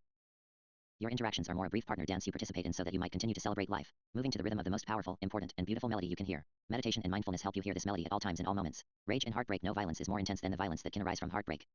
A while back, I had a unique opportunity to help a friend who was struggling to face emotional violence triggered from a breakup. Be sure you are not using their real names here. I was back home in Maryland where I grew up and my dear old friend was getting a divorce. She had been married 12 years and finally had come to terms with the reality that she and her husband, Brad, were no longer a healthy partnership. She asked for a separation and finally a divorce. When I came into town, add comma. She was in the process of moving out of her house, delete dash, and struggling with the sporadic outbursts of rage and jealousy from Brad whenever she had to spend time with him as they negotiated the pragmatic details of separating assets. My friend, Kelly, shared with me some of the stories of the emotional violence she was experiencing with Brad. In fact, on one occasion, Brad's emotional violence had escalated to a burst of physical violence, where he had shoved her front door open and screamed into Kelly's house before finally leaving her alone. Kelly was now sincerely afraid of being alone with Brad. Kelly told me that she and Brad had found a buyer for her house and they needed to sign papers at the escrow agency. But Kelly was afraid to spend any time alone with Brad again. She asked if I would be willing to go with her, to just sit with her so Brad could not snipe at her without a witness. I immediately agreed. Placing oneself in the middle of intense emotional conflict is not a particularly attractive activity, to me, delete dash, as I imagine it would not be for anyone.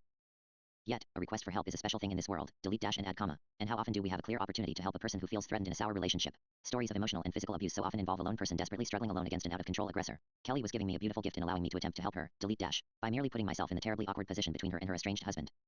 The hour and a half I spent that day with Brad and Kelly was amongst the most bizarre, awkward, and intense of my life. Brad questioned and challenged my presence. I sat and smiled gently, striving to lighten the situation and hopefully put Brad at ease. Kelly explained, Matt is here to be with me and support me. For the first 30 minutes or so, Brad pretty much ignored me. After filling out some paperwork at the escrow agency, we met Brad back at their old home. Per Kelly's request, I hovered around Kelly as she and Brad negotiated some of their final decisions regarding possession of kitchenware and furniture. I helped Brad dismantle their old wooden bed and helped him carry some furniture out to his truck. Eventually, Brad began acknowledging me and then speaking to me. Towards the end of the encounter, as we walked into the kitchen, Brad said to me, I don't know why she wants these pots and pans. Change comment to period. She always said she hated to cook. As he spoke, he was looking at me for affirmation and support. I gazed at him gently, neither affirming nor countering his claim. As we continued to move items around, Brad began escalating his rhetoric and complaints to me, sharing quips and mini rants with me like he might a friend or a stranger in a bar. Again, I gave him my attention, but I strived to not encourage his venom and anger in my nonverbal responses to his speech. I could feel his pain and anger as it seethed beneath the surface. After the last items were loaded into the truck and items were all tied down, the three of us stood in the yard. Brad looked at Kelly and said, I wish I hadn't come over that day. Use 3 dots for a full ellipsis, referencing a day when Brad dropped by unannounced and without permission and observed Kelly hanging out with another man in her living room. Kelly responded, I wish you hadn't, add comma, also.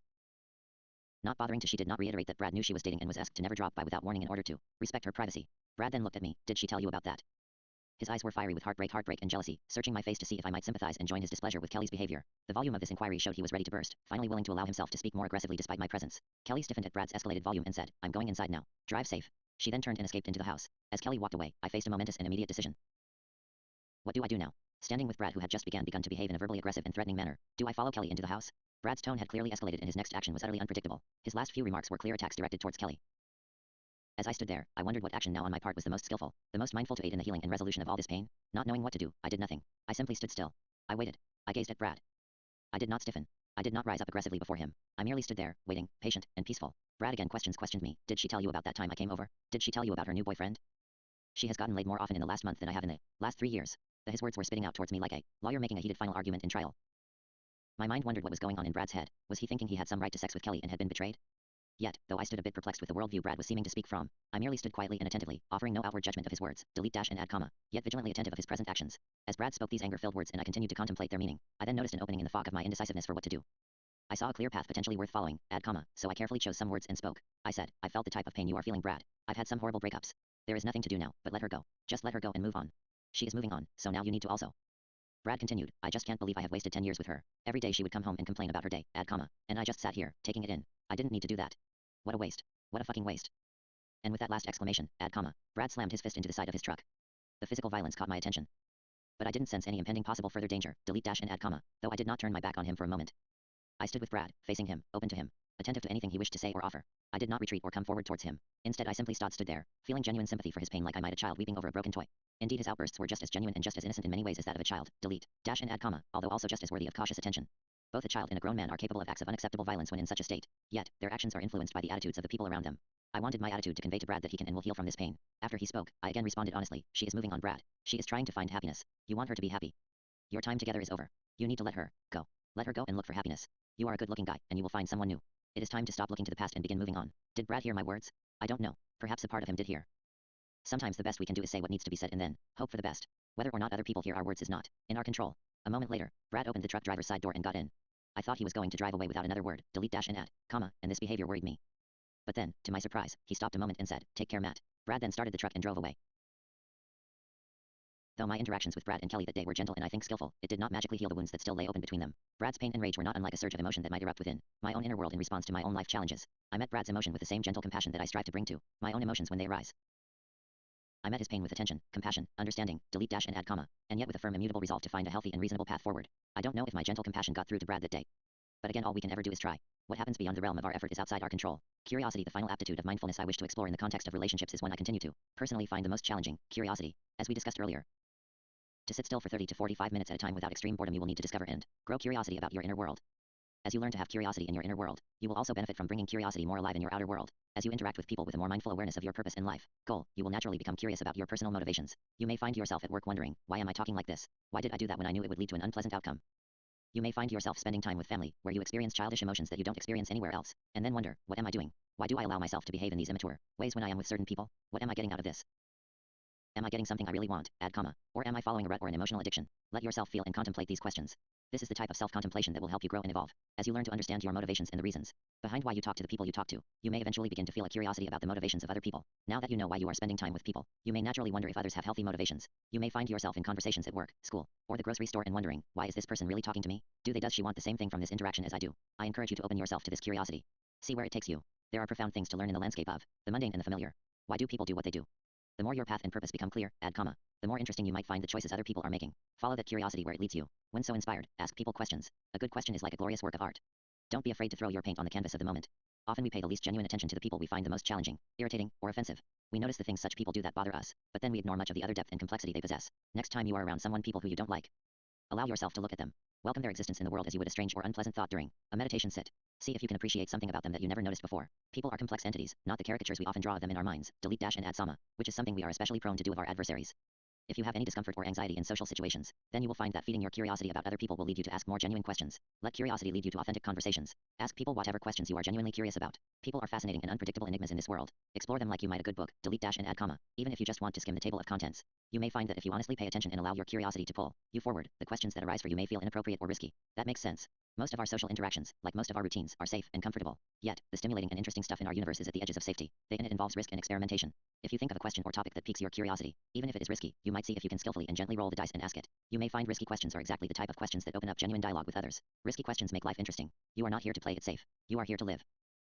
Personal note, love this. The more you practice nurturing genuine curiosity in your relationships, the more you will begin to recognize that people you once thought of as enemies, or adversaries, people you may even tell yourself that you hate, are actually just people with motivations and methods you struggle to understand. If you master the art of curiosity to the point you can summon curiosity about your worst enemies, you will then open up a remarkable path to understanding them. Understanding your enemies will also lead to greater understanding and growth in yourself. Understanding your enemies will often disintegrate your hatred for them and help replace it with compassionate and thoughtful understanding. Such understanding might even change your mind about some of the things you disagreed with your adversaries about so passionately. Curiosity may even help you realize someone you thought was an enemy is in fact a very powerful ally. This won't always happen, but it will occasionally. Curiosity isn't so much a force for transforming your world, as it is a gateway to paths you don't see and that perhaps you haven't even imagined. Sprinkle a little curiosity in the air around you where your mind fog is particularly thick and watch what magic happens as the mist melts away, unveiling new wonders and opportunities. This works especially well if you sprinkle curiosity around the parts of the world from which you feel repulsed. Curiosity, like awkwardness, is a truly magical and mystical force in our social world. Indeed, focused curiosity may give rise to serious awkwardness as answers reveal themselves to you that you were perhaps not ready for. Relax and breath into the revelations that curiosity unveils. When curiosity brings you a gift, reward it with your honest, thoughtful consideration. Truth and honesty are your greatest allies in this life, and to reject their gifts is to follow a pathway to lies and self-deception, a pathway to neurosis and insanity. The mindful path is hard. Happiness and flourishing in this life is hard. Yet, the mindful path is the only healthy path forward. If ever the next step forward is too terrifying or too hard, then stop and wait. Sit and meditate some more. Sit and meditate again tomorrow. Take a breath or take a walk. You don't have to go with the flow of the river of life. Also, you don't have to embrace every new revelation as it comes, but challenge yourself to not reject anything outright. Challenge yourself to look at life with eyes wide open, to not submerge your head in the sand. People in this cosmos, which is vast far beyond our comprehension, you are one of the few things that feels, thinks, and can choose how you act. You are a conscious being. This is a tremendous and sacred thing. Strive to remember this even during your most mundane and routine moments of life. And just as you are a glorious and special being, every person you ever speak to is an equally enormous miracle of beauty. You may not always be able to feel the sacred beauty within a person while they speak with you. They may hide it carefully behind layers of belief in a well-worn, as I have, mask of behaviors and expectations. Yet, when a person stands before you, no matter how well hidden, their sacred true self is nearby. Strive to see it in those around you. All people have very similar if not identical basic needs. We all seek to survive. We all seek to enjoy our time. We all seek love and understanding. We all struggle to heal from pain. We all struggle to forgive one another. We all struggle to trust. To be mindful in your relationships is to be a person who accepts these universal needs and to watch vigilantly to help bring about a world in which all people are able to satisfy these needs. Relationships are not about competition or conquest. Relationships are about partnership. Take every moment you interact with others as an opportunity to partner together to help create a world in which you can both flourish and be happy. Chapter 16. Mindful awareness of power. Mindful attention applied to social interactions will open your eyes to things you may not have seen clearly before. Mindfulness will help soften your judgments of people you thought of as adversaries. Mindfulness will help awaken you to the needs and motivations of your acquaintances, friends, and family. People and relationships are far more nuanced than our minds tend to record in our memories. Delete dash and use, so a little effort to pay more attention inevitably helps us see new and interesting dimensions. An incredibly important aspect of relationships, which is worth paying a little extra attention to, is power. A skillful understanding and sensitivity to power dynamics in your relationships, both one-on-one and in groups, will help you navigate those relationships in the most positive and healthy manner. So let's explore power. The first great power in relationships, the first great power you and every person has, in a group of people, whether 2 or 2 million, is the power to choose whether or not to join, or stay in, a group in the first place. This power is profound although easily forgotten. If you do not join a group, then you are preventing the group from including you in its shared identity. The group may have some power in this world to impact you in some way, but it cannot force you to accept that you are a part of it, nor that you in any way own its decisions. By not joining a group, you are declining to validate the group's existence, declining to recognize it as an authority or even as something important in this universe. It doesn't matter if you are choosing between joining a political party or joining a group conversation at a social gathering. The first critical exercise of power you have in relation to any group is whether or not you choose to join it. Thus, you will learn a lot if you pay attention to how, when, and where you choose to join groups and exercise this great power. What groups do you consider yourself a part of? Take a moment and think of a few. Why did you join these groups? Was it a choice or were you born into them? Could you leave them if you wanted to? Do you want to leave any of these groups? Yet don't? Who decides who is invited to join these groups? Is it by birthright or by invitation? Who is welcome to join these groups and who is not?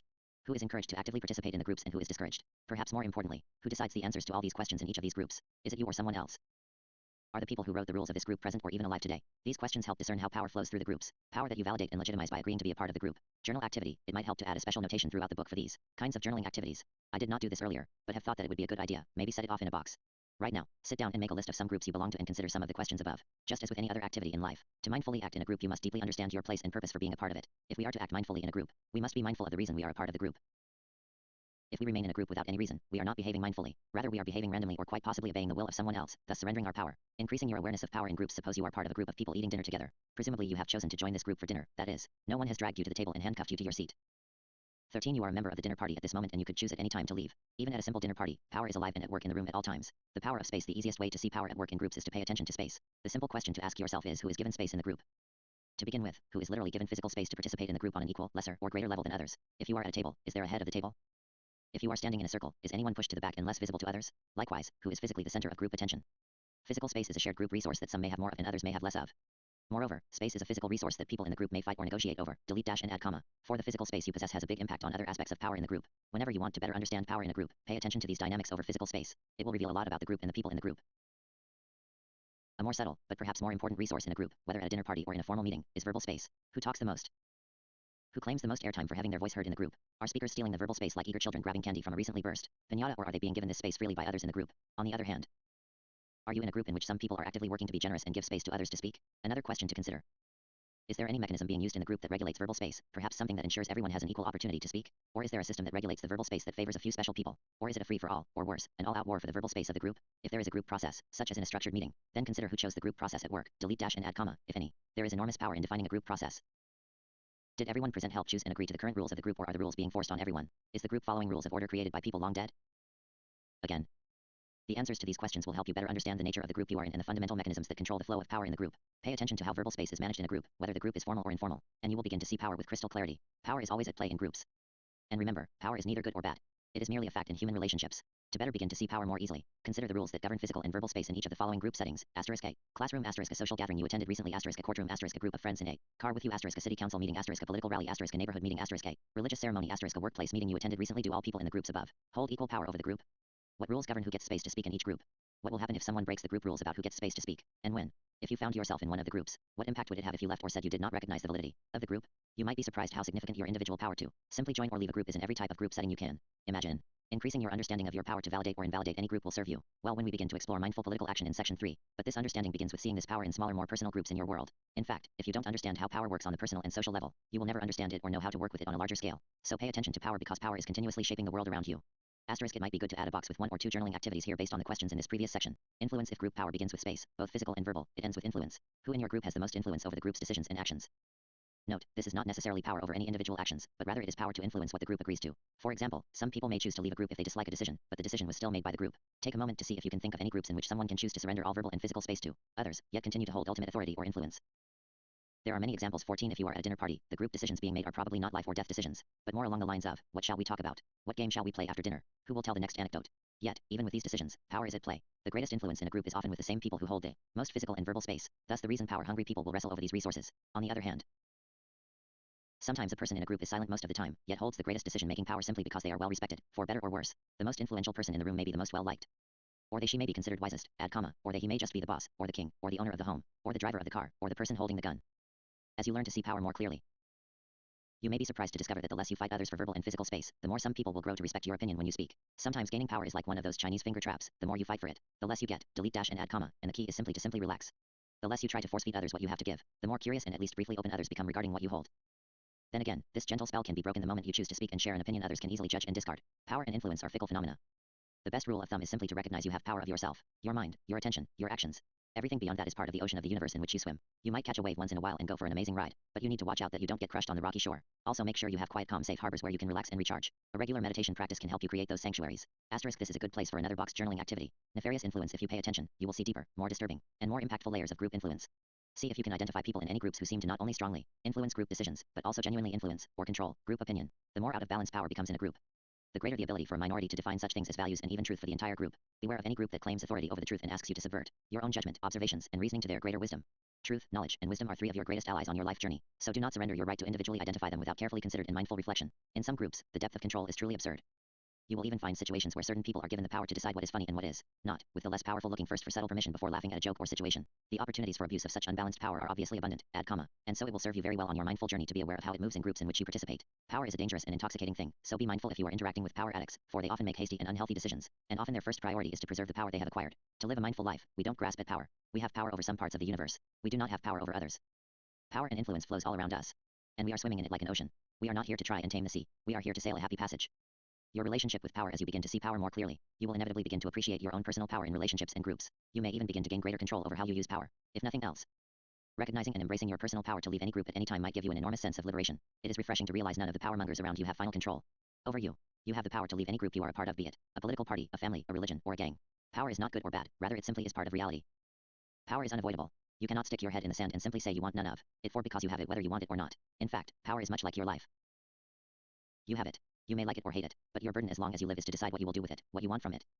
As you watch the power at play in groups and relationships in your life, you may become somewhat annoyed or even disgusted with some of the oppressive behaviors people display. In fact, you may feel this way already. Have you ever been witness to a relationship where you felt one person was abusing his or her power over another? Have you ever felt conflicted and frustrated about the limits of what you can do about it? A mindful appreciation of power will help open your eyes to your options for skillful action to affect not only your relationship with people, but the relationships between other people and within entire groups. In short, you have influence over the flows of power all around you, but to utilize this, you must first decide what you ultimately want from it. Why does an awareness of power matter?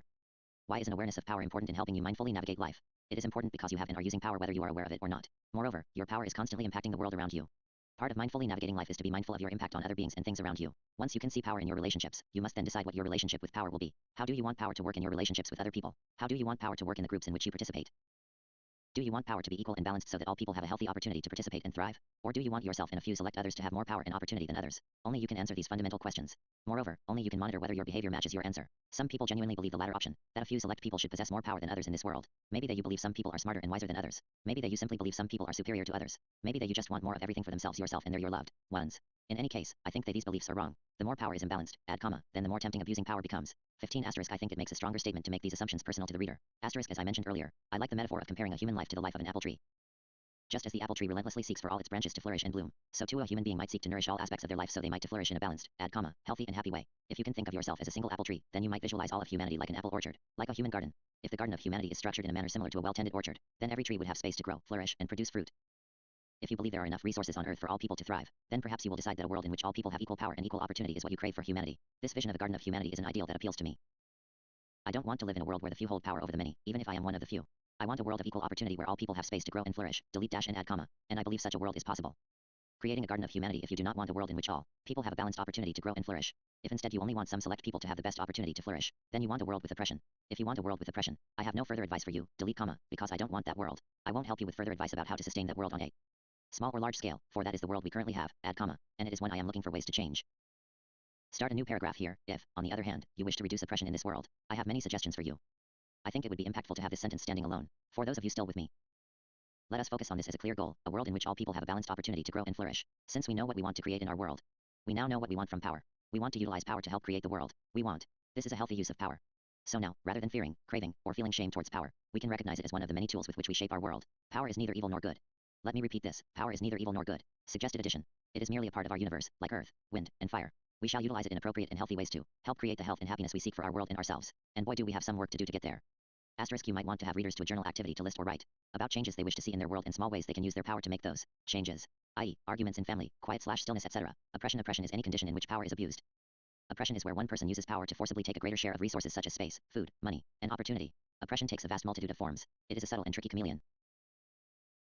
People are allotted less space, resources, and opportunities in groups commonly due to race, religion, gender, sexual orientation, class, nationality, age, clothing, abilities, cultural background, and more. This uneven allotment of resources happens often in every type of human interaction, from individual relationships, social gatherings, bus stops, work environments, meetings, and of course larger groups, organizations, institutions, and entire populations. One of the most blatant forms of oppression in my lifetime has been oppression based upon sexual orientation. Until this my 41st year on earth, gay marriage has been illegal in most states in the USA. This institutionalized bigotry has undoubtedly helped support and validate continued prejudice against non-heterosexual, should be a hyphenated word, non-heterosexual, people as long as it continued. Remarkably, it seems the Supreme Court may have taken decisive action to finally end this form of institutionalized oppression. Another very common form of oppression is by gender. I remember taking our car in for work with my wife. The mechanic would come out of the garage and walk up to us. He would then walk up to me, look me in the eyes and begin telling me all the details of what is wrong with our car. At some point, my wife and I had to gently direct him to stop focusing on me, delete comma, because I don't know anything about cars and my wife does. She is the one he needed to talk to and give his attention to. Unfortunately, this type of immediate judgment of people's interest and competency is often made based upon a person's gender or other physical attributes in all sorts of contexts, in the workplace and the world at large. Yet, dismissing a person based upon their appearance is a form of disempowerment, or in other words, oppression. As you observe and participate in groups more mindfully and as you begin to more easily see oppression happen in all its many forms, you will find frequent opportunities to act to either support, permit, or reduce oppression. Ironically, you cannot choose to do nothing to address oppression, for doing nothing inherently permits and supports the status quo. As Martin Luther King so eloquently said, in the end, we will remember not the words of our enemies, but the silence of our friends. If a friend stood by you and did nothing to help while a power oppressed you, yet the friend could have helped, then your friend is permitting your oppression. Indeed, what would hurt more, the act of oppression or the friend's inaction to help alleviate your suffering? To choose to stand by silently while someone is hurt is to allow that person to be hurt. This is not to say you are obligated to push back against oppression in every instance big and small when you encounter it, for with your eyes wide open, you will begin to see oppression everywhere. You cannot fix it everywhere, add comma, and you will burn out quickly if you try. Rather, this point is merely to emphasize that you swim in an ocean of entwined relationships with every being constantly impacting others. There is no escape from your ability to impact this ocean in so long as you are alive, delete dash and add comma, and I love that you are alive for you can do amazing things. Meditation and mindfulness challenge you to face the dark corners of your mind and heart. As you learn to face up to and learn from the darkness within your inner world, you will gain the strength to gaze squarely at the darkness in the outer world as well. I urge you to use that strength. Look at our world. Look at the oppression and injustice that exists all around us. People are suffering in horrible and unnecessary ways due to the imbalance and abuse of power. In the United States and in many democracies around the world, money and wealth have more power than honesty and wisdom. This sad reality constantly leads to laws and actions that, rather than serve the best interests of all humanity, serves the financial interests of those with the most money. Environmental laws are changed to serve corporate interests, rather than the environment. Wars are waged to protect profits rather than to alleviate oppression. Prisons are filled with people oppressed by an inequitable socio-economic system, while the private corporate owners of those prisons are made ever more wealthy.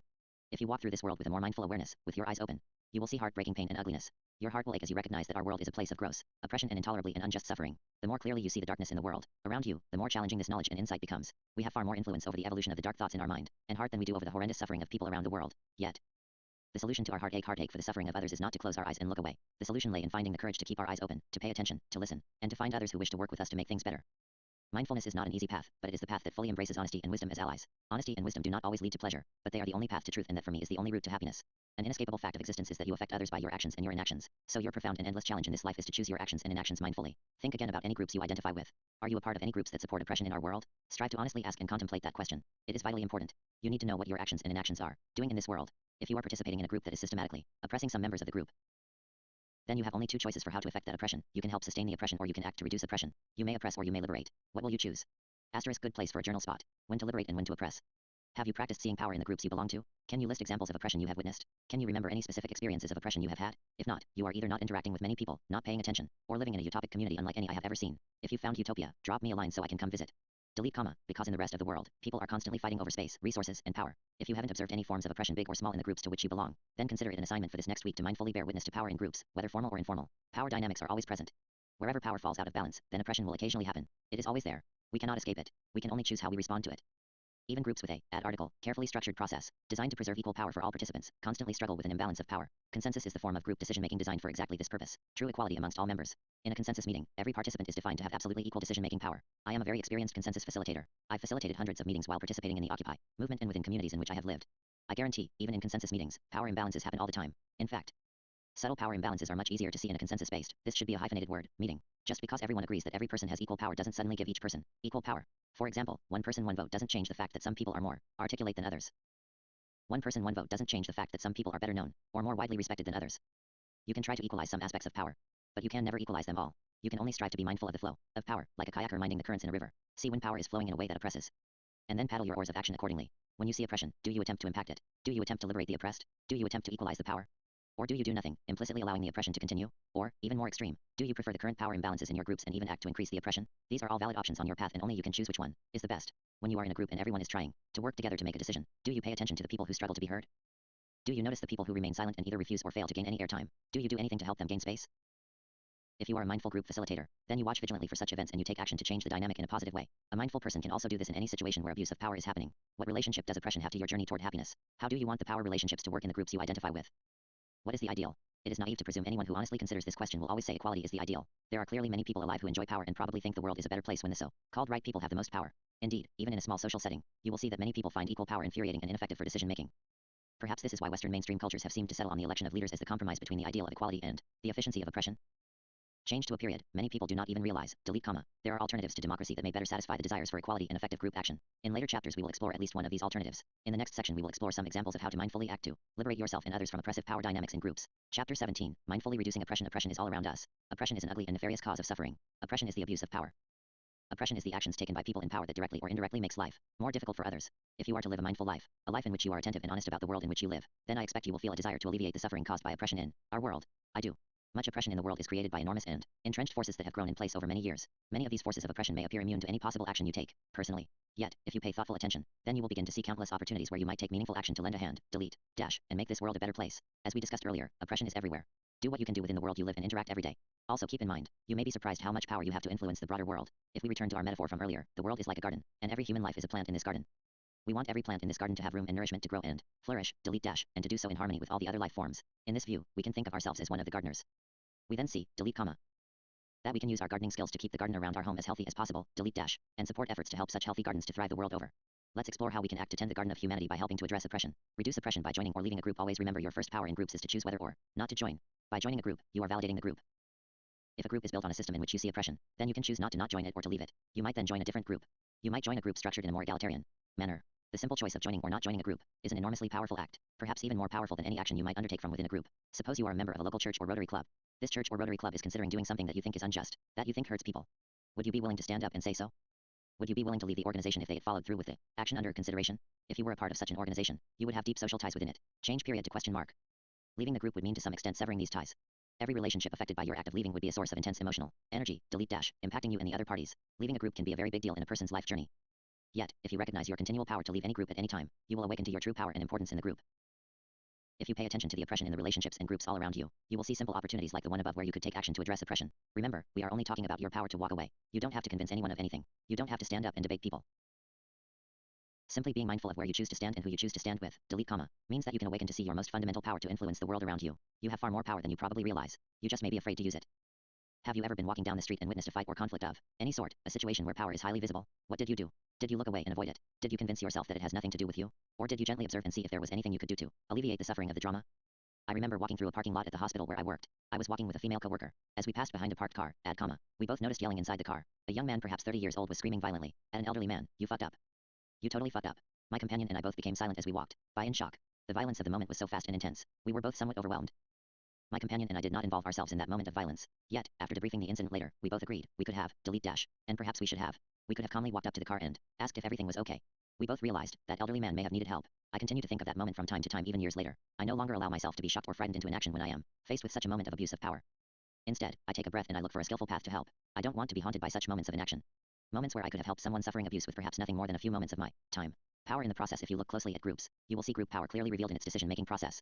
The most common formal group decision-making process in the United States is Robert's Rules of Order. Some form of this group process is used in the vast majority of political decision-making bodies in our country. Robert's Rules of Order is a method of discussion in which one person, a chairperson, has enormous authority over who gets to speak and what topics are discussed.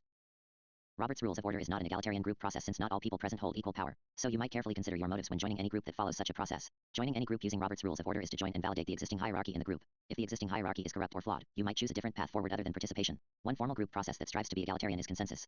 In a consensus meeting, all participants have absolute equal power over every moment of the group discussion and decision-making. The consensus process has carefully designed elements that enable equality while also facilitating productive discussion. I have facilitated and participated in hundreds of consensus meetings in my lifetime, add comma, and I continue to be fascinated and inspired by its elegance.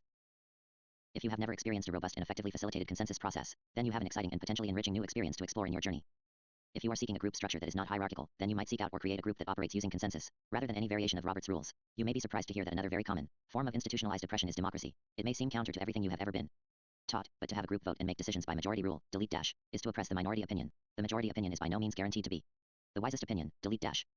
As history has proven time and again with societies dominated by prejudice and other inhumane, delete dash, yet common beliefs and values. For example, for thousands of years people in countless cultures have been largely believed inferior based upon gender, race, sexual orientation, religion, and more. Such a name prejudice has often been forced upon the minorities opposing it through the democratic process of majority rule. Consensus differs from majority rule in that no one is forced to accept a decision for which they have a concern. In consensus, the goal is to find solutions that everyone, delete dash and add comma, including the minority, delete dash and add comma, can find acceptable. Consensus stimulates discussion and creative problem solving. Consensus doesn't then find idyllic solutions everyone loves, but rather, it helps groups of people find the path to a healthy compromise that makes reasonable accommodation to as many needs as possible. I've seen consensus work in amazing ways on small scales, and groups of hundreds of people, change dash to comma, and I believe we can find ways to bring some of its beauty and power to improve the functioning of our democracies. I will discuss one of my ideas for doing this at the end of this book. Oppression is one of the most destructive and negative forces in this world, add comma, and so we must tread carefully when we tread near power. You may feel your best path forward is to participate in a group that uses a flawed process, such as Robert's Rules. For example, you may wish to help some already established group, a board, political body, club, or organization, evolve into a healthy force in our world.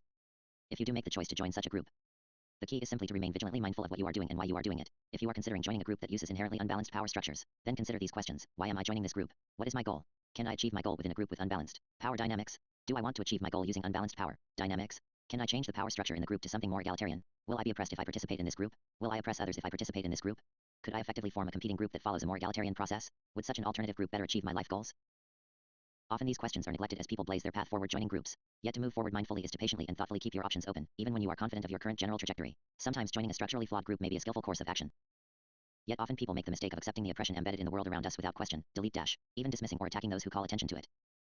For example, some people may believe a particular political party is working to achieve some good and noble goals. This belief, although it may be true, doesn't change the reality that the political party is likely controlled by highly imbalanced, unbalanced, and inequitable power structures. Some people may feel it is more important to eliminate inequality within the political party prior to achieving any of the party's other goals. In other words, some people may feel the means in which we improve the world is as important as the world we hope to create. This opinion could make two people who are in many ways allies find themselves seemingly at odds in a group. This type of conflict of priorities arose often as the Occupy movement groups mixed with the more established political organizations in the US. So if you join a group, join mindfully and always remember your power to leave if that becomes the skillful path. In any case, whether joining a formal or informal group, you may find the following mindful practices liberate you from some of the burdens and dangers of power in groups. Letting go of power. Power is a strange thing in this universe. If you wish to live a mindful and happy life, then I encourage you to be very careful in ever accepting more power over others than you truly need. When you participate in a group, power may be offered to you. When this happens, I encourage you to be wary, reluctant, humble, and generous in your response. Your worth in this universe is not measured by how much power you hold, nor is it measured by how many people choose you over someone else to hold any specific power in a group setting. Each of us holds virtually infinite power within our own sacred kingdoms, that limitless realm that begins at our skin and extends beyond the limits of our imagination. You don't need to fret the battles for power in the external world. Engage with the world, but do not be owned or defined by it. At all times, some people on this planet hold power over vast armies and weaponry. Some people can choose to destroy or create on an enormous scale with but a few simple words of instruction to others. Yet, we are all but simple life forms crafting homes on a tiny wet rock floating in a cosmos larger and more complex than anything we can possibly comprehend. Bickering over power in this world is to behave like a guppy battling over a share of the pond. Instead, simply be mindful of power as it flows around you, in and out of your possession. Be wary of embracing or accepting power over others unless you recognize a clear positive reason to do so. If you are in a group where people are struggling over power, you can choose not to participate in that battle. Instead, you can sit quietly and wait. Do not attempt to force your way into the fray. Do not wait resentfully for your turn to talk. Rather, observe the group. Think about what it is doing, why it exists, and what all the participants want from the group. Moreover, just as you do not grasp for the power of the group, do not hold on to it when the power is given to you. If the group asks you to decide, then you might decline and ask the group to decide. If the group dynamic constantly gives you space to speak but not others, then generously transfer that space to others in the group who are not being valued as highly. If a group makes decisions by majority rule, it may be easier to get the outcomes you want, but you will be tempted to do so despite the opposition of the minority. Do you truly want to move forward by oppressing the desires of the minority opinion? Why not seek consensus? Why not seek to understand the concerns of the opposition and genuinely work to craft a path everyone can live with? The simple act of seeking greater consensus when you have no need to do so will deeply impact the consciousness of everyone involved. By empowering people when you don't have to, you earn respect and trust, and you act like a true gardener of the human spirit. As I mentioned earlier, the group decision-making process that actively seeks to avoid oppression is consensus. In a way, consensus is the group equivalent of mindfulness and mindful action. For just as mindfulness is the most difficult and rewarding individual process, consensus is also the most difficult and rewarding group process. Consensus is to a group of minds as meditation and mindfulness is to a single mind. Mindfulness demands open honest awareness of all your inner needs, desires, demons, and fears, delete dash and add comma, as well as virtually infinite patience. Consensus demands open, add comma, honest communication and listening between all participants, delete dash and add comma, as well as virtually infinite patience. And just as mindfulness is the profoundly more rewarding path than the alternatives, so too is the pathway of consensus more rewarding than the alternatives. It is not easy though. To achieve consensus you will need to learn to let go of your need to just make a decision and truly embrace patience as your ally. Meditation is not easy. Mindfulness is not easy. Consensus is not easy. Yet again, the best medicine in life is not necessarily the easiest. Do you want a happy life, add comma, or do you want an easy life? Loving. Giving attention. Another mindful practice that will affect the flow of power in groups is the simple power of your attention. If you are in a group in which a minority is being cut off from speaking their piece, then you might choose to ask that minority for their thoughts. You might do this in public or private. Either way, you are giving a gift of power to that minority. You are showing interest in their ideas. You are giving them the gift of loving attention. If you are in public, your attention in public questions help create space for these voices to be heard, and this will help bring the minority ideas into the public light. If you give attention in private, it will help nurture trust as well as help you gain understanding of an alternative and potentially enlightening viewpoint. In a social setting, your attention is very similar to your power in joining or not joining. For example, if one person is talking a lot, grasping for more and more attention, you can simply not pay attention to them. You can choose to pay attention to a person who you find interesting, or you can examine a piece of art on the wall or a potted plant. These acts may not be the gentlest way to respond to people grasping for attention, but sometimes people benefit from tough love. Be mindful of any body language you express that encourages powermongers to continue to hold their claims to group space. Silent waiting can be a deafening act, while warm eye contact and subtle nods can be a profound encouragement for the shy to step up. You can also walk out of groups briefly to gaze at a landscape or cloud, if a group dynamic begins to feel too unhealthy. In short, simply because people are attempting to wield power around you doesn't mean you have to help satiate their desire. Whatever you place your attention upon receives your love and gains some power. Change semicolon to comma, so don't give it away thoughtlessly. Waiting, giving space. The third mindful aptitude that once again proves its potency in action, this time in relation to group power, is silence and waiting. If you thought silence and waiting was hard when in a one-on-one, connect these, conversation, it is exponentially more difficult to experience in groups. There is almost always someone who will fill an awkward silence in a group unless a clear discussion structure is in use. I remember attending an egalitarian meeting on a grassy field at the first Occupy National gathering in Philadelphia in 2011. This meeting followed the egalitarian process common in consensus-run meetings. Ironically, the focus of this meeting was on the oppressed voices of women and minorities within the Occupy community. At one point, a young woman who had helped call the meeting asked to hear from people. But she asked to first hear from women and minorities about their thoughts on oppressive group dynamics in Occupy. There were about 60 people in the circle gathered on the park grass, and the group was probably about 60% white male and 40% minority or female. After the speaker made the request to hear from women and minorities first, there was silence. After perhaps 30 seconds of fairly awkward silence, finally a hand was raised to speak. Then another. Then another. But the hands raised came from white men who were present. The facilitator acknowledged them and they each spoke. After they spoke, a middle-aged Native American woman raised her hand. I do not have a transcript of what she said and no recording was allowed at this meeting. But I will attempt to repeat her sentiment based on the deep imprint she embedded in my memory. The Native American woman said she was disappointed. She said, as best I can recreate from my memory, add comma. Which again I hope honors her true sentiment. We all sit in this circle claiming to care about oppression of the voices of women and minorities. Yet when we ask to hear from women and minorities, we do not have the patience to wait for them to step forward. People who are systematically and routinely oppressed are not accustomed to having space to speak and participate. Eliminating oppression is not as simple as asking their opinion. They are not going to trust you. They are not going to trust you to wait for them to gather their thoughts. They are not going to believe you really want to hear them speak. And what happened right here proves this point. You asked them to speak, but the white men could not wait even a minute to let them think. You just couldn't wait to speak. You just had to have your voice heard. Wait if you want to hear from those who never speak. Who cares if it takes 1 minute or 10 minutes? Just wait, add comma, damn it. As I heard these words I felt embarrassed and profoundly thankful that I had not raised my hand. I felt I had valuable things to say, delete dash and add comma, but her words hit home. It is easy for me, add comma, a white male, add comma, to speak in front of groups. I am often looked to as a leader, both informally and formally. After the group broke up, I followed the Native American speaker as she walked away from the group. When she saw me approaching, add comma, she looked up at me with curious and cautious eyes. I said to her, I just wanted to thank you for what you said. May I give you a hug? She smiled at me and accepted my hug. She said to me, I thought it might have been too much. I replied, no, not at all. It needed to be said. And thank you again for saying it. Power is a strange thing. It can be used to create. It can be used to destroy. It can be used to heal. And simply moving power around itself transforms moments in our human relationships. As you mindfully journey your life, it will serve you well to be aware of power.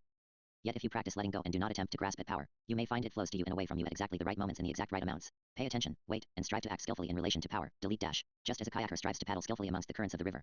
Moving beyond personal mindfulness, applying the skills and aptitudes of mindfulness to your life, to your individual life choices, to your relationships, and to your actions in groups, is a never-ending journey of experimentation and learning. Every moment of our lives is a crossroads of a billion different possible paths. Every moment is an opportunity for mindful action. If you commit yourself to a regular and steady meditation practice, add comma. And if you bring the lessons of meditation and mindfulness to your daily life, you will find the branches of your being sprouting new and unexpected growth. If you allow yourself to stop reacting to life and choose rather to act mindfully, you will discover new wonders and new joys, delete ellipsis and add comma, as well as profound new types of pain and awkwardness. Life is an adventure. You must simply decide whether you wish to be a mindful hero thoughtfully canoeing the river of life, or do if you want to be a passenger desperately clinging onto a log floating along at the mercy of the whimsical currents of our world. The choice is simple, but in both paths are hard. If you undertake the mindful path in your individual and interpersonal life, you and your relationships will transform. Some relationships may end, others may grow in unexpected ways, and totally new ones will emerge in surprising places. You will begin to be acutely aware of your power to touch the lives of other people, add comma. And you will begin to appreciate the irony that those who grasp at power the least hold the greatest power within. As you transform your life and positively touch the lives of others, you might begin to consider your place and impact in the larger world. How is your life and how are your actions affecting people on the other side of the world right now? How is power working in your nation? How is power working on our planet? Are people being oppressed, abused, or exploited? Are you okay with this happening? What role do you have in oppression, abuse, and exploitation in our world? Do you want to do anything to help your national or global community find a path to a healthier dynamic, to creating a truly egalitarian garden of flourishing human life? Is there a mindful path you might take to positively affect the world of people, cultures, and politics? The next section will explore this rarely discussed, and some might say taboo, application of mindfulness, mindfulness in politics, or perhaps another way to say it, how does one mindfully change the world? Part 3. Applying mindfulness to your political actions / mindful political action. This section is all about how to apply the amazing gifts of mindfulness to our actions impacting the world, beyond ourselves and our direct relationships. I will use the terms politics, political goals, and political actions to refer to this category of activity. Yet, when I say politics, I mean it in its most basic and broadest sense, add comma, which is the theory and practice of influencing the actions of people we don't directly know. When you influence yourself or your friends, add comma, that is not politics. Rather, that is your personal and interpersonal activity. When you seek to influence the behaviors of people in governmental power or the people who vote to put people into governmental power, then that is politics and involves political action. The next few chapters will explore how and why to take mindful political action when seeking to effect positive change in the world. Chapter 18. Know your ultimate political goal. To live mindfully, we must always keep our true goal in mind, like a guiding star in the distance. My favorite term for the goal of life on an individual level is happiness. Happiness is a healthy, add comma, flourishing existence like that of a well-tended apple tree. We all want to grow and nourish all aspects of our life and our being, our family life, our social life, our work life, our love life, our creative life, and so on. What then is our fundamental political goal? As we discussed in the previous sections, keeping our goal clearly in mind helps guide us to take skillful and mindful action in relationships, and helps us avoid wasting energy on trivial drama. To mindfully navigate the broader world, the world of politics, government, and social activism, add comma, we need to summon as much clarity as possible around our fundamental political goal. Another way to ask this is to ask, what is the world I want? What world do you want? A meditation to better see your goal for the world. To better see your political pole star, you may wish to meditate upon your desires for the world around you. To enhance this practice, I suggest you exercise your mindful skill of letting go and use it to let go of all your current tightly held political values and positions. Letting go of your political ideals and starting afresh may not be easy, but it is invaluable if you can do it. After clearing your mind of your preconceived political values, as best you can, sit looking upon the world of possibilities anew. See what values and desires for the world emerge naturally from the core thing you seek in this universe, happiness. Can you imagine a world in which all people are able to thrive and be happy? Can you imagine how the world might need to be organized for that to happen?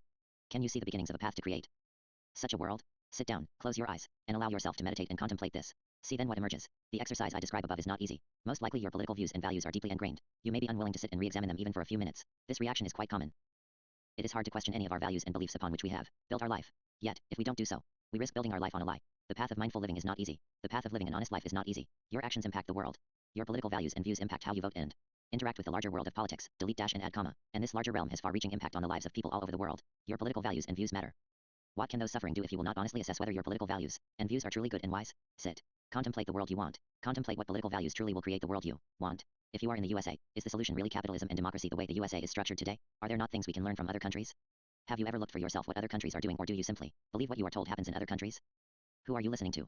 Are you listening to people who are speaking 100% from the heart, or are you listening to people with complicated self-interests polluting their viewpoints? No one but you can recognize when you are deceiving yourself. No one can save you from self-deception and self-delusion but you. Meditation and mindfulness are your friends. Sit with them. Sit with silence. Honestly examine what you believe, think, value, and support. Patient, honest examination is always healthy. Anyone who tells you that you think too much or ask too many questions is not your friend. Beware of such people. It might be good to also add a journal exercise here to have the reader write about this meditation. The world of politics is dominated by very clever power mongers. They do not gain and hold power by seeking wisdom and encouraging the masses to seek wisdom. Instead, they spend their energy trying to convince as many people as possible to believe them, to believe they are wise, and to simply follow their lead without question. If you want to be certain you are supporting leaders who are truly fighting the good fight, then you must be willing to open your mind enough to evaluate your options. Nothing is as black and white as the talking heads on TV will tell you. If we all allowed our political values to emerge from a genuine desire for all people to live happy, add comma, flourishing lives, I think many of us would hold different values. It may be helpful to consider where then our political values came from, delete comma, if it is not from a sincere love of our fellow humans and a desire for their well-being. Why do we believe what we believe about politics? Sometimes people hold political values and positions as much out of habit as out of sincere thoughtful consideration. Likewise, it seems much of the political discussions in this world involve merely habitual stale arguments knocking against one another like ancient rusty swords. There is little real dialogue or collaboration, merely competition and a fight for power and prestige. Regardless of their general lack of integrity, political institutions are extraordinarily powerful things capable of doing wonderful things for our world to ease suffering and help people thrive. Governments exist to serve as a vehicle for our collective power.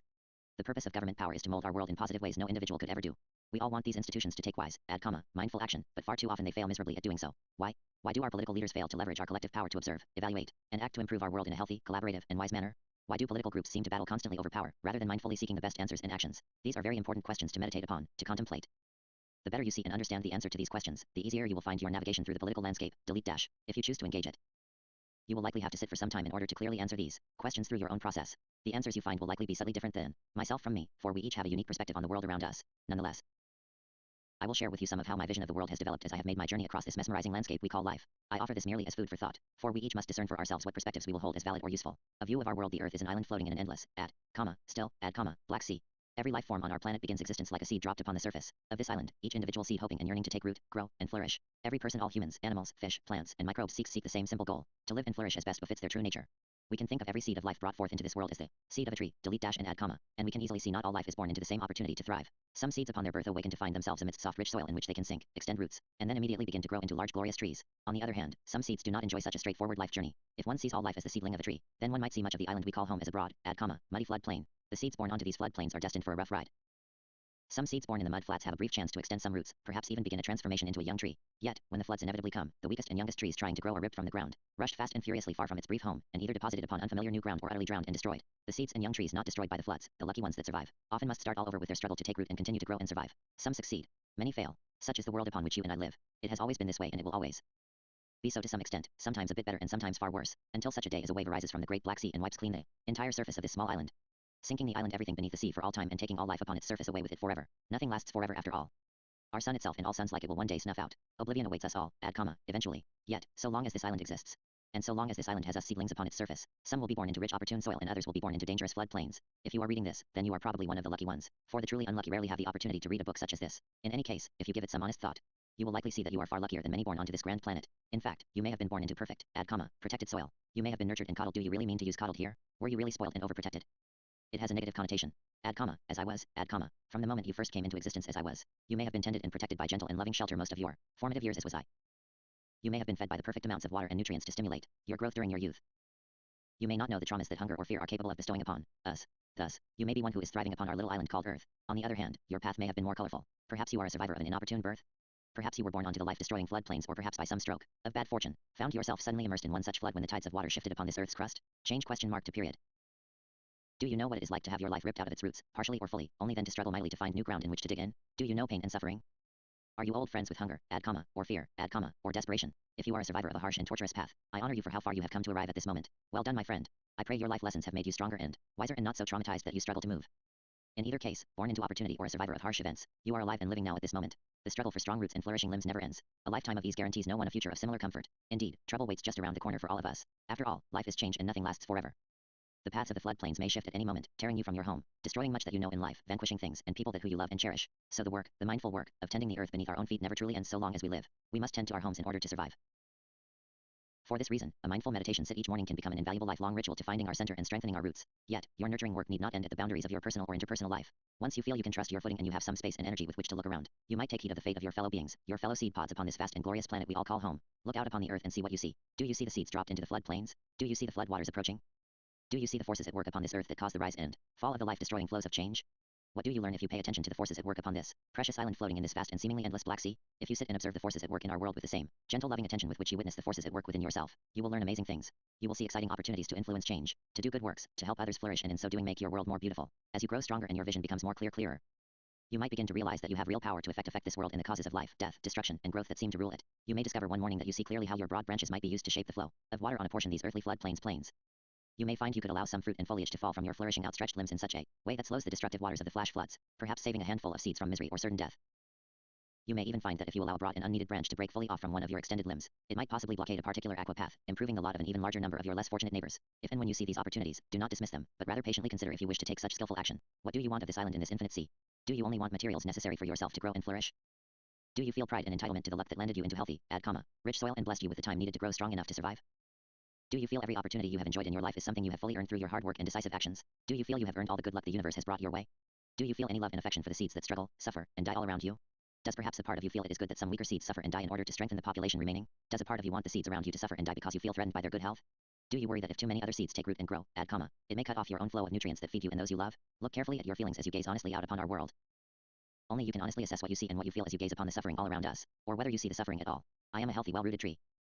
So far, I feel I am absolutely one of the blessed and lucky ones on this planet, though I fear tempting fate in saying so. I was born into a healthy home soil. I was nurtured until I was able to stand well on my own. I have some strength and some abilities to affect this world. Writing this book is a reflection of both my desire to impact this grand island world and my ability to do so. Personally, I feel I have done plenty to nurture my own roots and flourish my own being. I feel that, with a little more luck, I could easily live out the rest of my life on this island world in relative safety until my body becomes simply too old to sustain me and I crumble to the ground in decay.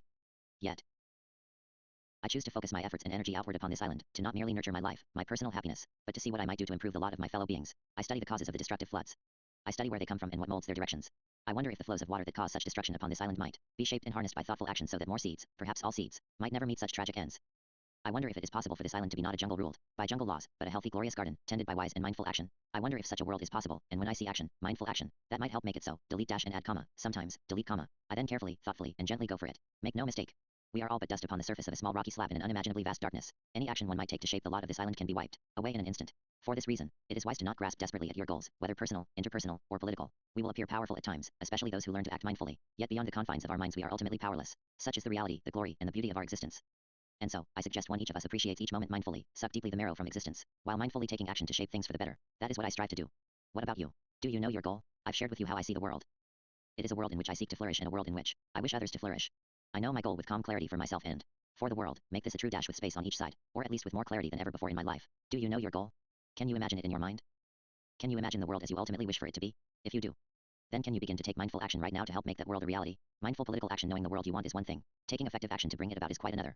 What might we do to actually affect the destructive forces and structures in place in our world, in our laws, and in our institutions? How can we create or feed the positive forces and structures the world needs? The following sections will explore in more detail how one might mindfully approach this daunting challenge. As with our inner journey of meditation and mindfulness, the task begins with seeing things clearly. Once we clearly see the world we want clearly, we must then begin to see clearly the problems preventing that world from manifesting. And then, it is time for mindful action.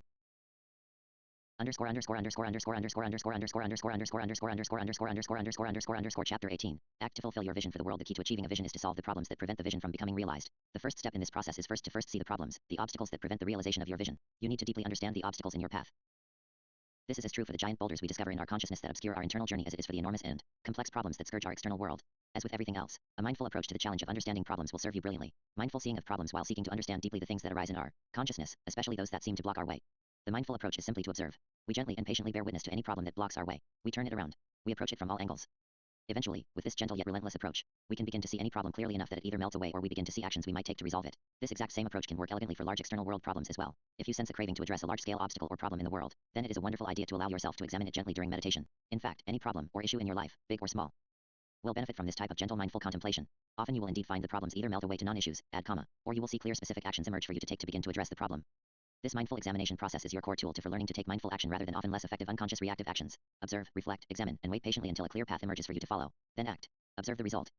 Then repeat the process again. For problems that you struggle to understand through simple meditative contemplation, a more structured approach might be helpful. The next section will teach one such approach to analyzing and gaining deep understanding of a problem. Other paths to seeing, meditating, and contemplating on a subject, as described in the previous section, is the simplest and most direct route to deep understanding. On the other hand, the most direct path can sometimes lead us up the sheer slick wall of a cliff. Though this path is the shortest, it might be extraordinarily difficult to follow and to bring others along with you for support. For this reason, sometimes we benefit from using slightly more earthly tools to dissect an issue. One such tool you might find useful, add comma, particularly for big complex issues, add comma, is the 5 whys. The 5 whys. While working in healthcare, I was trained in a performance improvement process called Lean. In this school of performance improvement, I was taught many problem-solving methodologies, but one of the most effective, and one of my favorites, is the 5 whys. The 5 whys practice can help you understand any problem more deeply and clearly, and then help you share this understanding clearly with others. And of course, the more people who share your clear vision of a problem, the more potential allies you may have for working to resolve the problem. The more allies you have helping you, add comma, the more effective your actions become. The basic premise of the 5 whys is that if you simply ask why repeatedly for any specific problem, you will inevitably dig your way to the root causes. Often after practicing this, you find that numerous seemingly disconnected problems are in fact merely symptoms of a situation ruled by a few clear and distinct root causes. Once you see the root causes clearly, it is often easy to see decisive and powerful action that could resolve them, thus alleviating the downstream problems that caught your attention in the first place. Far too often, people spend their energy addressing symptoms of problems, rather than the root causes of problems themselves, because they mistake a symptom for a cause.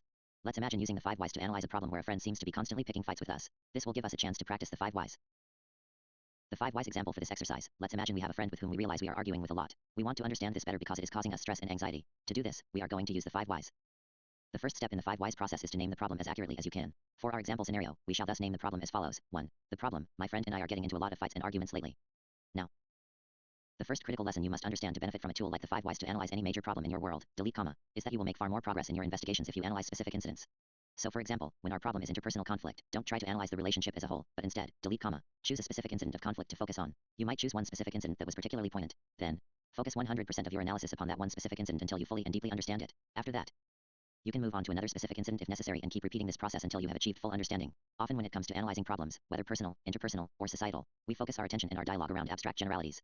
You will hear people say things like, whenever I do this, you do this, and it really upsets me. Or, people need to suck it up and work harder, add comma, and then they will have all the money they need. Both these statements are extremely unproductive generalizations. Anyone who disagrees with the speaker will simply have their own opposing generalizations to voice, and very little substantive comparisons can be made between such empty, add comma, unsubstantiated statements. On the other hand, if a person describes a specific incident or situation, then you can engage in a meaningful discussion of specifics, delete dash and add comma, and you might just make some headway towards a possible consensus. So, returning to our example, my friend and I are getting into lots of fights lately. We need to get more specific to really apply the 5 whys. To do this, we ask ourselves to think of a specific fight and name that as the problem. Let's suppose this is what you came up with. 1. The problem: the other day, when I was telling my friend about how my boss annoys me at work, my friend called me a whiny baby and told me to suck it up. This remark sparked a huge argument. This problem statement is great, delete comma, because it refers to a specific incident. It is much easier and productive to analyze a specific incident indicative of a broader problem than to try and to dissect the broader problem. Moreover, the specific details will most likely illuminate important details you would never see if you kept your investigation at a higher, more abstract level. After ensuring we have a solid specific problem statement, then the next step is to ask why. For this example, you might begin with investigating the remark that seemed to spark the fight. You might ask, why did my friend call me a whiny baby and tell me to suck it up? Understanding this may just be the key to everything. We want to know why my friend called me a whiny baby and told me to suck it up. How do you answer this question? A great approach is to use the scientific method. You make some hypotheses and then you test as best you can whether they are true. If you are careful and rigorous, you can often use this method to find functional answers even to subtle and subjective questions. What are possible reasons for your friend to make such a harsh statement to you? At this early stage of your investigation, you can begin to hypothesize by simply brainstorming possible answers. Here is what I come up with off the top of my head as possible answers. 1. I complain far too much about work issues, add comma, and it is fair to call this behavior whining. 2. I don't complain too much about work, add comma, and it is inappropriate and uncalled for to call me a whiny baby, yet my friend did it anyways. You may be able to come up with more possible answers, but this will do for now. We have 2 possible answers to our first why. You should note, these answers conflict with one another. They cannot both be true. These are competing hypotheses. Either we deserve to be called a whiny baby or we don't. We now need to figure out which of the above statements is true. How can we do that? First, we can simply ask ourselves which one feels true to us based upon everything we currently know. If, after some soul searching, you realized, yes, I am indeed a whiny baby, then you now have your root cause and should probably address this. So, stop whining or stop complaining when someone calls you a whiny baby. On the other hand, let's assume for this exercise, you are confident you are not a person who complains too much and definitely did not deserve that harsh critique. We now must investigate the other possible branch of our 5 whys analysis. Here is an example of what that might look like. 1. The problem: my friend and I are getting into a lot of fights and arguments lately. 2. A specific example of the problem: the other day, when I was telling my friend about how my boss annoys me at work, my friend called me a whiny baby. 1. Why? I complain too much. 2. Why? I do not complain too much. It was inappropriate and mean to call me a whiny baby, yet my friend did it anyways. 1. Why? If I do not complain too much and it was mean to call me a whiny baby, then why did my friend do it? If you don't know the answer to this already, then you need to find the answer.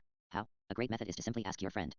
Asking your friend about this incident point blank will likely trigger a very substantial conversation. Successfully engaging in such a conversation is an art form unto itself. But if you make use of the aptitudes of mindfulness, Striving to listen while gently seeking the answer without judgment, you can find your way to the information you and your friend need. It will help a lot. Delete comma. If you can fully let go of your emotional charge over the specific incident and simply tell your friend you are seeking to understand something, delete dash, and not seeking to affix blame. I myself have said to friends in similar situations to the one described above, I want you to know, I am not upset at all about this incident. I have let it go. I have forgiven you anything you may have done that hurt or offended me, but I want to talk about it so we might both better understand what happened. Delete comma, because I think it might help our friendship. If you can say something like this authentically, it should help the other person be comfortable honestly reflecting upon the incident with you. Of course, this works best if you honestly have let the incident go, so you might meditate on the incident before starting such a discussion. Now let's suppose you have this conversation with your friend and through some healthy dialogue you both uncover that your friend snapped at you because he was feeling fear and anguish over his own state of unemployment and financial difficulties. Hallelujah. You have struck gold. You and your friend have dug to a genuine germane root cause of this ugly incident. Often at moments like these, you will reflect upon the larger problem you were analyzing. In this instance, your friend fighting with you on multiple occasions, and you will realize this root cause was behind many if not all of these incidents. Now that you see this root cause, you can take mindful action in response to it. If you didn't know the root cause of your friend's attack, you might simply try to scold your friend for lashing out at you. Your friend would possibly accept that she was wrong, but she would still be in pain and anguish over her unemployment and financial struggles. Your friend would also remain isolated and alone in the pain. Delete comma, without your understanding, the root cause would persist. On the other hand, now that you know the root cause, you could both spend your energy in a more productive and potentially healing fashion. Just knowing this root cause of your friend's attack will likely alleviate some of the future tension between the two of you. Knowing this root issue will help you be more sensitive when discussing your work challenges. Even better, knowing your friend is suffering due to money and unemployment, you may be able to offer to help your friend figure out a solution to find employment or gain some money. Understanding the pain and challenges of your friends, delete S, is one of the fundamental connections of friendship. Even if all you provide your friend is an understanding ear to listen as they work on their problems, you are providing an invaluable life service. In this specific scenario, if your attention works successfully to help them solve their employment and money problems, then you may possibly end the cycle of bickering altogether. Delete dash, not by your friend suppressing his pain, but by helping resolve the root cause of the pain. If the root cause of conflict in a relationship is not addressed, the conflicts will likely continue to happen or they will continue beneath the visible surface. On the other hand, taking action that targets root causes focuses all your energy where it can ultimately do the most good. Below is the final 5 whys map of the problem discussed above. 1. The problem: my friend and I are getting into a lot of fights and arguments lately.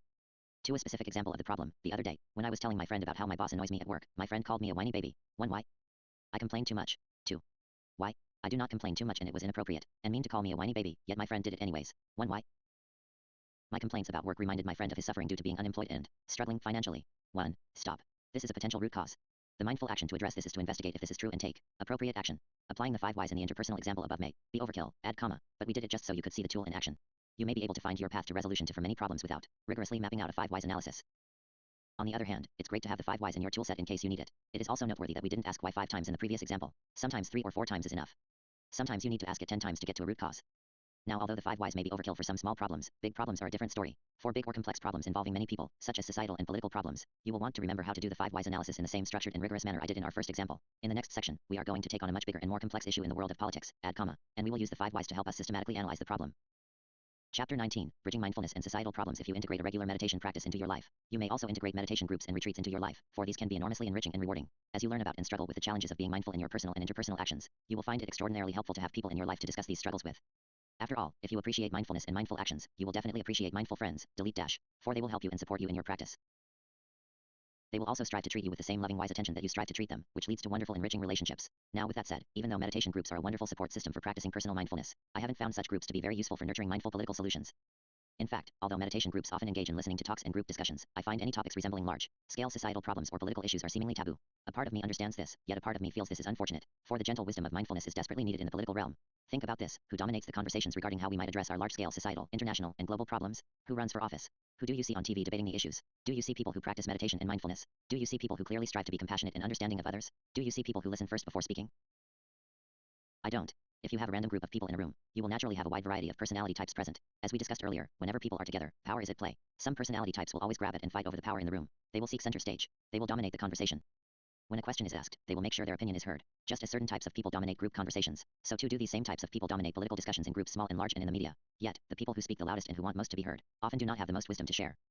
The problems we face as communities, as countries, and as a global society are not unsolvable. If the people of the United States, for example, simply honestly studied how some other countries have solved some of the problems we wrestle with, I have no doubt we would begin to see solutions that would help us. One simple example of this is healthcare. Numerous countries provide much better lifelong healthcare to all their citizens while spending half as much money as we do in the US. Citizens of other countries live longer and healthier lives with guaranteed access to healthcare services, while in the US we die younger, add comma, and many residents live in constant economic terror over healthcare. Countries like Japan and Norway have solved the problem of how to provide high-quality healthcare to all citizens at a low cost, yet the loud, add comma, power-hungry people who dominate US politics refuse to come to consensus over this fact. Instead, here in the US, The people in power bicker and fight over manufactured and false arguments while people continue to suffer and die. That is the price of having power controlled by a few people, rather than by collective wisdom through open dialogue. Every country in the world would benefit from more wisdom and mindfulness in their politics. But if mindful people refuse to compete for power, their voices will not often be heard. We desperately need more people who practice the gentle wisdom of mindfulness to focus their attention on societal issues, to speak up, take action, and help influence positive change. We need people participating in politics and political dialogues who are committed to listening and learning and who have the patience and humility to wait until solutions emerge. In short, we desperately need mindfulness in politics. Hopefully, you are someone who does or will bring more mindfulness to the political realm. If you choose to engage the political world, then the 5 whys may prove a very helpful tool for making sense out of the chaos, confusion, and misdirection. The 5 whys and meditation can help you dig through the muck and fog and uncover the pathways and values that are worth working for. In the next section, we will apply the 5 whys to a large-scale societal problem to demonstrate its effectiveness in helping you identify and enact mindful political actions in very challenging political situations. Applying the 5 whys to a societal problem. The first step in seeing your pathway for mindful political action is to see the specific societal problem you want to address more clearly. There are so many problems in our world today that would be fun to dive into. For this exercise, we shall focus on a frustrating problem that is occurring right now in the USA, where I call home, delete dash, and which most people in most countries I suspect will identify with at one point or another. This problem is that our government leaders are not taking wise actions to use our collective power to improve our world. Note: this statement definitely qualifies as a bit more general and abstract than we might like, but for this exercise, this will work perfectly. Now, perhaps you feel the government is not taking wise action in the realm of its use of military force. Change to period. Perhaps you feel the government is not taking the wisest actions in order to address the economy, climate change, or civil liberties. Change to period. I may share some of your specific opinions, but for now it doesn't matter. For this exercise, we shall simply state that the problem is, the government is not using its incredible power to take wise action to improve our world. Next we apply the wonderful tool of the 5 whys to this problem and see what we uncover. I shall ask and answer as best I can why, until I feel I have hit the root causes of the stated problem. Keep in mind, this exercise shall reflect my own personal perspective while your own analysis may uncover a significantly different story. In fact, I strongly encourage you to follow this process on your own, for you may very well discover more useful answers than myself me. That said, here we go. The problem: the government is not using its incredible power to take wise action to improve our world. The first step is to ask why. Why is the government not using its incredible power to take wise action to improve our world? Ask this question and see what answers arise. Below, I share what I came up with. First, why? Why is the government not using its incredible power to take wise action to improve our world? A few different reasons arise for me when I ask myself this question. 1. Some people in power in our government do not believe the wise action I want them to take is indeed wise action. 2. Some people in power do not care about taking wise action to improve our world. And 3. Some people in power want to take wise action but feel compelled to continue taking foolish actions. And with that first level analysis done, I now have 3 answers to the first why. Each of these answers is a branch of inquiry for me to pursue further. Our 5 whys investigation currently appears like the outline below with 3 branches to follow. 1. The problem: the government is not using its incredible power to take wise action to improve our world. 1. Why? Some people in power in our government do not believe the wise action I want them to take is indeed wise action. 2. Why? Some people in power do not care about taking wise action to improve our world. 3. Why? Some people in power want to take wise action but feel compelled to continue taking foolish actions. We have asked why once, discovered 3 answers, and now we ask it again, delete dash and add comma, but this time we ask it about each branch of the possible answer we came up with. Second level: why? Why might the people in power in our government not believe the wise action I want them to take is indeed wise action? Why do some people in power disagree with me with what is wise action? 2 basic answers arise for me here. 1. They may disagree because I am wrong. Or 2. I am right, but they disagree with me for some reason. You may see what comes next. We ask why for each of these second level answers. Let's start with the first possibility: I am misguided and wrong. If this is true, why am I this way? Third: why? I am wrong. Why? Why am I wrong? Well, of course I don't think I am wrong. Am I wrong? If I am wrong, why would I be wrong? What could I have missed that has caused me to have such a wrong idea? It is important to note that this why is no longer an external investigation, but is now an internal one. In fact, the only thing I need to do here is to recognize me being wrong genuinely may be a root cause for the original problem statement we are investigating. If I am to be honest with myself, then I need to remain relentlessly open to the possibility that any answer I come up with, delete dash, may be wrong. Are the things I believe as facts and the reasoning I use sound? I need to be willing to investigate to make absolutely sure the wise action I am working for is indeed genuinely wise. I need to keep my eyes and mind open. I need to listen and research. I need to remain mindful and attentive to why I believe what I believe, so that I don't start deceiving or deluding myself.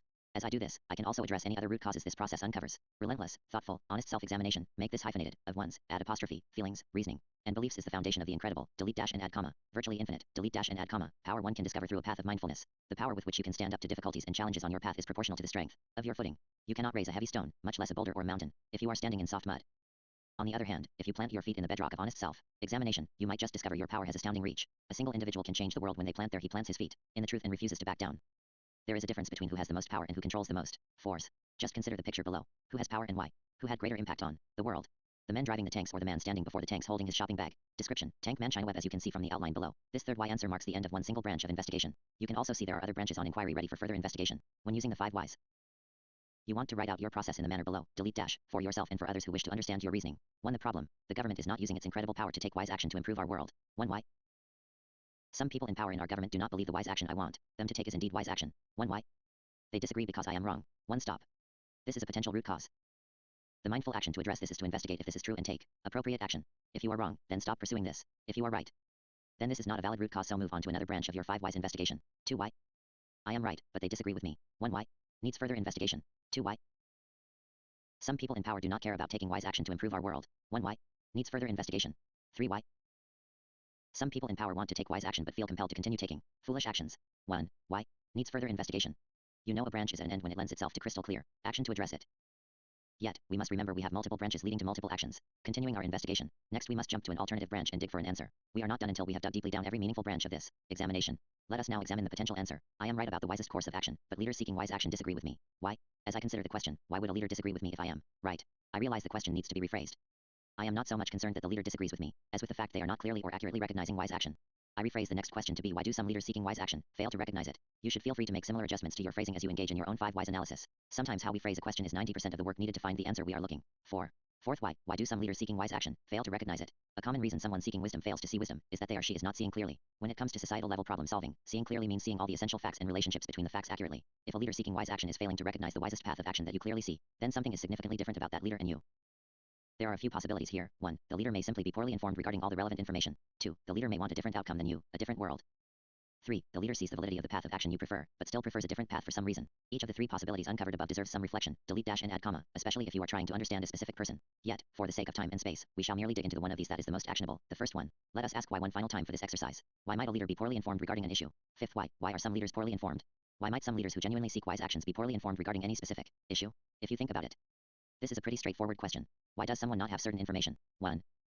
They don't have the information because they never came across it on their own and / or no one ever gave it to them. Or perhaps, 2. The relevant information was given to them, but they did not pay adequate attention to it to fully absorb it. In any case, the recognition that a leader is poorly informed lends itself immediately to a crystal clear path of action. Inform them the leader. If someone is lacking information, then you can personally take action to bring him or her the information. Here is our 5 wise investigation so far. 1. The problem. The government is not using its incredible power to take wise action to improve our world. 1. Why? Some people in power in our government do not believe the wise action I want them to take is indeed wise action. 1. Why? They disagree because I am wrong. 1. Stop. This is a potential root cause. The mindful action to address this is to investigate if this is true and take appropriate action. If you are wrong, then stop pursuing this. If you are right, then this is not a valid root cause, so move on to another branch of your 5 whys investigation. 2. Why? I am right, but they disagree with me. 1. Why? The leader is basing their position on inadequate information. 1. Why would a leader have inadequate information? Answer. Stop. It doesn't really matter why they do not have adequate information. Someone simply needs to make sure they get the right information to make the best decision possible. The mindful action here is to take action to adequately inform the leader. 2. Why? The leader wants a different outcome, a different world, than you. 1. Why? Needs further investigation. 3. Why? 3. The leader sees the validity of the path of action you prefer, but prefers a different path. 1. Why? Needs further investigation. 2. Why? Some people in power do not care about taking wise action to improve our world. 1. Why? Needs further investigation. 3. Why?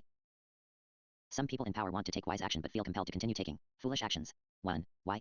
Needs further investigation. As you can see, there is much more work to do here in order to deeply understand the problem of foolish leadership. Yet, let's suppose while investigating a specific issue you care deeply about, an issue you want a specific leader to take wise action upon, you end up at the following root cause conclusion. The government leader disagrees with a wise course of action because he is poorly informed. The leader does not have adequate information informing his decisions. It doesn't really matter why he does not have adequate information.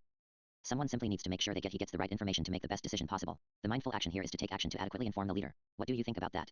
How do you feel when you contemplate this root cause? A poorly informed leader. An obvious course of action to address it. You taking action personally to inform him? Would you ever do such a thing? Does the idea of contacting a politician make you feel excited? Do you feel scared? Do you feel hopeful or hopeless? If you can really imagine contemplating taking action to change the mind of a person in power, then this is a critical moment for you to be honest in your examination of yourself. How you face a moment such as this will determine how much power and energy you are able to channel into your life through a commitment to mindfulness. So consider the following paragraph carefully and honestly. Do you believe there are unwise positions government leaders are holding because they are poorly informed? How do you feel about taking action yourself to inform them? Do you feel excitement or do you feel apprehension? Do you immediately begin to see paths of action for how you might communicate with these leaders, or does your mind immediately start voicing excuses for why you should not even try? If any of this is happening, you are experiencing that magical moment when investigation of a large external problem has transformed itself from an external issue into a pure internal dilemma of your consciousness. When this happens, you have in effect successfully used your power of mindfulness and honest examination to transform an external portion of the world over which you feel you have little control into a mere boulder within your consciousness, delete dash, over which you have virtually infinite control. You now have something you can affect directly. How you work with this internal dilemma is once again the core challenge of taking mindful action in your external world. A visit with a Washington state senator while serving as hospital commissioner for a small rural public hospital district. I've had several opportunities to meet with elected legislators and lobby for better laws. On one such occasion, I found myself in the office of a Washington state legislator. I sat in the legislator's office with the other 4 elected hospital commissioners and our hospital CEO. We had each agreed to speak briefly to the legislator about a specific healthcare related issue. I happily chose single-payer healthcare. For those of you who don't know, single-payer healthcare is basically the concept of universal healthcare for all residents of a state or country, paid for through taxes. This system works very well in most industrialized countries in the world. affecting positive health outcomes and costing the people of the nation about half as much as healthcare costs people in the United States. Moreover, in countries that implement a single-payer system, access to healthcare is much more equitable and fair. Delete dash and add comma. Unlike in the USA where some people simply cannot get the healthcare they need due to cost barriers. One of the reasons I ran for the position of hospital commissioner was simply to advocate for the implementation of single-payer healthcare at the state and or national level. So speaking now to this legislator was a moment I had been anticipating for quite a while. This meeting with the legislator was not recorded, so I cannot repeat what was said perfectly, but rather this will be my best recollection. I said, the final issue we wish to urge you to think about is single-payer healthcare. We know the political reality right now is that single-payer healthcare is not going to be seriously considered with the current political makeup of this legislature. Nonetheless, a single-payer healthcare system is clearly the best system for ensuring high-quality healthcare outcomes, lower costs, and equitable access for all residents. For this reason, we hope you will keep your eyes and mind open for any opportunities you see to help bring this solution forward for either your fellow legislators or the public. The legislator replied, and again this is an approximation from my memory, well, having the state administer something is not always the best solution. Just look at how LNI is working. It is a disaster. Besides, we are still in the middle of trying to get the Affordable Care Act fully implemented and the exchanges running smoothly, so we really have our hands full with that right now. After the legislator replied this way, I had a very good sense where he was in my matrix of the 5 whys outlining for me why lawmakers disagree with wise actions I am personally promoting. The legislator disagreed that the wise action I was advocating for, single-payer healthcare, was indeed wise action. Moreover, he had shared some glimpse of his reasoning for this. He felt the state was a poor administrator of health insurance and they were too busy with other healthcare issues. Perhaps in the past, I would have felt frustrated or blocked by the legislator's reply, but as I sat in his office, the other commissioners and CEO watching and listening to our exchange, I simply breathed and soaked in what he said. He was sharing with me a bit of why his mind saw the world differently than mine. It really was a generous gift and I was happy to speak directly to it. Rather than feeling thwarted, I felt encouraged. I said, respectfully, I disagree dash, delete dash and add period. You disagree that LNI is not working well. The legislator inserted before I could finish my sentence, his bushy eyebrows uplifted. No, I replied gently but firmly, I disagree that single payer is not the solution to many of our healthcare problems. If you were to look at the flow of money in our healthcare system like an engineer, in fact, if you asked engineers to objectively study it, I believe they will tell you a single payer system is clearly the more elegant and effective design. Now, I understand what you are saying. The problem we have is we are currently entrenched in a system that is designed completely differently and that will be very hard to change it. Nonetheless, I believe we have to keep our eyes on the best solution out there, delete comma, because many people will continue to suffer as long as we continue the profit-driven system we currently have. After a very brief pause the legislator replied, well, I just don't think now is the right time to try to do anything like that. We have too many other higher priorities right now. I smiled warmly, I totally understand where you are coming from. I also want you to know I will be back every year to talk to you about this again. The legislator laughed and nodded his head okay. As we all stood up to leave, add comma. The legislator looked me in the eye and shook my hand firmly saying with what seemed to me surprising sincerity, thank you for serving. Debriefing the single-payer discussion with the legislator. My meeting with the legislator described above is a good example of the type of obstacles you will meet when you take mindful action to change the world at large. It is very easy for political work to feel as though you are pushing against the ocean, with your actions having little impact with infinite resistance flowing right past you. Nonetheless, if your purpose is clear and you are pursuing it with gentle mindful confidence, you can find it enriching, rewarding, and even inspiring work. I should also note, working for political change by attempting to change the minds of legislators is not necessarily the most effective tactic. Our political system currently functions in such a way that legislators are highly beholden to large financial donors to their campaigns, delete dash and add, comma, so their true reasons for opposition to ideas may be hidden beneath the surface of their words. You can't change that with reason, delete dash and add, comma, but that doesn't mean you cannot effect political change. We need to work together to explore tactics for healthy wise change in society that can overcome the corruptive influence of money. How do we do that? Well, that is a big topic for another time. At the end of this book we shall begin to explore that subject. For now I will say, our actions are not akin to pushing against the ocean, but rather each action is like a stone thrown onto the waters, add apostrophe, surface, each causing ripples of impact. If a cause or action is right, then it is right. And I will drop my stone as close to the bullseye, added apostrophe, as I can to effect the needed change. Once enough people throw enough stones, impacting the right spot at the right time, political change begins like a tidal wave. Many major societal changes emerge from the relentless prodding of individual people, delete comma, until a critical frequency and timing is achieved to stir the tidal wave of change. Consider the changes in the United States such as the ending of slavery, women's, added apostrophe, suffrage, civil rights, gay rights, and the legalization of marijuana. In fact, most of these political breakthroughs were exactly this type of political change. Behind every major political change are individual people tossing their stones of opinion and ideas into the water. Some of these stones are conversations, some are letters, some are articles, and some are marches and protests. Each of these actions has a unique flavor of impact and effect on the people touched by them. You never know which stone is the final trigger to the tidal wave of change. Yet you feel the wave impact nonetheless. And of course, some people occasionally do hit the bulls, added apostrophe, I. The practice of meditation and mindfulness can help you recognize and take effective action to transform your individual life, delete dash and add comma. And this will always be the first priority and focus, delete dash, because this is what keeps you healthy and vibrant. The gifts of mindfulness will also help you see and take effective action to transform your relationships and sometimes help improve the lives of other people. This work will not be anywhere near as consistent and effective as action taken upon your own inner life, but it will be rewarding, enriching, and inspiring in unique and powerful ways when it happens. Finally, the gifts of meditation and mindfulness will help you see and take action to impact the world at large. The potential for the changes you work for on the political scale will be vast, yet the impact and effectiveness of your actions will be much more subtle. Moreover, the resistance you meet at the societal level will at times seem overwhelming and far more powerful than you. Nonetheless, there are amazing rewards and deep satisfaction you can enjoy by fighting the good fight for a better world with a patient, relentless passion. I believe the path to happiness is relentless, add comma, mindful action at all 3 levels, the personal, the interpersonal, and the political. We need to nurture our own being so that we can sink deep strong roots and grow into a flourishing healthy being. We further nourish ourselves by then extending our branches and sharing the fruits of our being with the people and beings we interact with on a daily basis. Finally, we inspire still deeper joy within our being by thoughtfully considering the larger landscape of our world and working with others to shape it into a place where all can grow and flourish. That to me is a happy life. The more nefarious branches of this story. Let's return once more to our geopolitical 5 whys exercise. It is possible, delete comma, that you do not feel the root cause of being poorly informed is the true root cause for why a particular leader you are thinking about is choosing foolish actions. If you are right, then the root may lie in one of the branches we have not yet explored, delete dash, and for some of our leaders, it absolutely does. Some of our leaders may genuinely not want to take wise action to improve our world. Some of our leaders may honestly choose unwise actions over wise actions for a variety of reasons. To act effectively in a world with such leaders, it is worth the effort to understand why they act the way they do. Below is the full map we have constructed so far, and you can see several very important branches still need investigation. I encourage you to follow those and see what you discover. The next chapter will expand upon my own personal journey exploring these branches to their logical conclusion, at least for me. 1. The problem. The government is not using its incredible power to take wise action to improve our world. 1. Why? Some people in power in our government do not believe the wise action I want them to take is indeed wise action. 1. Why? They disagree because I am wrong. 1. Stop. This is a potential root cause. The mindful action to address this is to investigate if this is true and take appropriate action. If you are wrong, then stop pursuing this. If you are right, then this is not a valid root cause, so move on to another branch of your 5 whys investigation. 2. Why? I am right, but they disagree with me. 1. Why? The leader is basing their position on inadequate information. 1. Why would a leader have inadequate information? Answer. Stop. It doesn't really matter why they do not have adequate information. Someone simply needs to make sure they get the right information to make the best decision possible. The mindful action here is to take action to adequately inform the leader. 2. Why? The leader wants a different outcome, a different world, than you. 1. Why? Needs further investigation. 3. Why? The leader sees the validity of the path of action you prefer, but prefers a different path. 1. Why? Needs further investigation. 4. Why? Some people in power do not care about taking wise action to improve our world. 1. Why? Needs further investigation. 5. Why? Some people in power want to take wise action but feel compelled to continue taking foolish actions. 1. Why? Needs further investigation. Chapter 20. My path to mindful activism. I believe the key to happiness is to learn to listen to our experience and feel our way forward down the path of a wise and mindful life. I believe every person has the ability to feel this good and enriching path, but we often learn to ignore this inner capacity and instead often torture ourselves following fallible, external rules and instructions. A healthy regular meditation practice can help you practice listening to your inner guide and help you learn the appropriate regard for rules and orders originating from others. I think I have known this for a long time, but it wasn't until I experienced a personal life crisis that I finally embraced this lesson as a fundamental guide. My crisis point in my life was at a crossroads in September 2011. I remember the exact moment I began to awaken to this fact. I was standing in the shower staring at the wall. I felt miserable. My software business, to which I had devoted countless hours and invested much of my savings in, was out of money. My friends and family had been so inspired by my passion for the business that they had invested in my company and me. For the past year and a half I had pinned my future hopes on this company taking off and creating a new and exciting career path for me. Even my amazing girlfriend, Stacy, had invested her time and energy to help. Yet, as I stared at the shower wall, hot water washing over my face and body, I was finally facing the fact that it was over. My software venture had failed, and it was time to close up shop. I needed to move on, delete and face the consequences with my friends, family, and business partners. This realization seemed to feed an unremitting ache in my belly. I felt filled with sadness and fear. What the hell do I do now? I thought to myself. I couldn't just stop and move on. It wasn't that simple. Ending a business with partners and investors requires some careful steps. More importantly, I had to have some difficult conversations. I needed to speak to those who had believed in me, invested in me, and explain my failure. I felt overwhelming pressure and dread as I imagined those conversations. Hitting me even deeper was the feeling of loss and confusion. A large part of my life's purpose and meaning was seemingly had suddenly dissolved to become dust with the dissolution. I'm trying to get rid of the repetitive dissolved and dissolution but don't like what I have of my business venture. The software I had designed was not only intended to change my life, it was intended to change the world. I thought, after I got through the pain of closing shop, what then was I going to do? How did I get here? I wondered to myself. How did I get so lost? Couldn't I have seen this months ago? Regret surged through me. I had wasted a lot of time and energy unnecessarily. I scolded myself. If I had only been a little more patient, a little more careful and thoughtful in my decision making.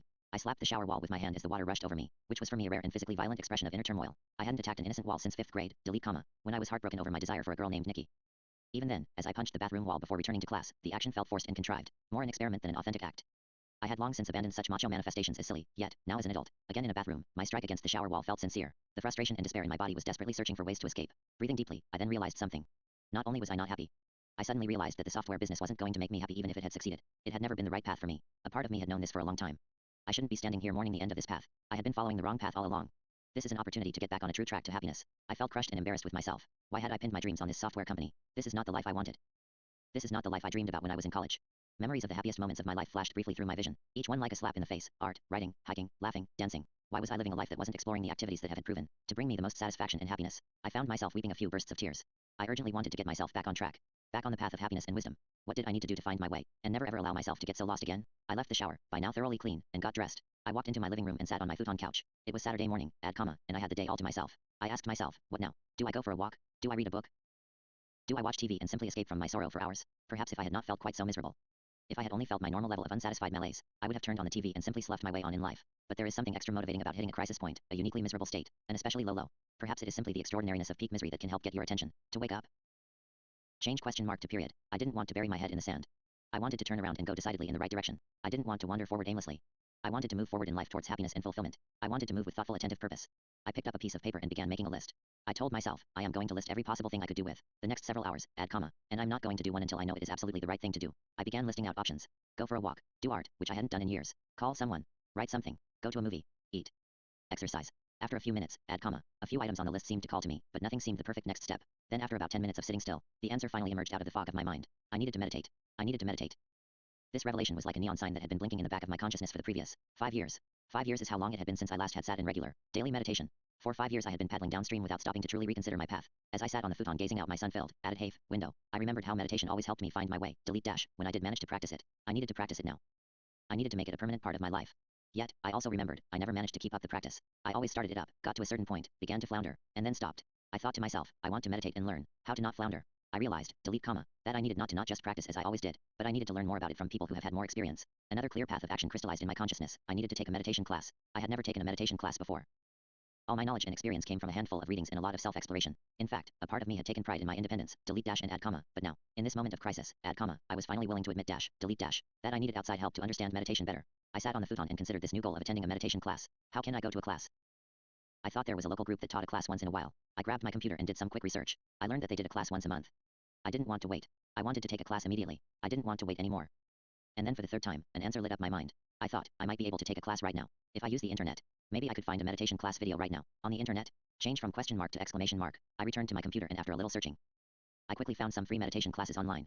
I felt a joyful thrill of energy surge through my body as I scoured the internet and explored some more options. I was filled with inspiration and purpose, and following this energy was immediately beginning to heal my sorrow and pain. Simply searching for the class and doing some research was rejuvenating me. I found what looked like a great set of videos. They were videos about 45 minutes long of a class on and offered by the Insight Meditation Society. I sat down, got settled in, and watched and followed the first 45-minute class. After the class was done, I felt more clarity about how to practice meditation than ever before in my life. I then meditated. When my meditation was complete, I felt calmer. I felt much more at ease about how to spend the rest of my day. I chose the rest of my activities that day carefully, patiently. I didn't follow any routines, but I considered, what did I needed? What would feed me? I eventually chose a few actions that seemed positive and nourishing. Take a walk, pick out a stimulating and thought-provoking movie to watch tonight, draw a picture. By the end of that day, I had turned a corner.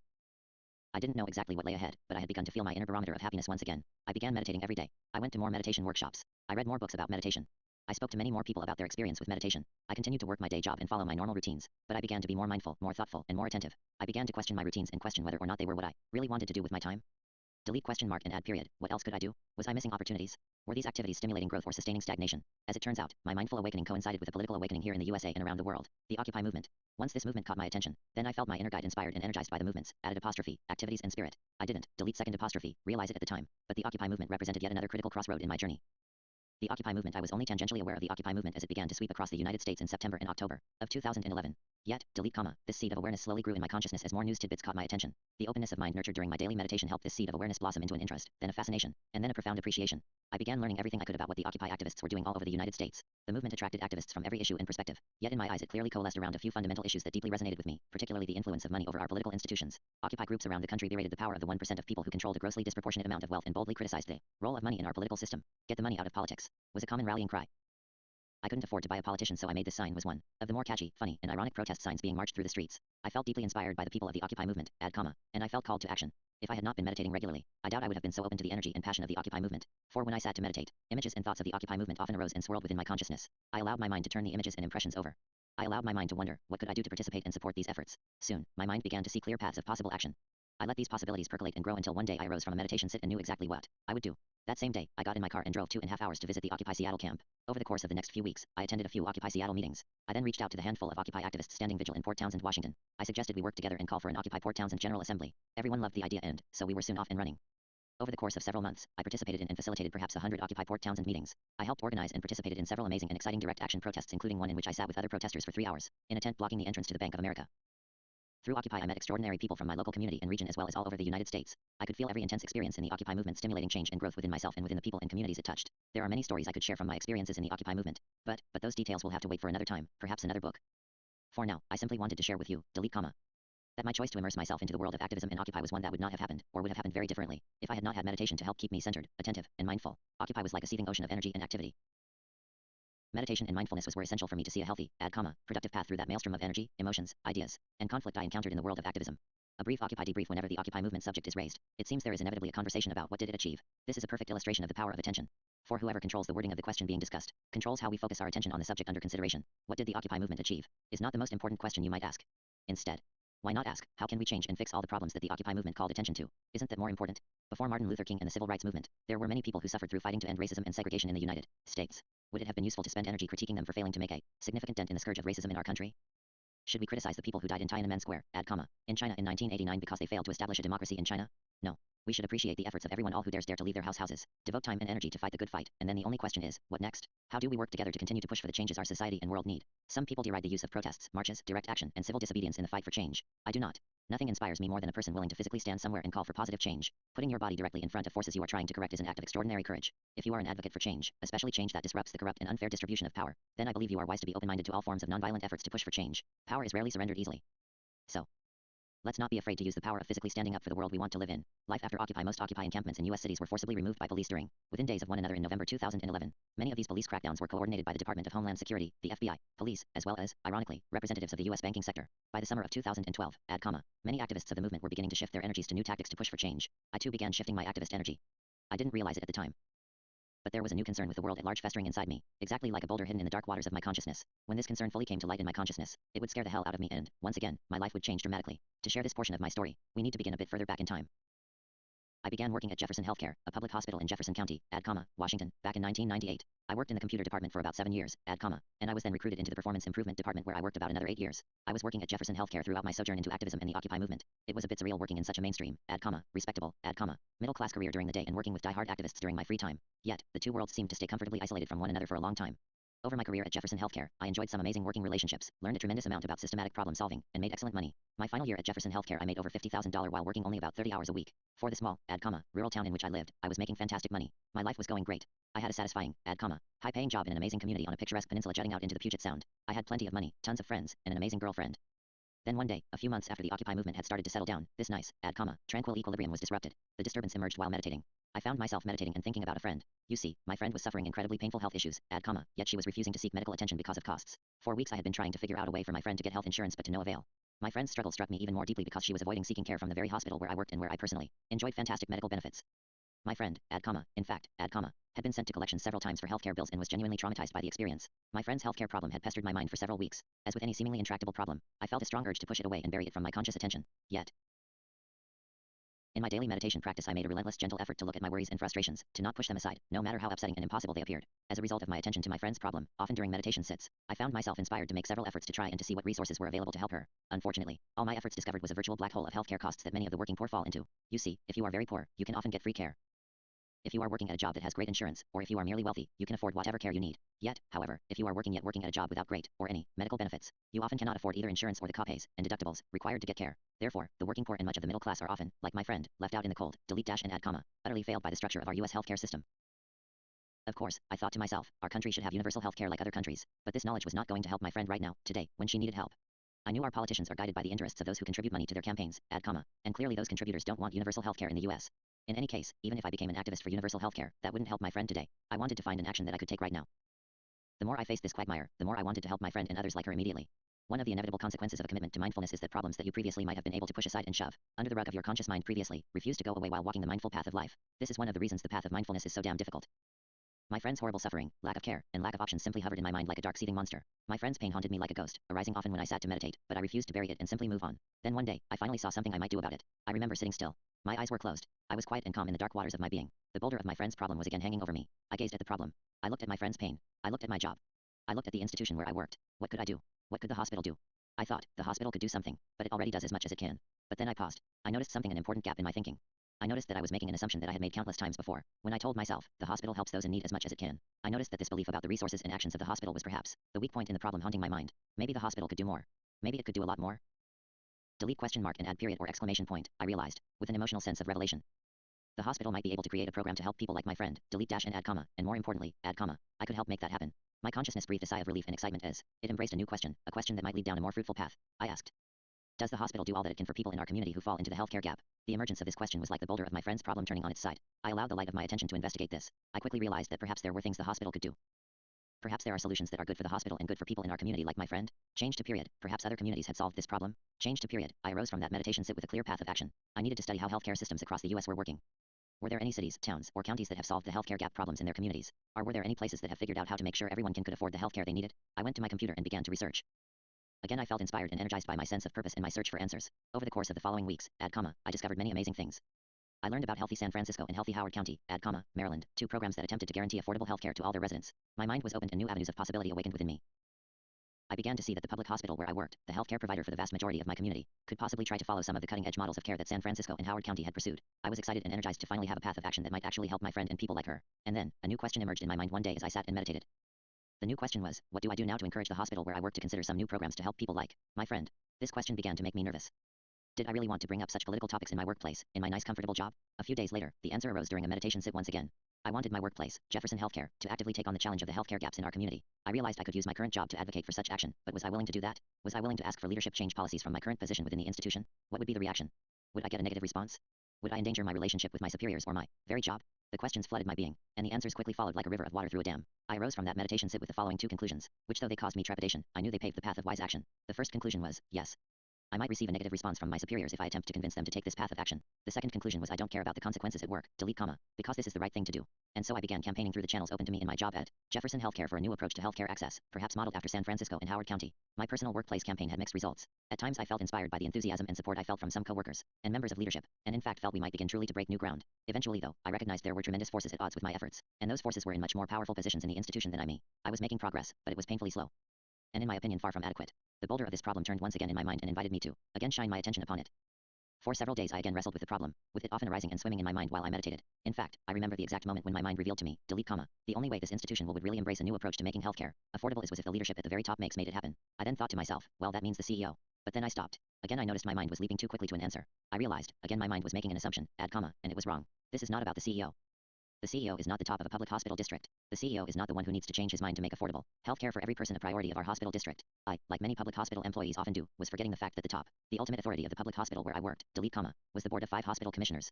I realized, again with conscious relief and excitement, the hospital commissioners have the power to guide this institution on the wise path I think it should follow. This realization once again opened up entirely new pathways of possibility, which my mind explored over the course of several days and several meditation sits. One day I gently pondered as I sat, could I convince our hospital commissioners to take a bold new course of action?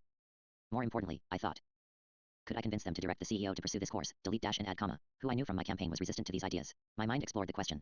I saw part of the answer. Though the hospital board had the ultimate legal authority over the district, often hospital boards fail to provide strong guidance to their CEOs. For the board to lead the type of visionary change I thought we needed to help the people suffering in our community like my friend, the board would need to act with a vision and leadership strength that I wasn't sure they possessed. I recalled some conversations I had with board members over the years.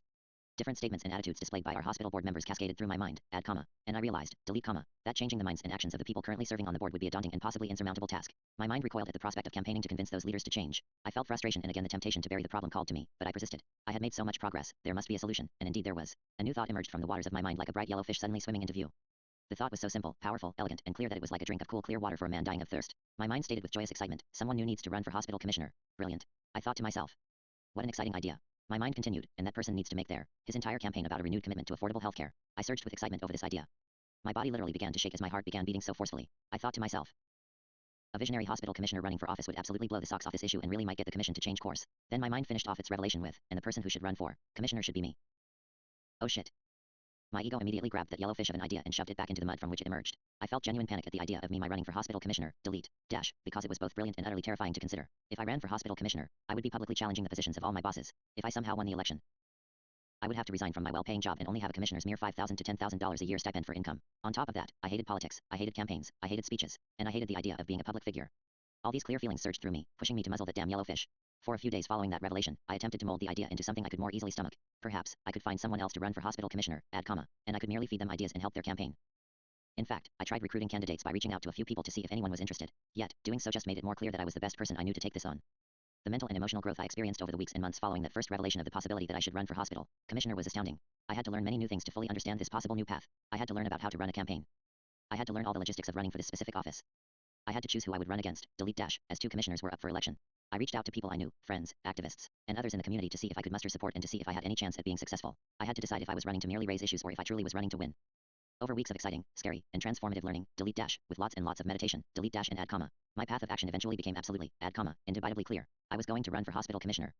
I was going to challenge the conservative doctor who currently was president of the hospital board, and I was going to do everything I could to win. If I won the election, I would resign my job, and I would deal with the financial challenges that entered my life. I knew I was taking an enormous risk that would utterly change my future. I was scared, excited, and absolutely certain I was doing the right thing. Running for office in May 2013. I announced publicly my intent to run for hospital commissioner and to challenge the current hospital board president, a retired pathologist. Over the course of the next 6 months, with the help of many amazing people, I campaigned relentlessly against my opponent. I gave speeches and participated in numerous public debates. All this time, I continued working at Jefferson Healthcare, which now became a strange and surreal experience, especially whenever I interacted with leadership. On November 5, 2013 at approximately 7 p.m., the ballots were sent through the ballot counting machine while a small crowd including myself, other candidates, and political activists looked on. It is hard to describe what I was feeling as I stood there waiting for the results. I had taken a huge risk running for office, yet I felt deeply proud of doing so. I believed to the core of my being in my reason and goal for running. I had sacrificed enormous time, money, energy, and emotional resources campaigning for 6 solid months. I had knocked on countless doors and talked to countless people. Yet, again I felt the sacrifice was absolutely worth it. Though I was worried about my financial future. I pushed that fear aside for now. I had learned many things. As with my venture into the world of activism with the Occupy movement, my venture into the world of politics had introduced me to hundreds of interesting, passionate, and intelligent people and had forever expanded and enriched my understanding of the world around me. I was a different person now, standing in the courthouse clerk's office, than the person who began this journey. Did I want to win the election? Yes, without a doubt.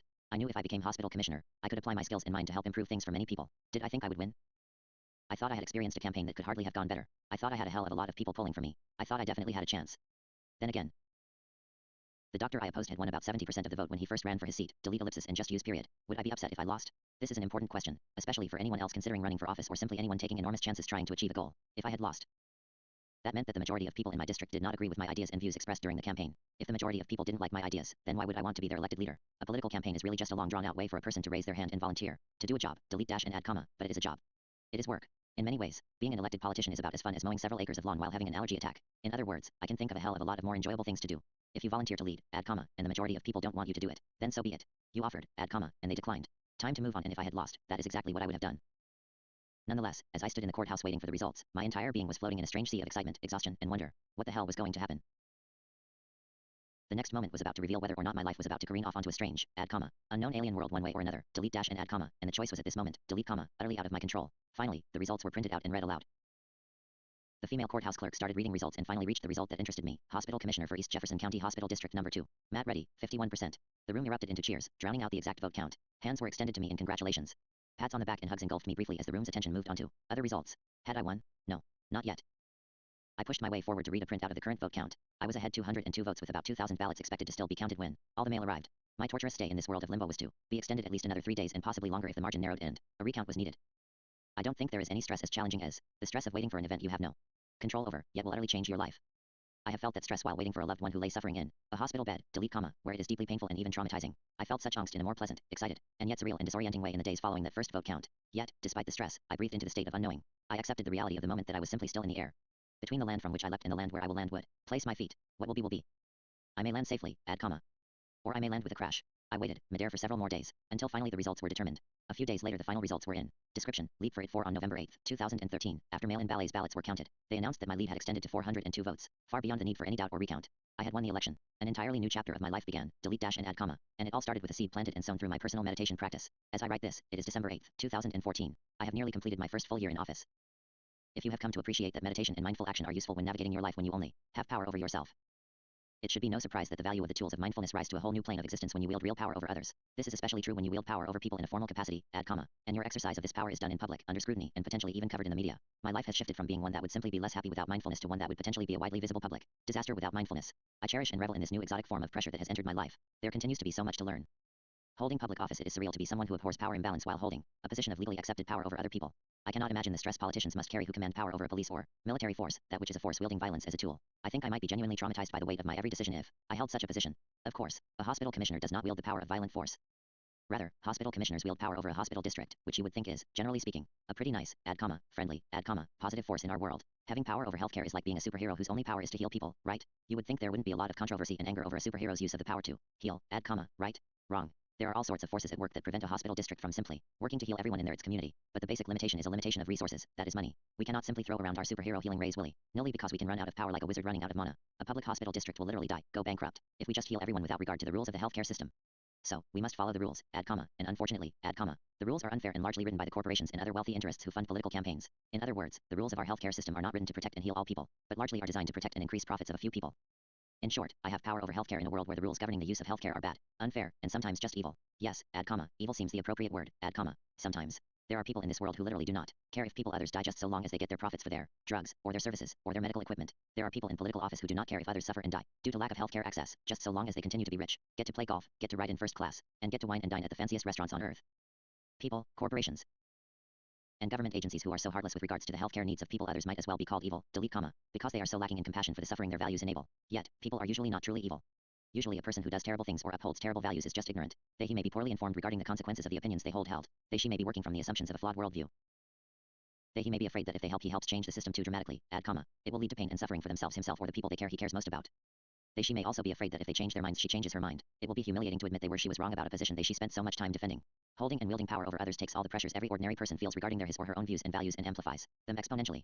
There is probably nothing more challenging than wielding power mindfully, and yet there may be nothing more important. If you think it is challenging to think differently about a problem you have been personally struggling with, then just imagine having your struggle judged by hundreds, thousands, or even millions of people. It is far easier to simply stick to your guns and relentlessly hold a position than to actually maintain an open mind and be mocked for not always knowing what is right. Moreover, it creates confusion for the political audience when a politician changes his mind about something, delete dash and add comma. So again, it is simpler to just never change his mind. Yet, to stick to a belief or value system for the sake of political survival is not only not mindful, it is lazy and cowardly. If you are to be a mindful leader, add comma, you must be willing to consider things anew and to sometimes change your mind. Sometimes there is a trade-off between acting mindfully and acting effectively in the political world. Over my first 2 years in office, I have felt this tension. I want to have a certain impact on healthcare, yet I also want to use a process that is healthy, transparent, and truly democratic. There is an important difference between playing a game the way everyone else is playing it and playing it with integrity. One example illustrating the tension between effective action and mindful action in the political world that I will share is the process behind decisions. There are very strict rules about how much communication hospital commissioners can have behind closed doors between meetings. In Washington state, these rules are covered by a law called the Open Public Meetings Act. The aim of this law is to make the process of decision-making as transparent as is reasonably possible, delete, dash, so that the public can see and understand the process. The trade-off for politicians sitting in office is that this can make a lot of discussion occur on stage, under direct, add comma, public scrutiny. As I mentioned earlier, it is much harder to listen and learn with an open mind, while also being judged and scrutinized by a large audience. Thus, I think most politicians learn to play the game by stretching the limits of the rules for closed-door discussions, or simply breaking them altogether. I sincerely want to help change many things in how healthcare works in our country. I want to help push for more intelligent and wise policies such as single-payer healthcare and a focus on improving health rather than treating illness. Yet, I cannot stomach stretching and bending the rules of closed-door discussions the way I observed them to be bent by my peers. So instead, I went the opposite direction. I insisted we make audio recordings of all our meetings, add comma, and I have tightly limited my willingness to discussing anything outside of full and open public meetings. This act has probably slowed down my ability to make change, but to me the way we use power is as important as what we use it for. For me, the ends do not justify any means, for sometimes the means is everything. Transforming the use of power in the Western democracies like the USA from a corrupt, add comma, money, controlled path of folly to a dynamic and creative path of wisdom will not be easy. Yet, it may help us gain some perspective if we remember the challenges faced by people outside the comfort of democracy. I gained such perspective this past year in Hong Kong. China and Hong Kong. If you want to use this image here, you should delete it and use earlier in the book. Do you recognize the image below? Description: Tank Man China Web. This image is from Tiananmen Square, China in 1989. More importantly, this image is of a person demonstrating the incredible power to change the world contained in every single human soul. The man standing before that column of tanks is staring down the powers of violence and oppression and saying no more. This picture also reminds me, as a political activist, that the most honest and genuine action is an action for which you are willing to experience pain, discomfort, and even death. For it is when you are willing to sacrifice that you tap into your greatest power. You cannot overestimate the power of courage. I'm not saying it makes you immune to pain and death, but I am saying it is courage that changes the world. People who seek wealth and power for their own enrichment will always fight to oppress others. People who seek to live a life that honors wisdom and equality will oppose that selfishness with courage. In the USA, courage was the way women gained the right to vote. Through acts of courage, our civil rights movement made tremendous gains towards equality.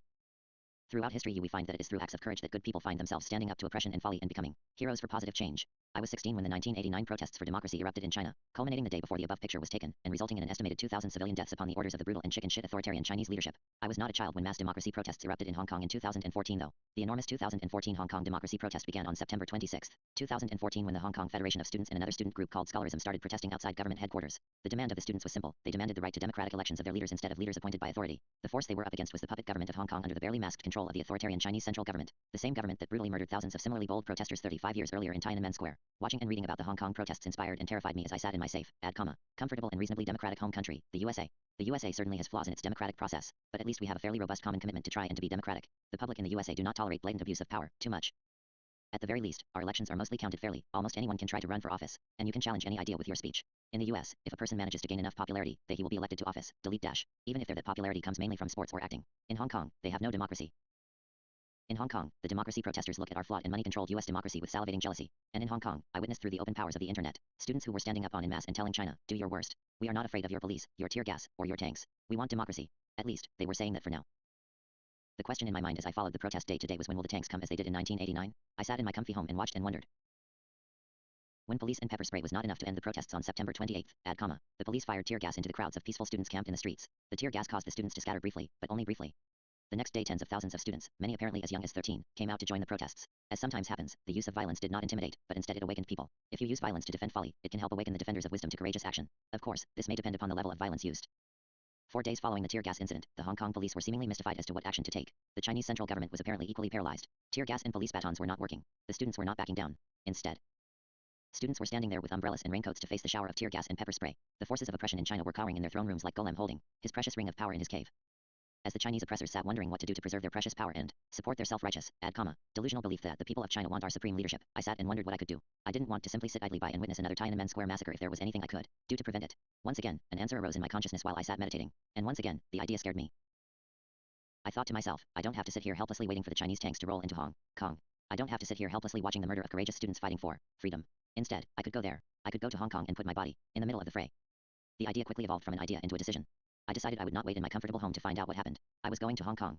I was going to stand with people fighting for their democracy. As they say, the fight for freedom anywhere is the fight for freedom everywhere. Delete dash and add comma. And I felt it would be an honor in my lifetime to stand with those risking their lives for their country's freedom. I decided to go to where the fight was happening. I thought, perhaps I could do something helpful.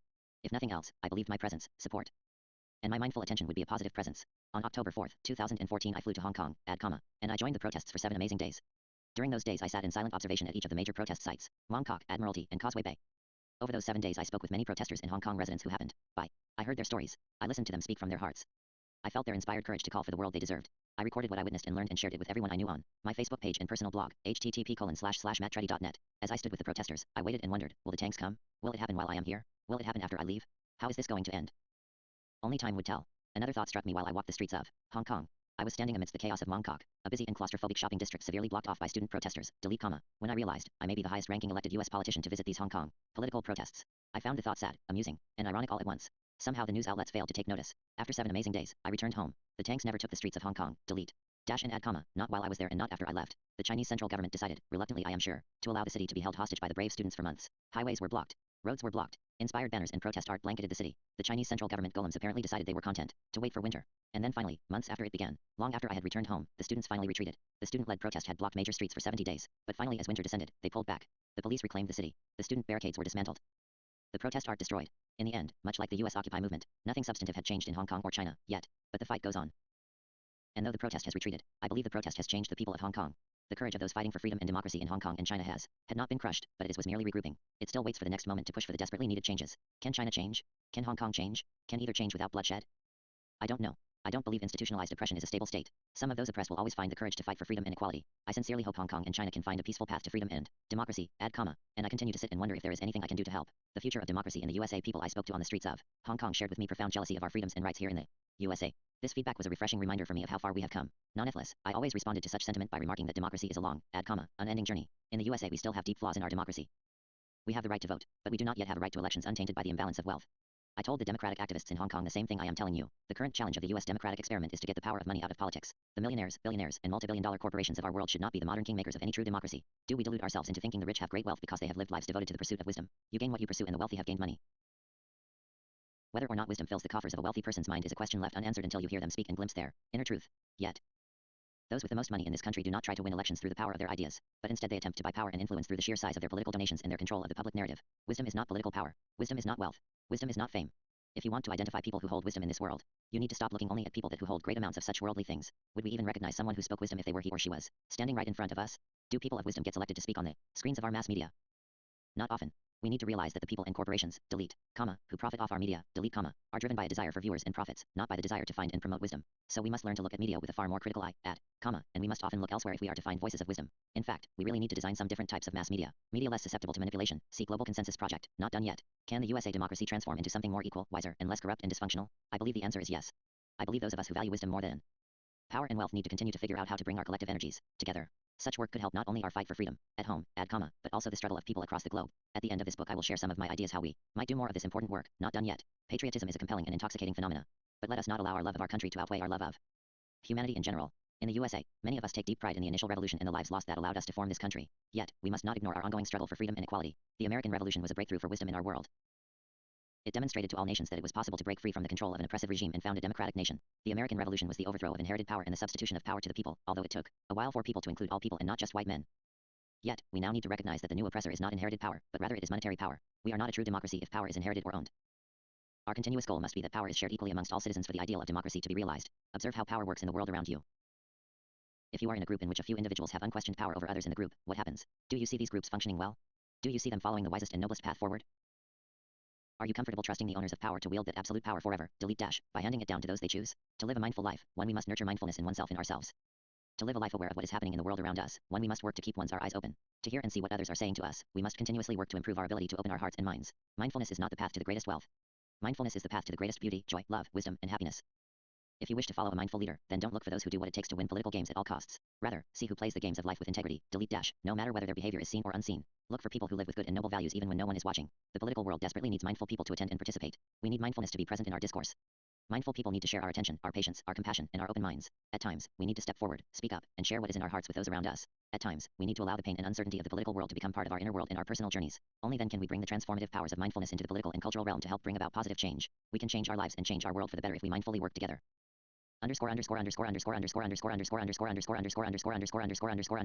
Reflection 5 right now. Reflect upon your life and rate how happy and fulfilling your life is, with 0 being totally unhappy and unfulfilling and 10 being the most amazing life you can imagine. Write down your answer in a journal or mark it on this scale. 0 1 2 3 4 5 6 7 8 9 10 Reflecting on the reflections. Reflection 5 above will be the last happiness reflection exercise in this book. If you have sincerely answered each reflection as it came up, now might be a good time to look back. Have your scores changed at all since reflection 1?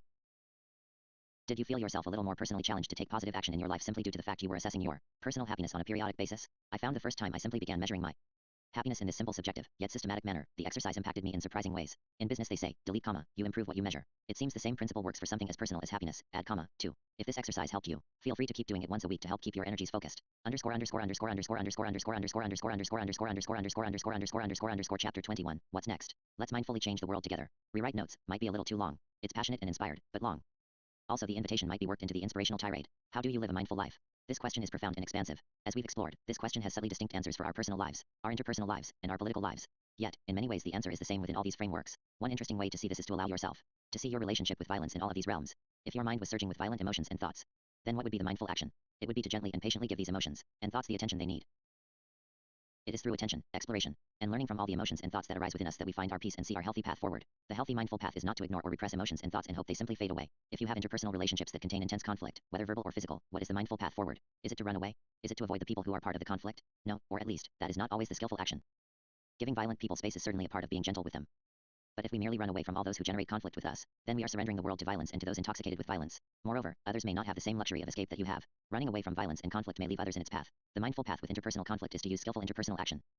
Nonviolent communication, compassion, attention, listening, love, patience. All these capacities nurtured through a meditation practice are like a soothing balm on the violence that erupts around us in our interpersonal world. The mindful path is the path of the healer in many ways. The healer does not run from violence, for it is near violence that the healer is most needed, both for those hurt and for those inflicting the damage. How then does a mindful person relate to the violence and oppression in our world at large, in the world of politics and culture? Do we build a life sheltered and isolated from violence and oppression? Are we content to merely cast a barely meaningful vote now and then, maybe sign a few petitions, and then tell ourselves we are doing our part to make the political world a place of wise action? Or do we live a life where we face violence, conflict, and ignorance while seeking to learn and promote peace? We best serve the world when we bring the healing and transformative powers of mindfulness outside, to the front lines of conflict and disagreement in this world. We cannot heal the world from the comfort of our own homes. If we live in a land of unjust laws, then let us join with compassion and gentle hearts those who protest against those laws. Let us engage in nonviolent civil disobedience. Let us march in protest.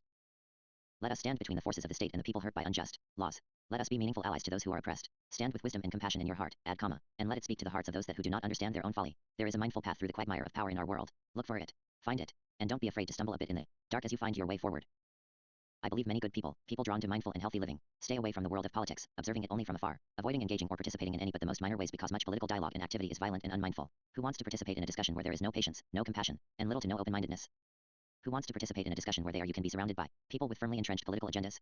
If you live a mindful life, then you will naturally be drawn to other patient, gentle, thoughtful, mindful people, and add comma, which is not what you find in the middle of political debates, at least not in the US. Yet. It is in the middle of our political debates that we most desperately need mindfulness and mindful people. In meditation, we do not shy away from violent intense thoughts or emotions that live or arise within our consciousness. Instead, we acknowledge and gaze openly at whatever exists within us. We face our demons with gentle, add comma, loving attention, and in so doing the demons often transform and become our companions. Our demons teach us and give us inspiration and strength. Can we not find paths to make the same transformation with the creators of oppression in our world? Can we not find a path to make the same healing transformation with the people who we may see as our enemies? I believe the answer is yes. There is a mindful path through the quagmire of the political world. If you seek to live a mindful life, then do not shy away from the places in our world where power is wielded. If you hear of a caucus, or a rally, or a protest, or a discussion group, don't be hesitant to attend. You can attend any event of any type without disrupting your peace and mindfulness if you simply keep your intention to be mindful. For example, you can attend an event and not speak to anyone. Simply be there. Simply observe. Simply bear witness. Simply bringing your thoughtful, compassionate attention to our political dialogues will bring healing just as bringing your attention to the wounded parts of your consciousness brings healing. If you bring your mindful presence to the realm of politics, you might begin to see some healthy mindful pathways through that crazy jungle. You might occasionally find good and healthy paths of action. I believe some of the greatest political activists in history were continuously striving to walk just such a path. People like Gandhi, Martin Luther King, and Nelson Mandela. I believe all of us have the capacity to see how we can walk that same good and wise path. When you let go of your fear and seek wisdom, then wisdom rewards you with courage, strength, and confidence in a way those who live intoxicated by folly never know. Let us not merely seek mindful wisdom for ourselves only, let us seek it for the entire world. I fully accept the world as it is right now. There is much suffering. I know that every moment there is needless violence and death, and if it were happening within my view, I would likely collapse in horror. I know there is injustice perpetuated by greed and intolerance. I know there is much of great value wasted. I also know there is much joy and flourishing happiness in this vast world. The world is a jungle of every type of experience, good and bad, dark and light, and to some extent it will always be this way. Yet, accepting the world as it is right now is not the same as accepting that it must remain this way forever. We can accept and love the universe exactly as it is, be in perfect equanimity, while also seeking to nurture, heal, and make things better and more beautiful. If we are to live, then we are to act. There is no escape from this fact. Living is acting. If you choose to live in a small sheltered world, you are still choosing a course of action, and this choice, though appearing to make you separate from the foolish power brokers of our world, nonetheless makes you an implicit contributor to distant suffering. For if you do not act to help, then you are withholding help. Those who do not act to help solve our world's problems are enabling those problems to continue.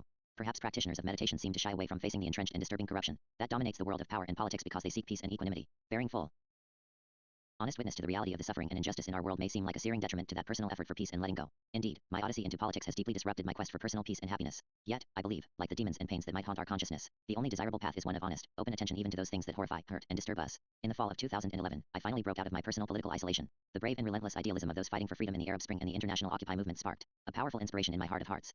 For the first time in my adult life, I saw a path into the corrupt world of power and politics that I felt I could enter without it being an utter soul-destroying waste.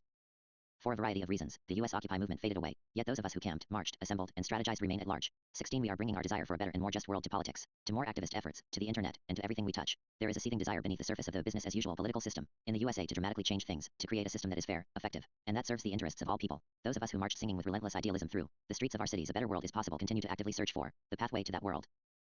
I am now an elected politician, albeit on a small scale, as a public hospital commissioner. Yet, even in this minor political role, I taste the bitterness of our larger political process. The halls of power in this world do not attract gentle, noble, loving souls, for such spirits simply do not tend to seek out power over others. How can those of us who value mindfulness, who value peace, love, beauty, and wisdom, how do we interface with this rigged and stagnant political machine that controls power in this country and this world? What do we do? How can we introduce a healing nectar into the engine of the political machine so that wise transformation for the better can begin in earnest? Let us work together to find the answers. This book is not an end. This book is a gift to you and to any who might make use of it to help them find their path to happiness. Yet, this book is also a call for help, a call to action. Will you help me? Will you be my ally in this quest to promote wisdom over folly in this world?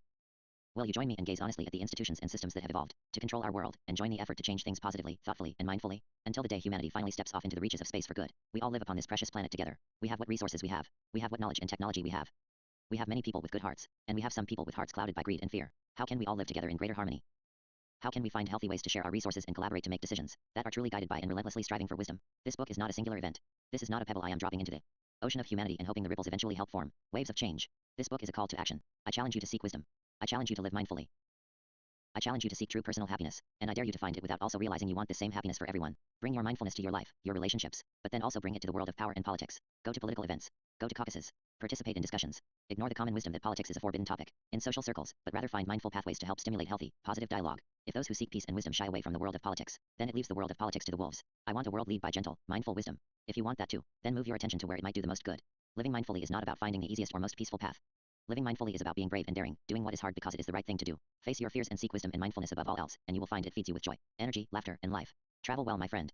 May our paths cross pleasantly as we each work to paint this world with the greatest beauty our hearts and minds can imagine. An invitation to act. I hope this book helped you develop or enhance the mindfulness of your life and, in so doing, has helped you on your journey towards a happier, more fulfilling life. I hope you might now see the challenges and problems of your life, your relationships, and your world differently. I hope you are starting to recognize how all conditions of our world, whether they are feelings in our minds or events in the world around us, are opportunities for you to learn and take action to influence those conditions. Approaching all aspects of life with a gentle, mindful awareness empowers and enriches your life far beyond any other approach. Having reached the end of this journey together, I invite you to begin another.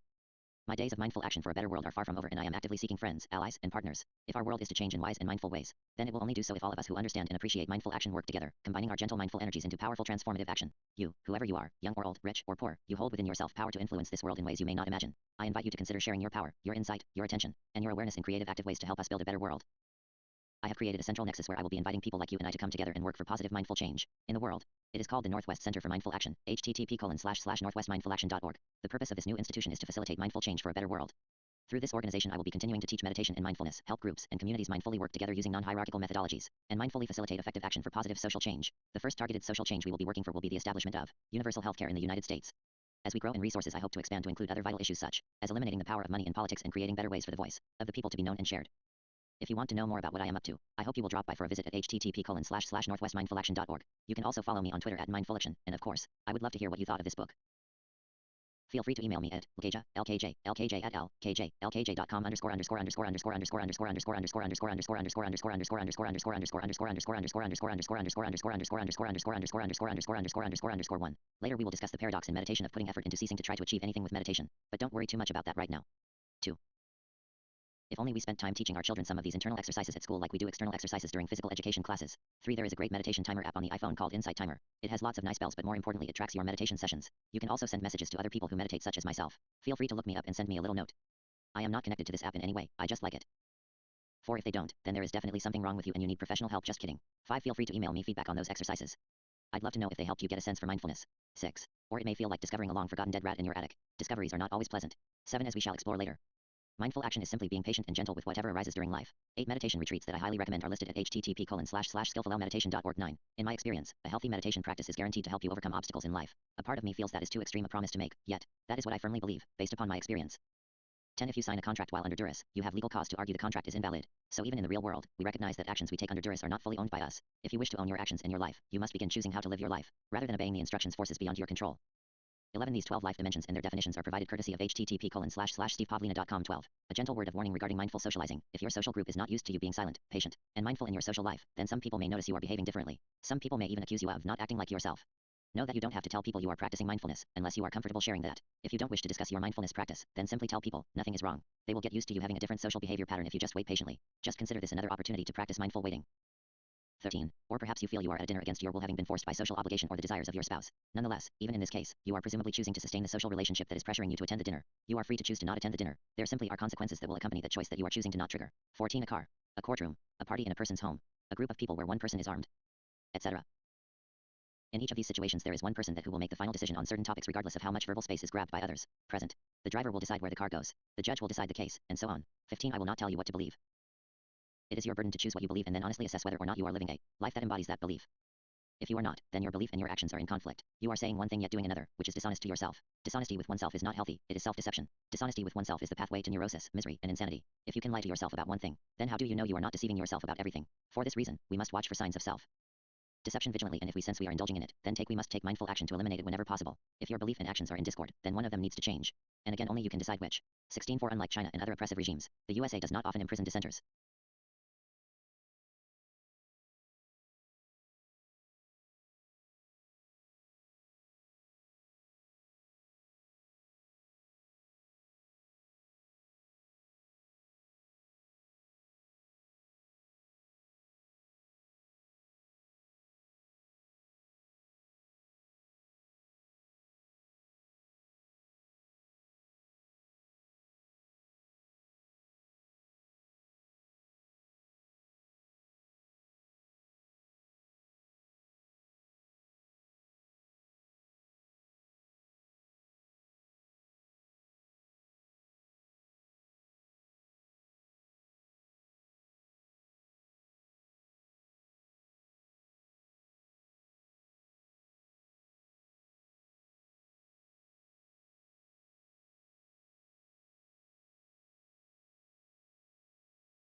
on in a committee of publisher, T, or transmit any part of this document in either electronic means or in printed format. Selected.